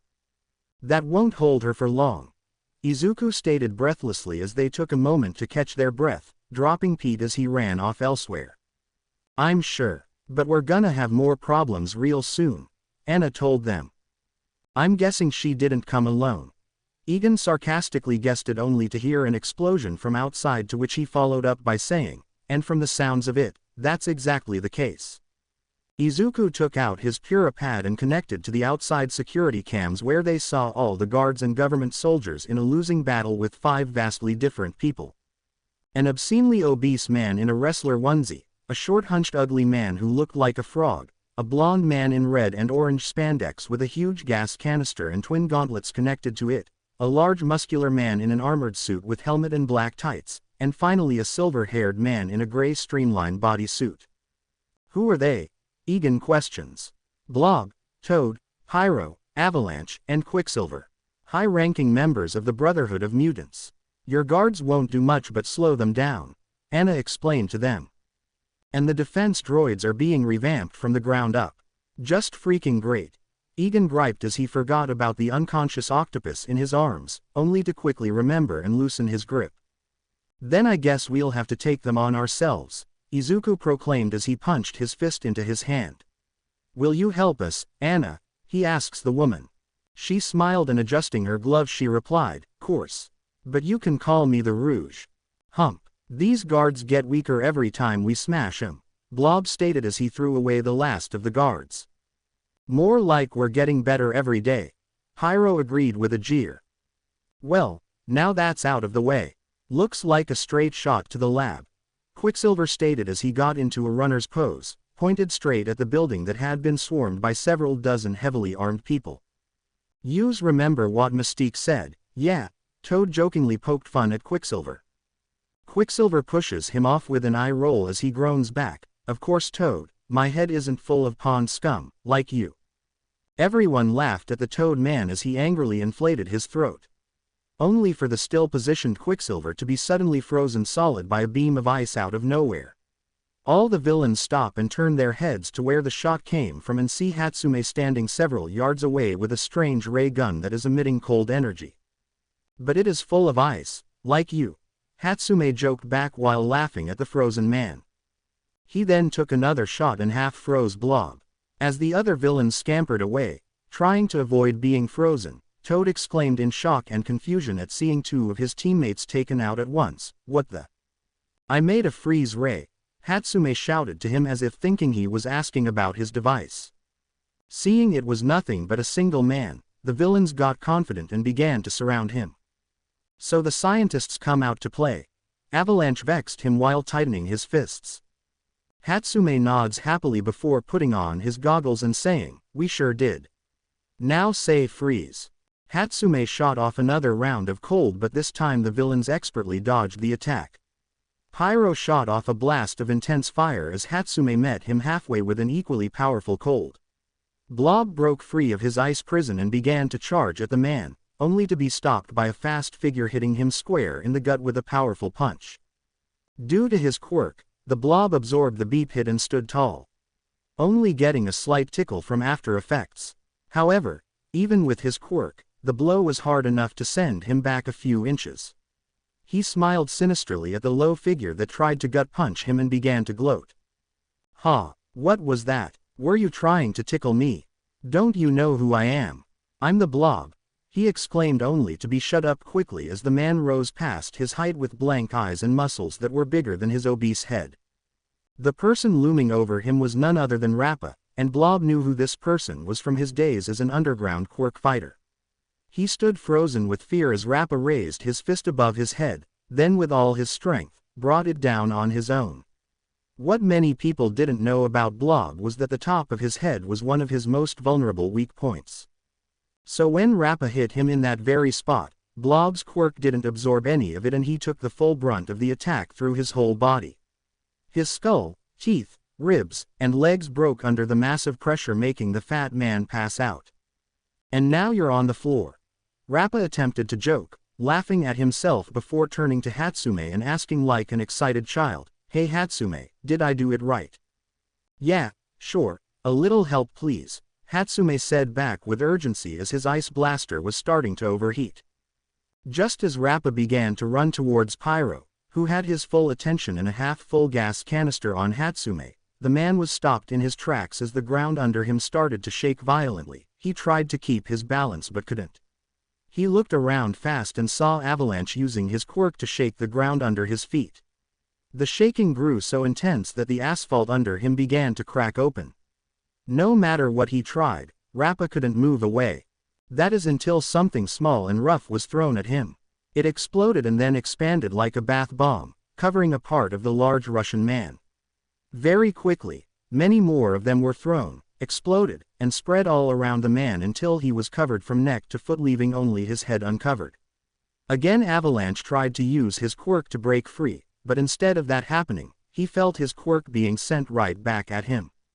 Avalanche was shaken so violently by his quirk in the violet cocoon that he passed out in mere seconds. Honey jumped out from her hiding spot and snapping her fingers in delight, exclaimed, ha! Super expanding shock redirect gel. My newest creation. Then a long-colored, flesh-wet thing wrapped around the woman's neck and lifted her into the air. Toad, who was also biding his time, jumped out and proclaimed, My tongue, my second greatest body part. Right after my second head. With his body back in control and Honey in the most immediate danger, he ran after and tried to smash the frog man. Only for Toad to dodge every attack with ease, even as Rappa the broken pieces of asphalt at him. Toad teased and mocked the huge man with every miss he made while also continuing to strangle the woman with his tongue. Rappa growled and yelled in frustration, "Hey! Stop bouncing around, you jumping bean!" As Toad continues to jeer the man, something fast rushes by and slices Toad's tongue in half, making him scream in pain as Honey is finally freed from his grasp, allowing her to breathe again. As Toad gingerly held his bleeding tongue, he looked around to see what attacked him, only to see Anima with a new creature standing beside him. It looked like a dragon, but medium-sized and without wings. It has 4 legs, with the ones in front being larger and longer, and a body plan like a modern-day reptile. 2 horns curved back to its back with a ridge of spiral spines that appeared to be able to raise up and down. Huge claws and serrated teeth, with foldable gill fins along its neck that, when open, create electricity. Its piercing yellow eyes stared viciously and murderously at Toad. "Behold my newest creature, the lightning beast," Anima exclaimed as the beast roared. Seeing his luck run out, Toad tried to run away, only for the lightning beast to open its maw and shoot out a beam of lightning right at the man. Toad didn't even have a chance to hop out of the way as the lightning beam hit him dead on and tried him alive until he was splayed out on the ground and crispy. "Shocking," Rappa tried to joke. "Very funny, Rappa," Anima said sarcastically. "Guys, a bit of help would be nice," Hatsume called out as he had to duck and roll when his ice blaster overheated. Even though his weapon was out of commission, Pyro wasn't out of fuel and prepared an even bigger blast of fire to torch the man to ash. But he never got the chance as something was shot at his body and restrained him.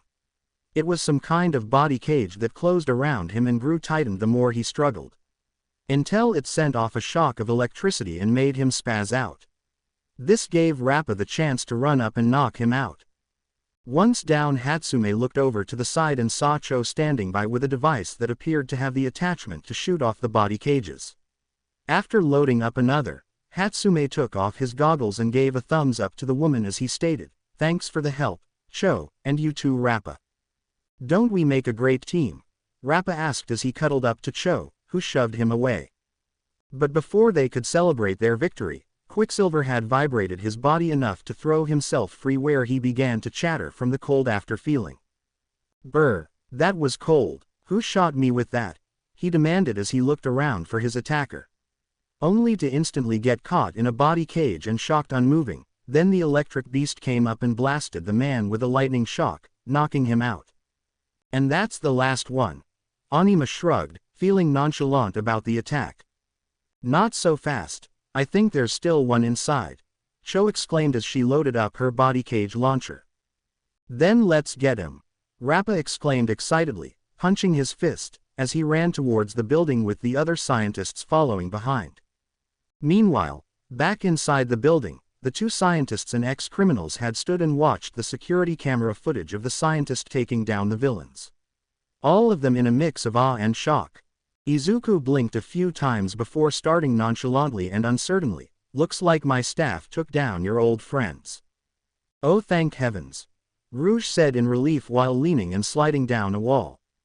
"Now that only leaves Mystique, a shapeshifter in a sparsely populated area," Egan stated as he looked around the empty building hallway they were in. Just before the 3 of them could begin any plan of action, a little set of footsteps ran down the hallway and yelled, "Professor." Turning around, they all saw Eri running towards them with flushed cheeks, wild hair, and teary eyes. Once she got to them, Egan kneeled and asked, "Eri, are you okay?" Eri sniffles back and asks while looking around, "I'm scared." "What's going on?" Egan freed up a hand and petted her while assuring, "Don't worry, we're taking care of it right now. Everything will be okay in a bit. Let's get you to the safe room for now." Eri rubbed her eyes and sniffed back her emotions while looking up to whom with a bright smile as she said back, "Okay, Professor Cristallo." Upon hearing this statement from Eri, Egan's face went placid, like he had heard the most awful news ever. Without warning or hesitation, He stood up quickly and kicked Eri square in the face, sending her flying down the hallway. Everyone else just stood there in shock at what the man just did, and Izuku was the first to chew him out as he pushed him back, yelling at him, "Egan! What the hell?" Before either of them could chew him out, he quickly stated, "That's not Eri." The two of them paused, looked behind them, and saw Eri get up from the floor with half her face blue with red hair. "Mystique!" They both exclaimed in shock. Mystique chuckled darkly as she gingerly touched her face, taking her normal form as she inquired, "So what gave it away?" "Eri has been calling me by my first name, and only that, for weeks. If you had referred to my given name after the first time, I wouldn't have suspected anything," Egan explained to her with pride. Standing back to her feet, now fully reverted to her natural state, she said to herself with a half-hearted huff, "Guess I should have chosen a different form." "What do you even want?" Izuku demanded. "I came here to kill two birds with one stone." Mystique smiles at the question, then tells him while pointing, "First I wanted to retrieve my child, and second I wanted to take your research and kill you too." "That's three." Egan corrected her.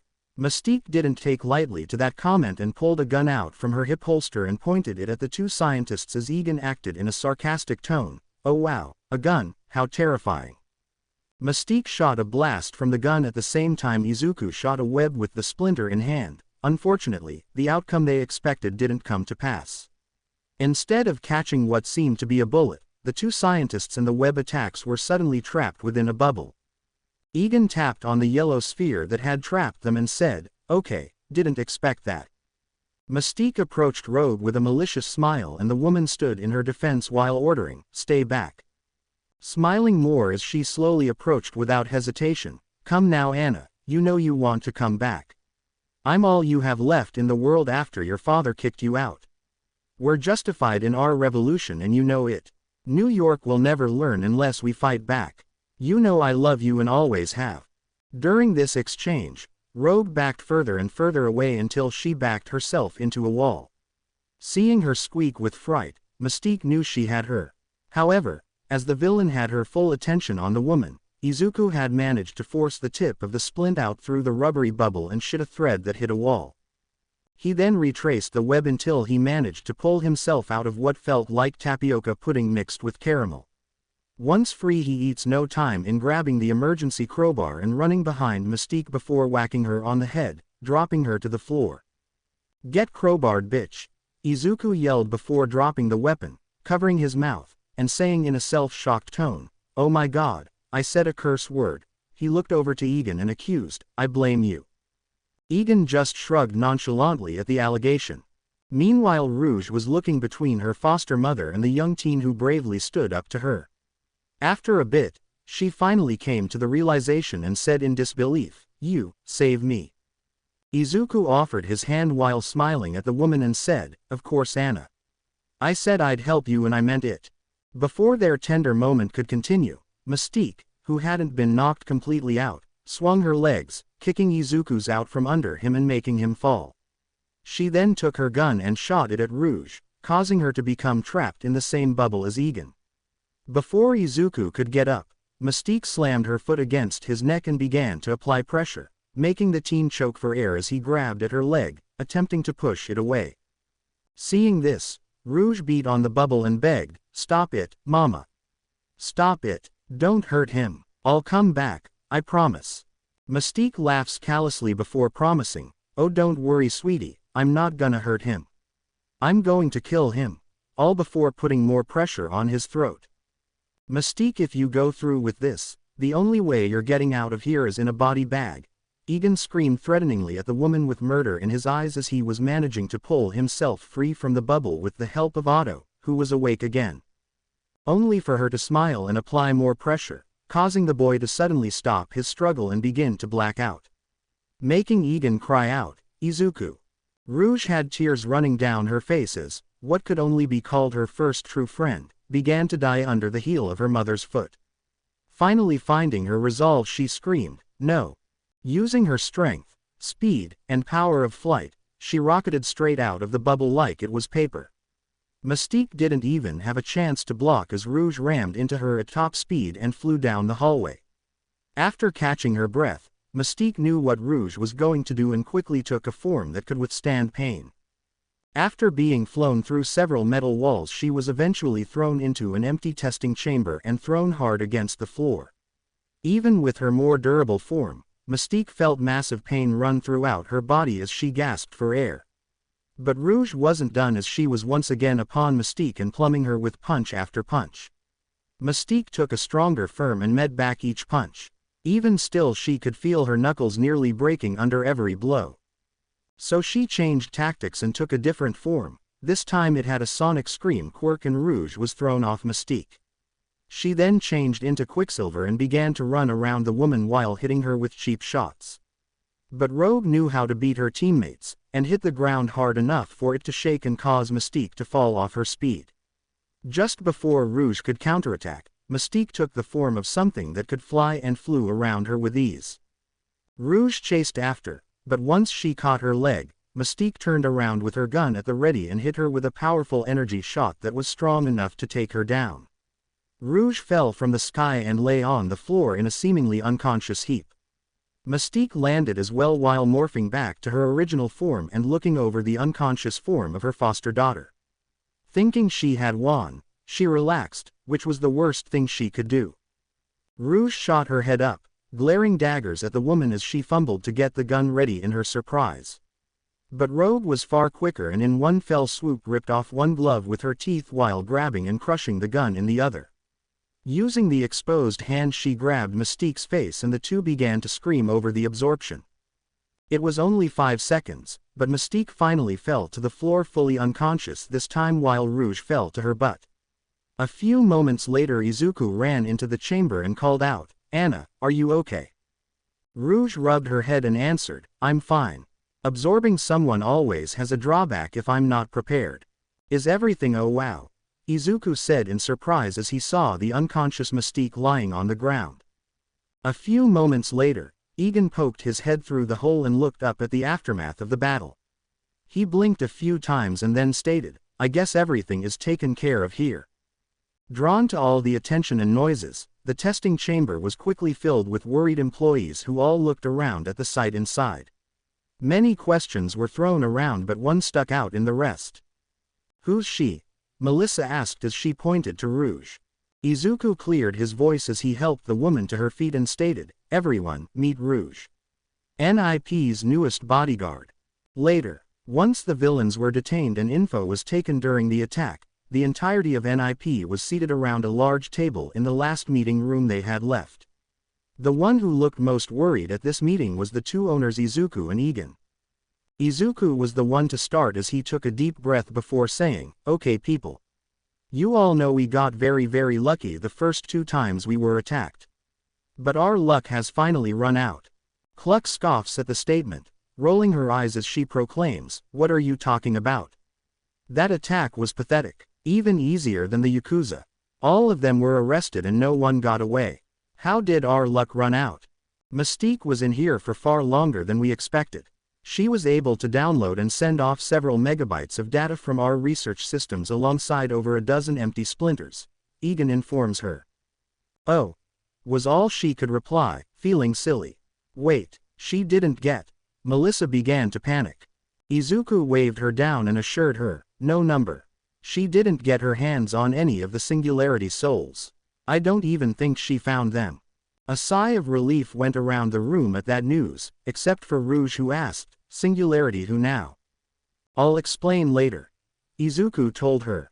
"As of right now, we have no way of gaining back our stolen possession. We're stretched thin as is, in the new facility is only about 90% complete." Egan continues to tell them, making everyone tense up at some of their possessions being unable to retrieve. "So what now?" Chopper inquired. Izuku takes a steady sigh before rubbing his eyes and telling them, "No doubt we are going to start seeing machines and experiments like ours circulating. Our best chance at this time is to aid in attempting to mitigate the damage or stop them." He looks around the room at the many men and women before telling them in a serious tone, "I hope you're ready, cause a storm is approaching. Before we get the sports festival underway, I'd like to make a small announcement." Present Mike announced over the loudspeakers during the beginning of the sports festival. This caused a stir of excitement in the crowds, making everyone start to sit on the edge of their seats with anticipation. This year's festival has been proudly sponsored and aided by the Neo Icon Phoenix Research Facility.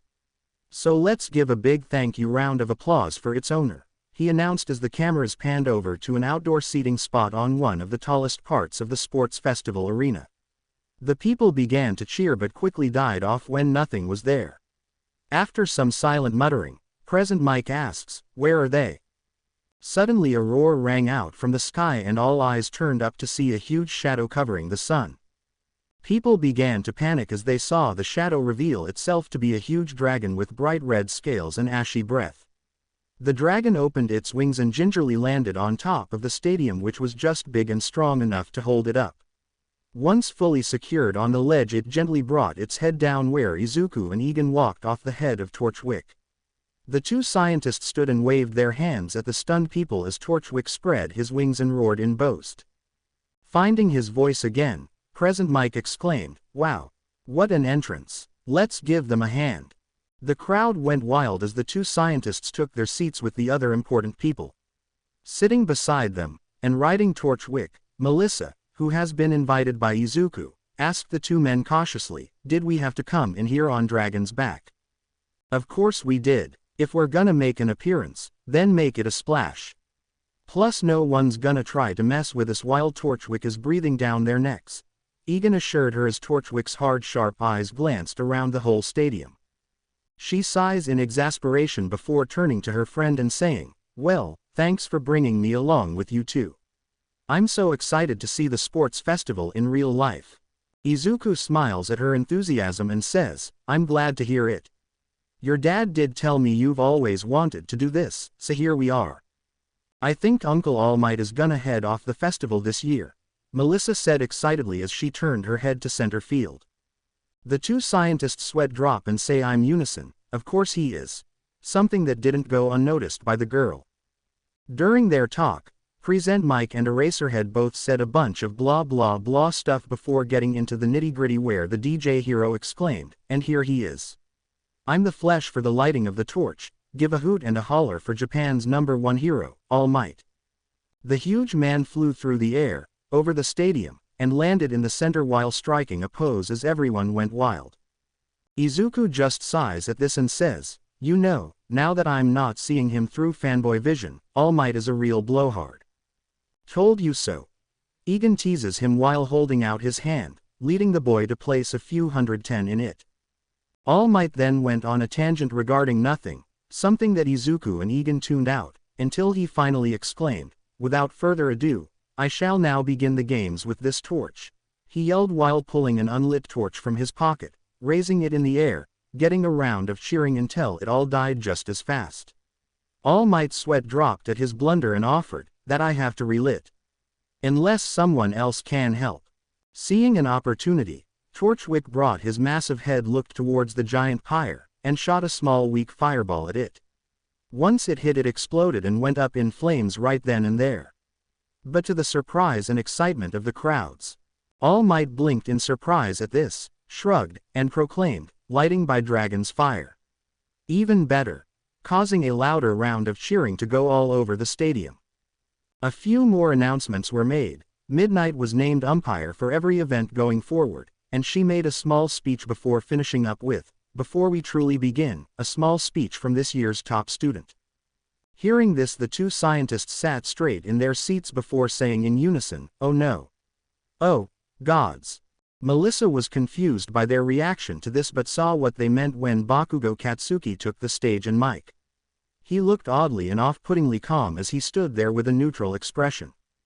"I promise," he began to say while licking his lips, looking around at everyone before his eyes darted to the VIP booths where he spotted Izuku and Egan trying to inconspicuously hide themselves.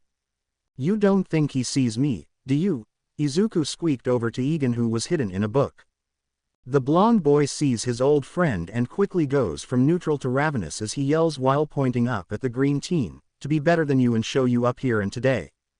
Everyone was struck silent for a long while at his statement of war and violence until the whole stadium broke out into a booing storm at the teen. But he didn't care one bit as he kept his eyes firmly locked onto the green scientist who refused to meet his gaze. Yep, he does, Egan stated as he peeked past the top of his book with a confused Melissa trying to connect the dots. Who is that guy? She finally inquires, being unable to draw any conclusions from what happened. Just some alley trash Ua brought in thinking it was gold. Izuku groaned as he looked away from the angry teen that was being pulled off the stage, still refusing to acknowledge his existence. After the mini fiasco made by Bakugo, the first 2 games of the festival have come and gone with Bakugo being the winner of both, but always nearly tied with Todoroki. Once the final game was called and all remaining participants were put into battle teams, Izuku decided to take a break, seeing as Bakugo was the first one to fight. So he went into the stadium and found a drink dispenser to cool off and rehydrate. He hadn't even gotten a mouthful of the cold beverage before a familiar voice called to him saying, "Hey Izuku." Izuku nearly choked as he turned around to stare at the girl behind him. Taking a breath he said, "Oh hey, Melissa. Thought you went to get something to eat." "That was a lie. I just wanted to talk to you in private," she admitted to him before teetering on a subject and finally asking in a begrudging manner, "You and Egan didn't seem all too thrilled every time Uncle was in the spotlight." "Why's that? I kinda assumed everyone who isn't a villain doesn't like him." Izuku glared at her with a half-lidded gaze as he asked, "Really?" Realizing her mistake, Melissa corrected herself in a flustered mess. "I said assumed. When I was young, I probably should have added that." Izuku put aside his critical expression before adopting one of hesitation as he sighed to her. "Well, it's kinda personal, and knowing how much you look up to him, I didn't want to tell you." "Oh my, did Uncle do something?" she asked him in a mix of intrigue and caution. "Well," Izuku began to see as he rubbed the back of his head. "Hey, you're Dr. Izuku Midoriya, right?" a new voice interrupted them. The two looked to the side and standing a few yards down the hallway was a boy in the hero department uniform sporting hair that was half red and white, 2 different colored eyes that were blue and brown, and a nasty-looking cold burn on the left side of his face. Thinking about what he just answered carefully, yes, and you are Shoto Todoroki. The boy introduced himself. "Wait, like, the son of Endeavor," Melissa chimed in. Shoto nods then replies in a cold tone, "Yes. But that's not important. I need to speak to you alone." Izuku looks off and is nervous about this. When Melissa picked up on his reaction she stepped in front and proclaimed, "Whatever you say, you can say it to the both of us." Shoto groaned and conceded to her demands while saying, "Fine. I have a question. You see I've had these thoughts in my head just banging around and I need closure. Back at the lab when the villains attacked, I noticed you." "Sorry, not into guys," Izuku shot back in a snappy tone, making Melissa chuckle. Shoto groaned at this and affirmed, "Not like that. Anyway, despite your circumstances, you faced the impending challenge ahead with no fear or hesitation. And even if you did have fear, you pushed through it.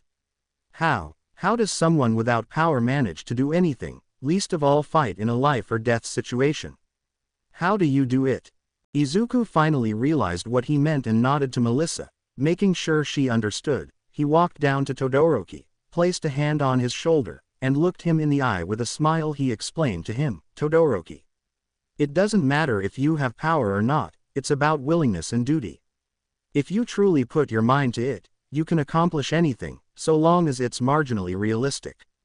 As Todoroki thinks on this, Melissa chimed in again and theorized, "I feel like there's more to this than what's on the surface." Izuku realizes what she means and comes to the same conclusion. Looking at the teen across from him he inquired, "Yeah, I mean, you have one of the most powerful quirks in the world right now. Why ask me about this?" Shoto takes an unsteady breath as he asks back, "Do you know what a quirk marriage is?" "Yeah," Izuku replied with a nod. Tightening his fists he admitted while looking away, "My parents were one of them. Time and time again my father tried to make a child whose only use was to surpass All Might. Time and time again he failed until I came along. I knew Endeavor was always trying to one-up All Might, but I never would have expected he'd go that far for it," Melissa said in surprise with her mouth over her hand. Shoto grits his teeth as he continues to tell them, I was trained ruthlessly, and my mother was abused by him until she snapped and gave me this scar. From there on I vowed to never use his power. I'd become a hero without using his flame. There was silence between the three of them for a long time until Melissa said out of nowhere, "That's stupid," causing both boys to stare at her. One in disbelief and the other in rage. Realizing her mistake, she quickly corrected herself. "What? I was talking about his train of thought, not the reasoning behind it." Izuku then too came to the same conclusion as she did and explained to Todoroki, like Melissa was trying to say, "You are thinking about this from the wrong angle. Sure, your fire comes from your father. But it's not his fire, it's yours. You're not hell fire, you're half hot half cold. It's your power, Todoroki, no one else's." Shoto stepped away to absorb all this for a long while until he finally took a deep and calming breath. Melissa pats him on the shoulder for his use of words and Izuku smiles back at her. "There's just one more thing," Shoto asked as he turned around and inquired in all seriousness, "Are you Professor Egan's secret love child?"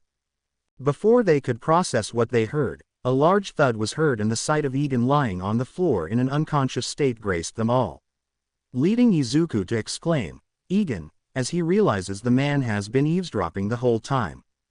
"Good thing I brought the defibrillator." Melissa sighs exasperated as she pulls the device from her bag. As the girl tended to the man, Shoto inquired, "Is this normal?" "More than you'd think," Izuku groaned in reply. After that, a silence fell upon them until Shoto piped up and told him, "My question still stands." "Of course, I'm not. That's crazy. He's my employer and mentor. Nothing else," Izuku exclaimed while waving his arms around. "But he's dating your mom," he said back casually. "Who told you?" Izuku demanded as he pulled him by his collar and pulled him to his face. "No one, it's all over the news," he told him as he pulled out his phone which had an article of Egan and Inko together. Izuku stares at the phone looking both red with frustration and pale with fear. Trying to calm himself he says, "Even if he is dating my mom, I'm still not his kid. He'd only be my stepdad. Holy Christmas tits," Egan yells as he's brought back to life once again. And he's back. Izuku huffs and he gets ready to tear the man a new one for several things. To be continued. I hope you enjoyed this story. Also remember to subscribe and like this video. See you in the next video.